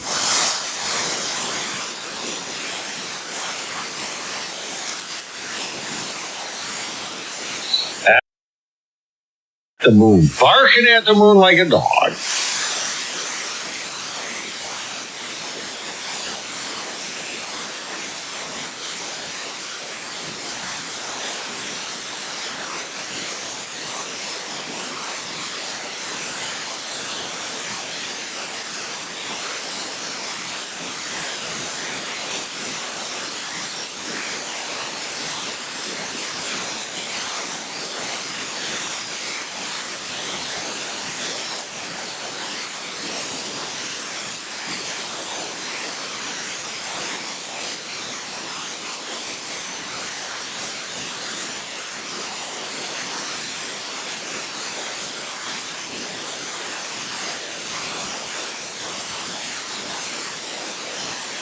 All right, almost a done deal.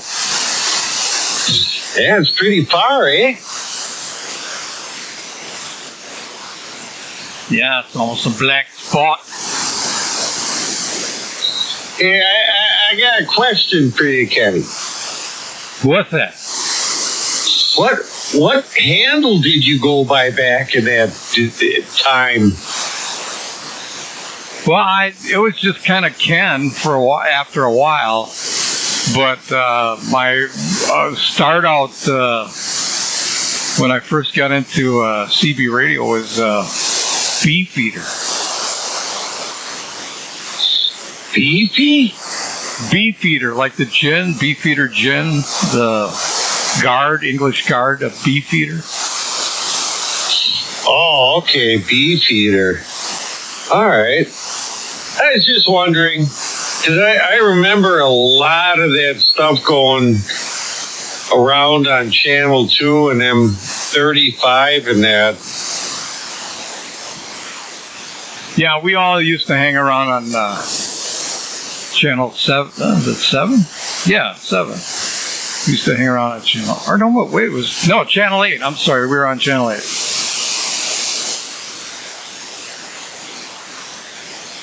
Oh, okay. Oh, God. Back then I was either on 27, 21, or 31.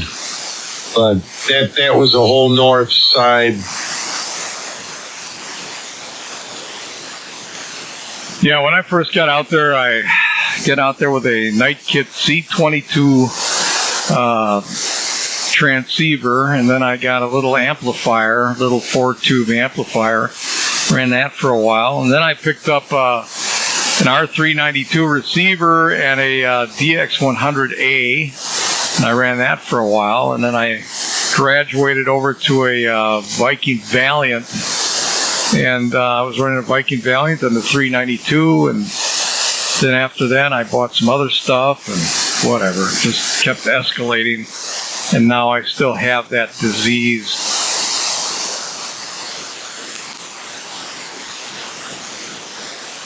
Matter of fact, at the last swap meet I was at, George bought a Valiant and I bought a Valiant. So it's like, what are we doing?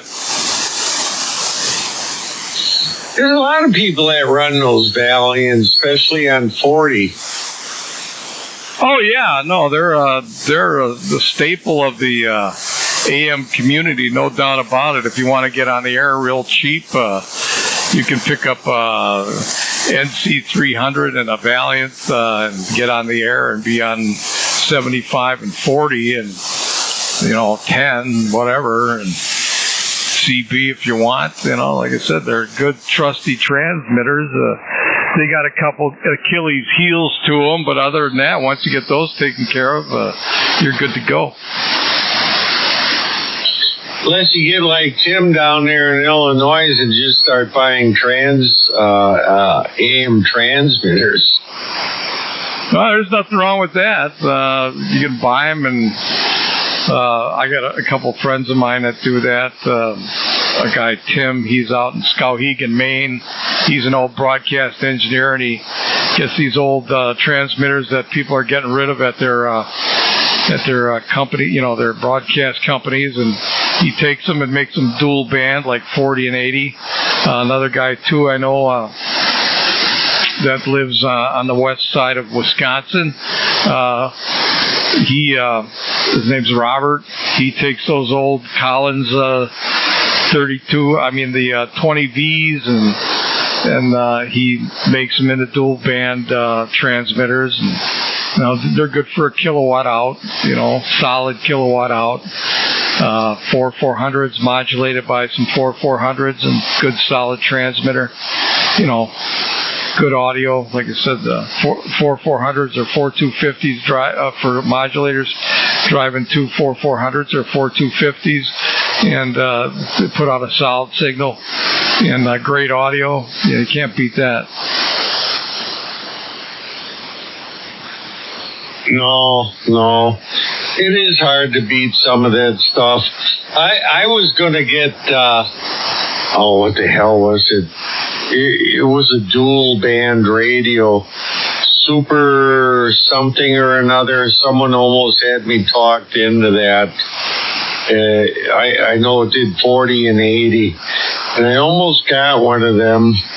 But then I came across this thing, and I thought, well, I've heard other people on these, and they work pretty good. I can't complain about it. But what is it? The guy that made those radios, the ones that do the 40 and 80, I guess he passed, so I don't know who's fixing them. Oh, like guys like this friend of mine, Robert, he would fix that no problem. He's a really smart guy. But yeah, that guy that made the Super Seniors, yeah, he passed away. I was thinking of getting those at one time, but I heard they were very noisy. The fans are really noisy and stuff like that. And I'm not into really noisy equipment. I like stuff that is quiet but has plenty of power. So that didn't really, because it's a solid state transmitter, and they were real finicky too on SWR. You have to have almost a 1.5 to 1 or less SWR, otherwise they'd kick out. The protection circuit would kick them out.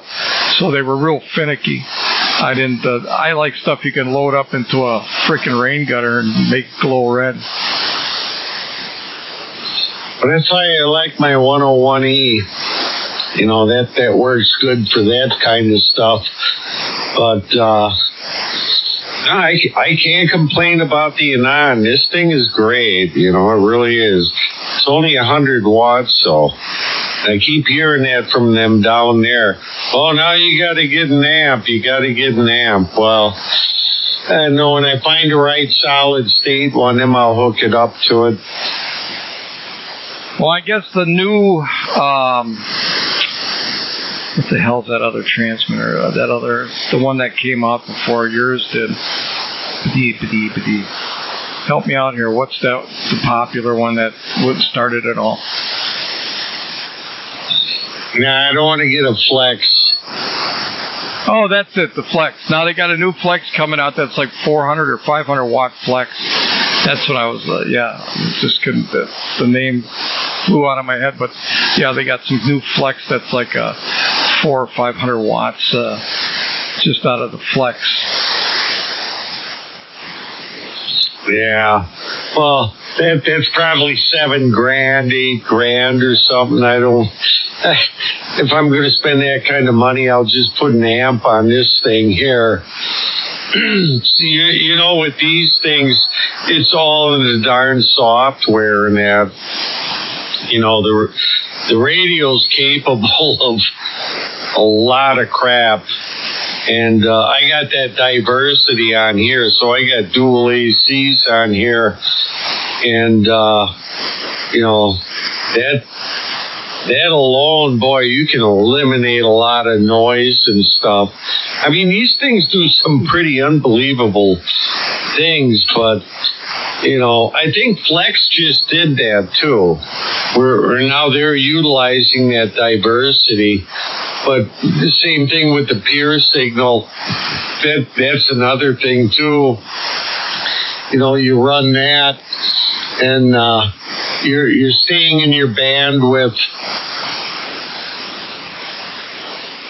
Well, the thing is that I'm an old school guy. I like stuff with knobs on it. So that I was, when I retired, I said, okay, I'm going to buy me a radio. I said, for my retirement, I'm going to buy a gift for myself. And I said, okay, I'm looking at this thing, and I'm looking at the Kenwood, and I'm looking at the Yaesu. And the Yaesu just came out, not too long after I retired. And I said, man, I think this thing looks pretty cool, and it's got knobs on it, and probably more shit than I need to have. But I went with the Yaesu. I liked it. So sure, it was like $5,000. Okay, that was a tough pill to swallow. But then, if you're looking at the top of the line ICOM or the 590 or whatever Kenwood, those ain't cheap either. So, and then I looked at the Flex, and I'm going like, it has no knobs on it. I don't. It's like a computer. It's just not a radio to me. So I bought the Yaesu, and I use this one. I drive an amp with this one, but the amp that I drive it with is high drive, and it's a tube amp, but it's high drive. So I needed that 200 watts output to comfortably drive the amplifier, and so it was right up my alley for what I wanted to do with it. It had enough output to drive, because a 100-watt radio will drive my amplifier, but it's not being driven to its full potential. So I needed something with a little extra oomph, and this is what it was. So this fits the bill perfectly, and that's why I went with the Yaesu. Nothing wrong with Yaesu. I love Yaesu. And I can honestly say that, because every piece of equipment I got here right now is Yaesu, except for the Anon. But I got a 2000, I got a 450, a 710. I got a whole bunch of Yaesu equipment, including the 101E and the 101EX, and love them all. I do. The only thing is, I am really into computers. I love computers and software and stuff. So this radio is kind of a treat. It's kind of real easy for me to run and just turn on and that. But I get it. I like knobs too. That's why I had to go out and get, some of the bigger ones there. But I couldn't get the 101E, that new one. That's a little out of my price range right now. I got too many other projects going on here. Otherwise, I might even think about, having one of those. I do have that 710, and that is an awesome little radio. It's so compact, and it's got knobs, but it also has a mouse and everything. So that's probably my next favorite radio there. I love that thing too. Clips alert. Damn near full of clips. Full clips. Oh, full clip. I gotta go out and look. That's enough for me. I know the result. Dan Verberger, who's all out here yet? Me. Anybody else?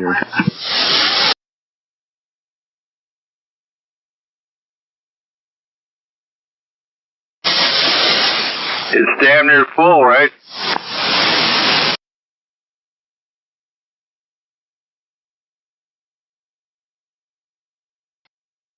Yeah, it was damn near full. So clipped.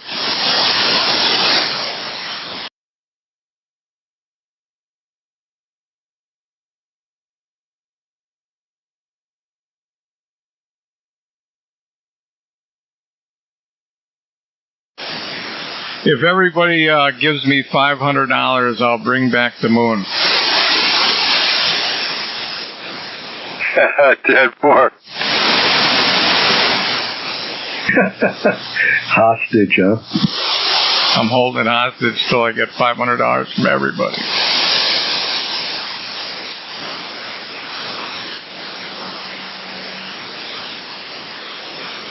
I tell you what, it's getting a little bit nippleish out there. Pretty dewy in the grass. Yeah, it's getting to be like fall nighttime. Yeah, I was like, wow. That's a bitch though if you want to cut the grass in the morning. I know. I was looking at the forecast, and I was telling myself the same thing. I was like, it's going to be clear in the morning, but I don't know about the afternoon. I said, I better recheck this weather report because I was planning on doing the grass in the morning. Yeah, I was going to touch mine up in the back here. My backyard always grows faster than my front, so I was going to go over it tomorrow if it, undoes itself. Yeah, I'm going to look at this forecast here, see what it says.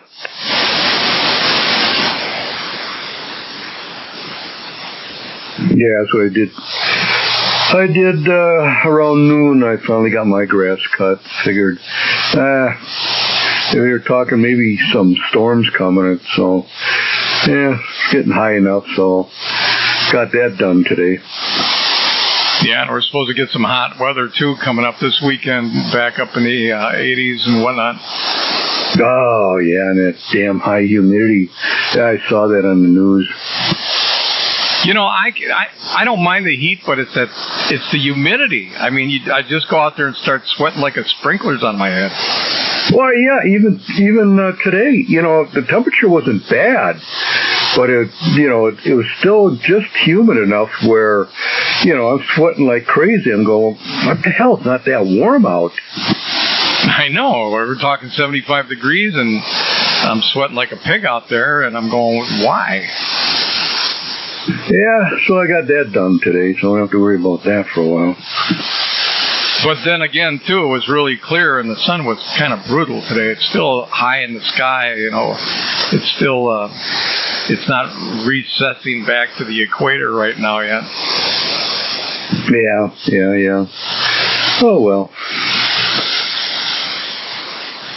The sun. Yeah, like I said. All I know is that when you get older, your tolerance of temperature gets narrower and narrower. When I was young, I didn't care if it was hot and humid or it was cold as hell. I went out and did stuff no matter what the temperature was. It was raining, it was snowing. It didn't matter to me. But now that I'm an old fart, my comfort zone has dwindled down to a very narrow window. Yeah, I know. Exactly the same here. It's like, what the hell's going on? And so when I went for my annual checkup that Medicare or whatever yearly, I said, Doc, what the hell's going on here? I mean, I'm like getting chills when it's, it's 70 degrees in the house. And he says, yeah, well, it's age, so I got this thyroid thing going on, I guess. And he says, that's what's causing that. Mike, is there something you didn't tell me about? What do you mean? Oh, I don't know. Every time you guys get older, things happen, and then I find out about it later. Yeah, I hear you. Yeah, I didn't remember reading anything about that in the owner's manual. You tried getting a hold of you for your extended warranty, and you weren't around. Yeah, right. Yeah, I guess not. I don't know. I find out as I get older and older, things start breaking down and weird crap happens. Yeah, like all of a sudden, instant, I got to take a crap in the middle of nowhere. It all depends. All these brown marks on me. What the hell is up with that? Well, it's looking good for tomorrow. No rain. Yay. I never had freckles before. How come I'm getting those now? Yeah, all of a sudden we're leaking. That's because you got sharded on. Well, something, no one ever warned me about the testicular problems. Worn out gaskets. Yeah, our gaskets are given away. We got to get that, like they make that high mileage oil. We got to get something to put in our bodies. Yeah, well, I'm hearing about these lower and upper and inner and outer GIs and stuff. That's really freaking me out. Yeah, just wait till you gotta swallow that stuff. Oh, God, I hope not. I'm scared of the word fleet. I know, I keep listening to you guys. You guys got about 5-6 years up on me. Is this what I got to look forward to? Hell. Yeah, the golden years.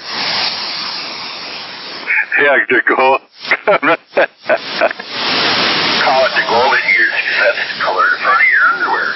Yeah, it's all golden. It's the golden shower years.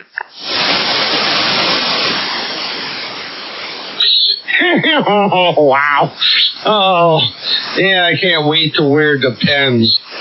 Oh, they're great. They got the pull-ups, man. It's just like wearing underwear, It's except they don't leak through. Extra padding to sit on. Come on, I need some pull-ups now. I need my Depends.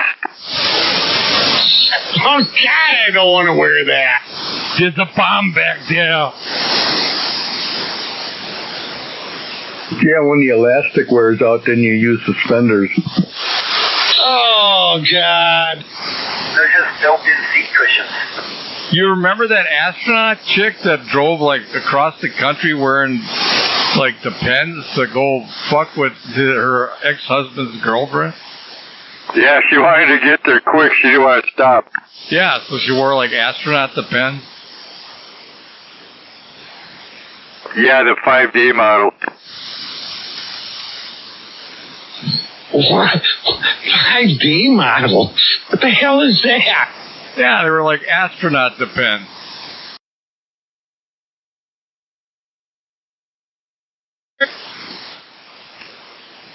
You didn't hear about that? Don't they got a damn toilet? No, she was driving a car trying to go across country, and she had to get across the country fast. She didn't want to take a time out to take a shit. Go? No, she didn't want to just fill up the gas tank and beat it. Oh, wow. She was trying to get to her ex-husband's house or something to confront her girlfriend or so. I don't know what. She was going to beat her to death with the Depends. Just stick her head in there. Oh, God. No, I don't wear them yet. I don't want to wear them. Oh, there's nothing to them. Nothing to it, Dan. Well, I'll tell you though, man, there was a lot of close... Okay, let's put it this way. When I was younger, if I could clamp off a shit. I could clamp it off and wait till I got home or something like that, whatever. If I'm in the car and I'm driving, whatever, I can clamp it off. I can't do that anymore. I can't do it. So there's 3 things now that you got to remember when you get old. There's 3 things that you got to remember. Number 1, never waste a hard-on. Number 2, never pass up a public bathroom. And number 3, don't trust a fart. Yeah, there you go. What the hell is up with that? Because, I started noticing that. I have to use a public bathroom on the way home from work when I never had to. Now, all of a sudden, 25 years later, I'm having to stop. Like what? I hope you're taking notes, Dingo Dan. Yeah, you pass up a McDonald's, you're making a mistake. But I'm actually living some of this, wondering, what disease do I have? Well, yeah, if you listen to what Ken just told you, then it's no big surprise when it happens. It's like, oh, yeah, that's part of the list. Oh, hell. What the heck? Why? Holy shit. It wasn't in the manual, was it? No, none of that stuff was. I thought I thought I could keep going like I was 40, and then one day it'd just be like you know, maybe a heart attack in my sleep or something. But no, all this weird crap happens now. That's on page 4 of your extended warranty manual. Yeah, that's the fine print. You got to read that. I passed the fine print.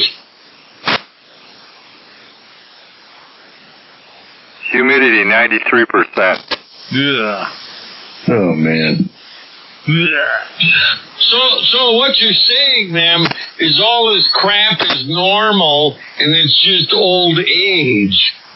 Yeah, it's just normal, but you got to prepare yourself for it. I mean, you just, like I said, you gotta, you know, in the morning before you walk out of the house, you got to make sure that everything's gone. All your waste materials are gone before you walk out of the house. Yeah, there's no pinching off anymore. Okay, it's all free flow. And go and invest in a bidet.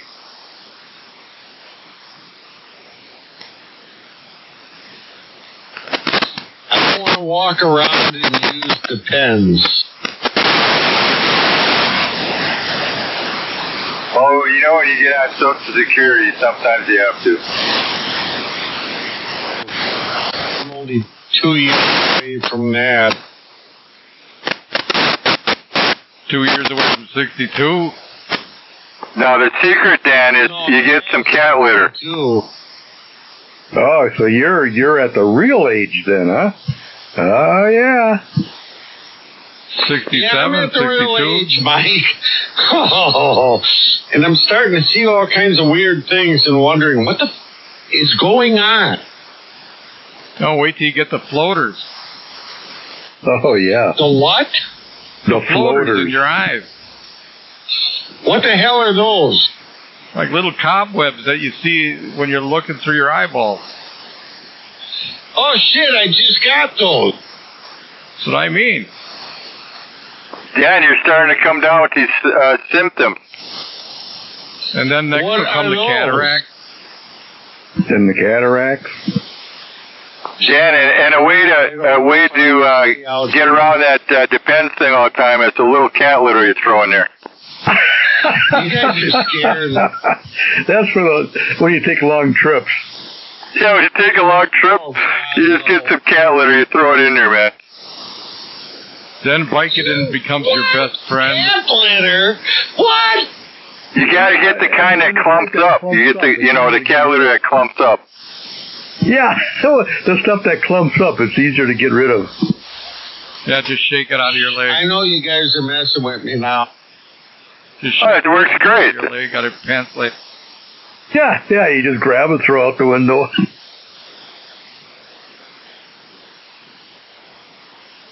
Yeah, I never thought Vicodin would be my best friend. Oh, hell. Yeah, you better get stock in that, too.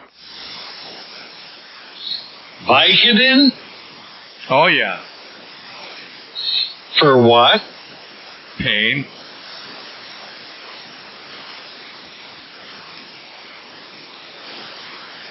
Next thing you know, you'll do something, you'll pull your muscle in your arm or your shoulder, your back, everywhere. Is that just for moving around normally? No. Like sometimes, maybe. Normal movement, and then all of a sudden you got these pains? Oh, that's a whole other story. It's like if you're digging in the garden or something, and you get done and you still feel okay, and then the next morning you can't even move your arm.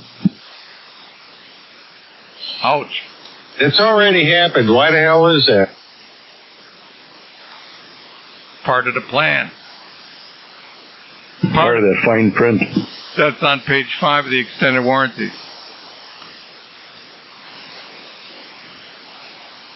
Yeah, get yourself some Cialis then, too. No, that's another God, story. I can't wait till I'm 70. That's another story, the Viagra. Yep, you gotta get it. You gotta get that discount deal, I cut my Viagra in half just so I don't piss on my shoes. Oh, what?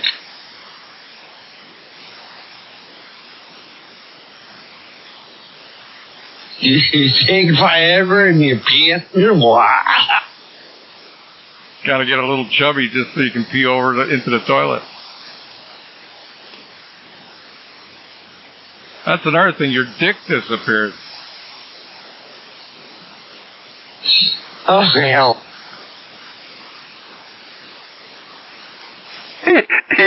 Yeah, so you don't pee on your feet.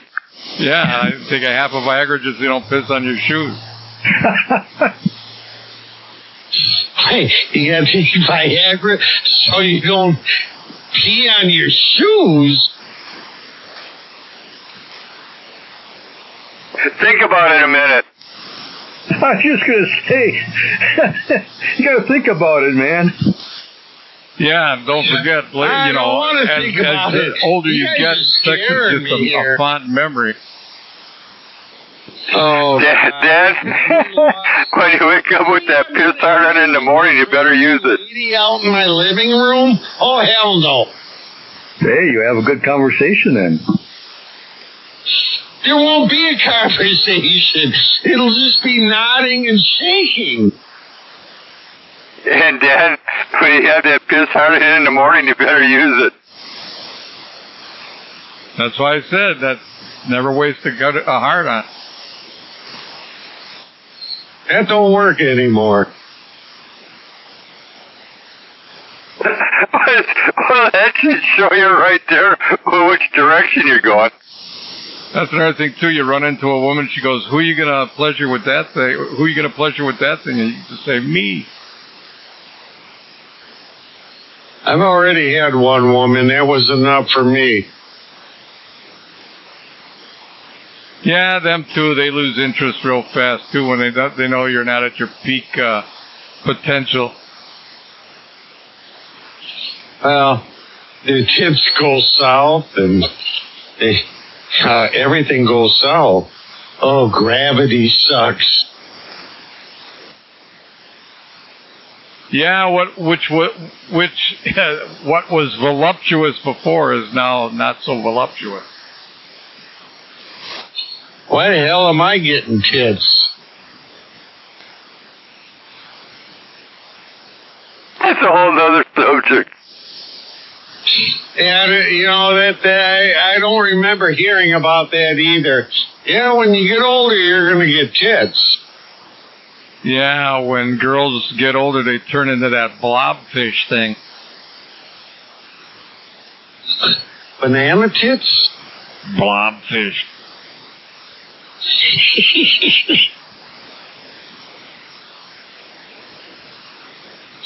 I gotta watch it. I'm still married, and right now, she's not in the room. I can see that stuff, but no, not around her. I want to keep my head on my shoulders.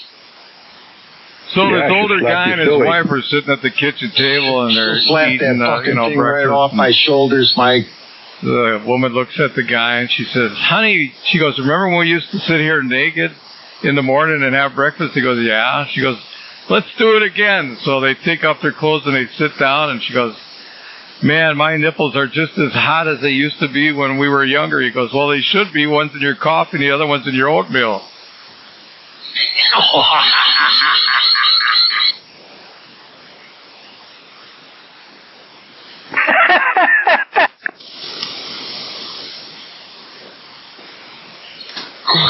She's not in the room right now, so that's funny, but true.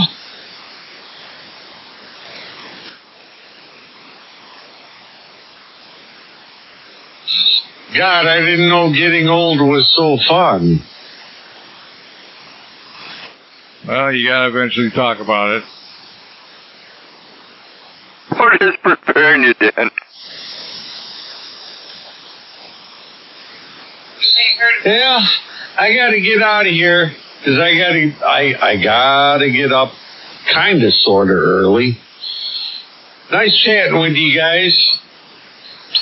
I'm going to say 7 3s and all them good numbers.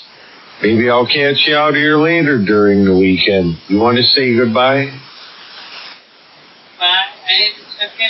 Oh, you can check in. Critter's checking in there. Late check-in. Very late check-in. But I'll catch you guys later. Good hearing you out here. Oh, God, getting old is fun. All right, have Critter check in. She'll be 36. Have a good night, and yeah, we'll catch you down the pike.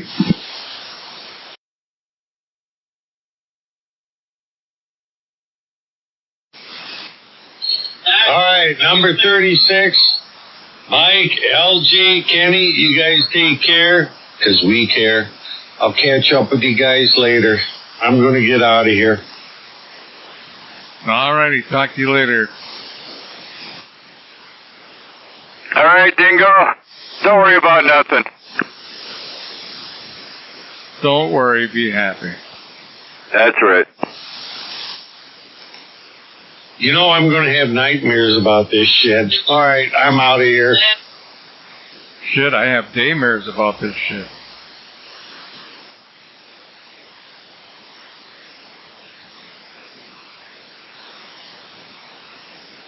All right. How about 255-144? You still here?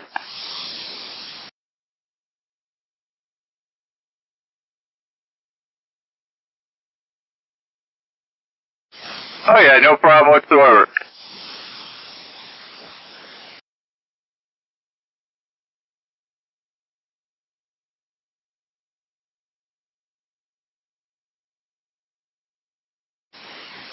Oh, okay, yeah. I figured you're probably working on it.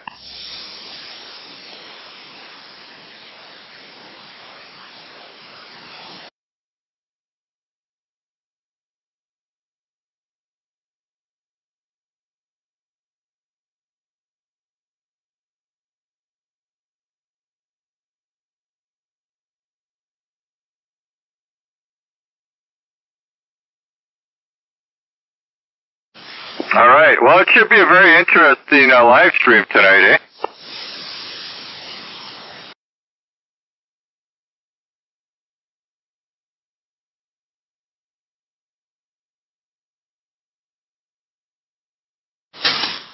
All right. It should also be educational. Yeah, right. A live stream tonight, fellas. That's on Channel 10.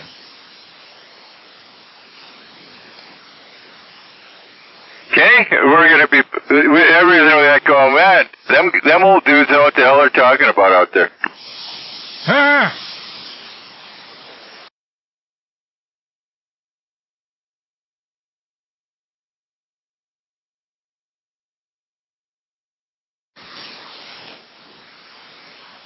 I gotta get the old jingles going. I gotta record some of these jingles and throw them in there for the old tube radio night.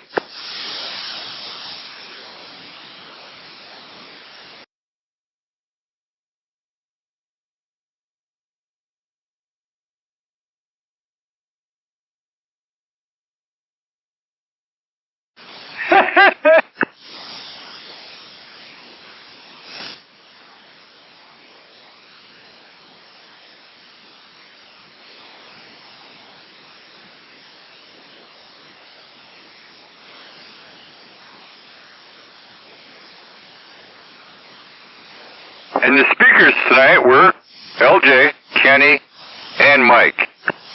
Yeah. Yeah, that's the ticket.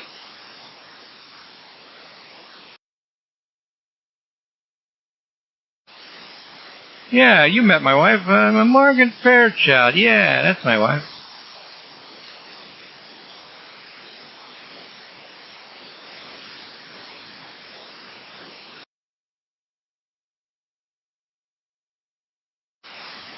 Is Larry still sandbagging out there? Probably. Larry don't sleep a lot.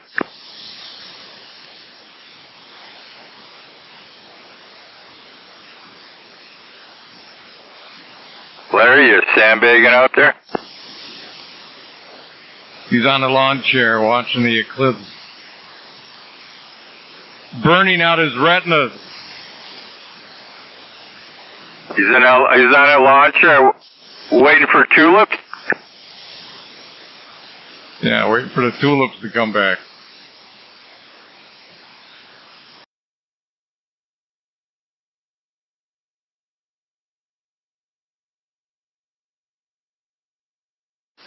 Gotta have your lunar eclipse glasses.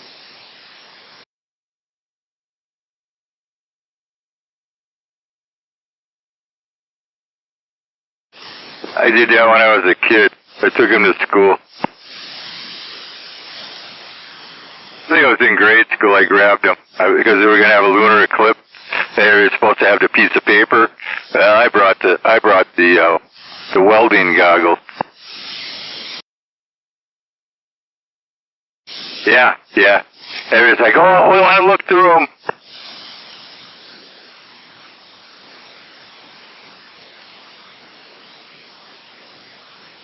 All right, guys, I'm going to get out of here. A little after 11:30. I got to go. We'll talk to you guys. It was nice hanging around with you guys. I'll talk to you next week, whatever. All right, sounds good, Kenny. Yep, I think I'm going to be shutting her down here myself. Old Silly Sideband Net will be shutting her down here. Had a good night tonight, 36 check-ins, and a very educational night for everyone. Yeah, it was good night. Yeah, Ken, yeah, it was fun tonight. Nice talking with you, but yeah, same here. I'm going to shut her down, so anybody that's 144 and Pioneer 255, anybody else that's still hanging around, Germantown Mike, we're waving a hand, and yeah, we'll catch you down the pike. Big 10-4. All right, 144, Kenny, Mike, 255. Anybody else that's out there in Radio Land, 73s, we're shutting her down.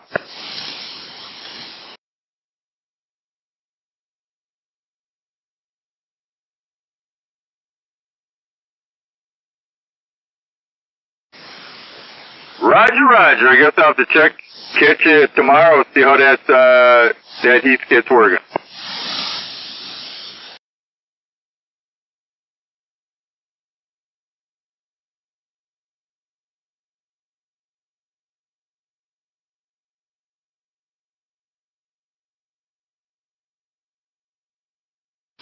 Ten-4, 7-3.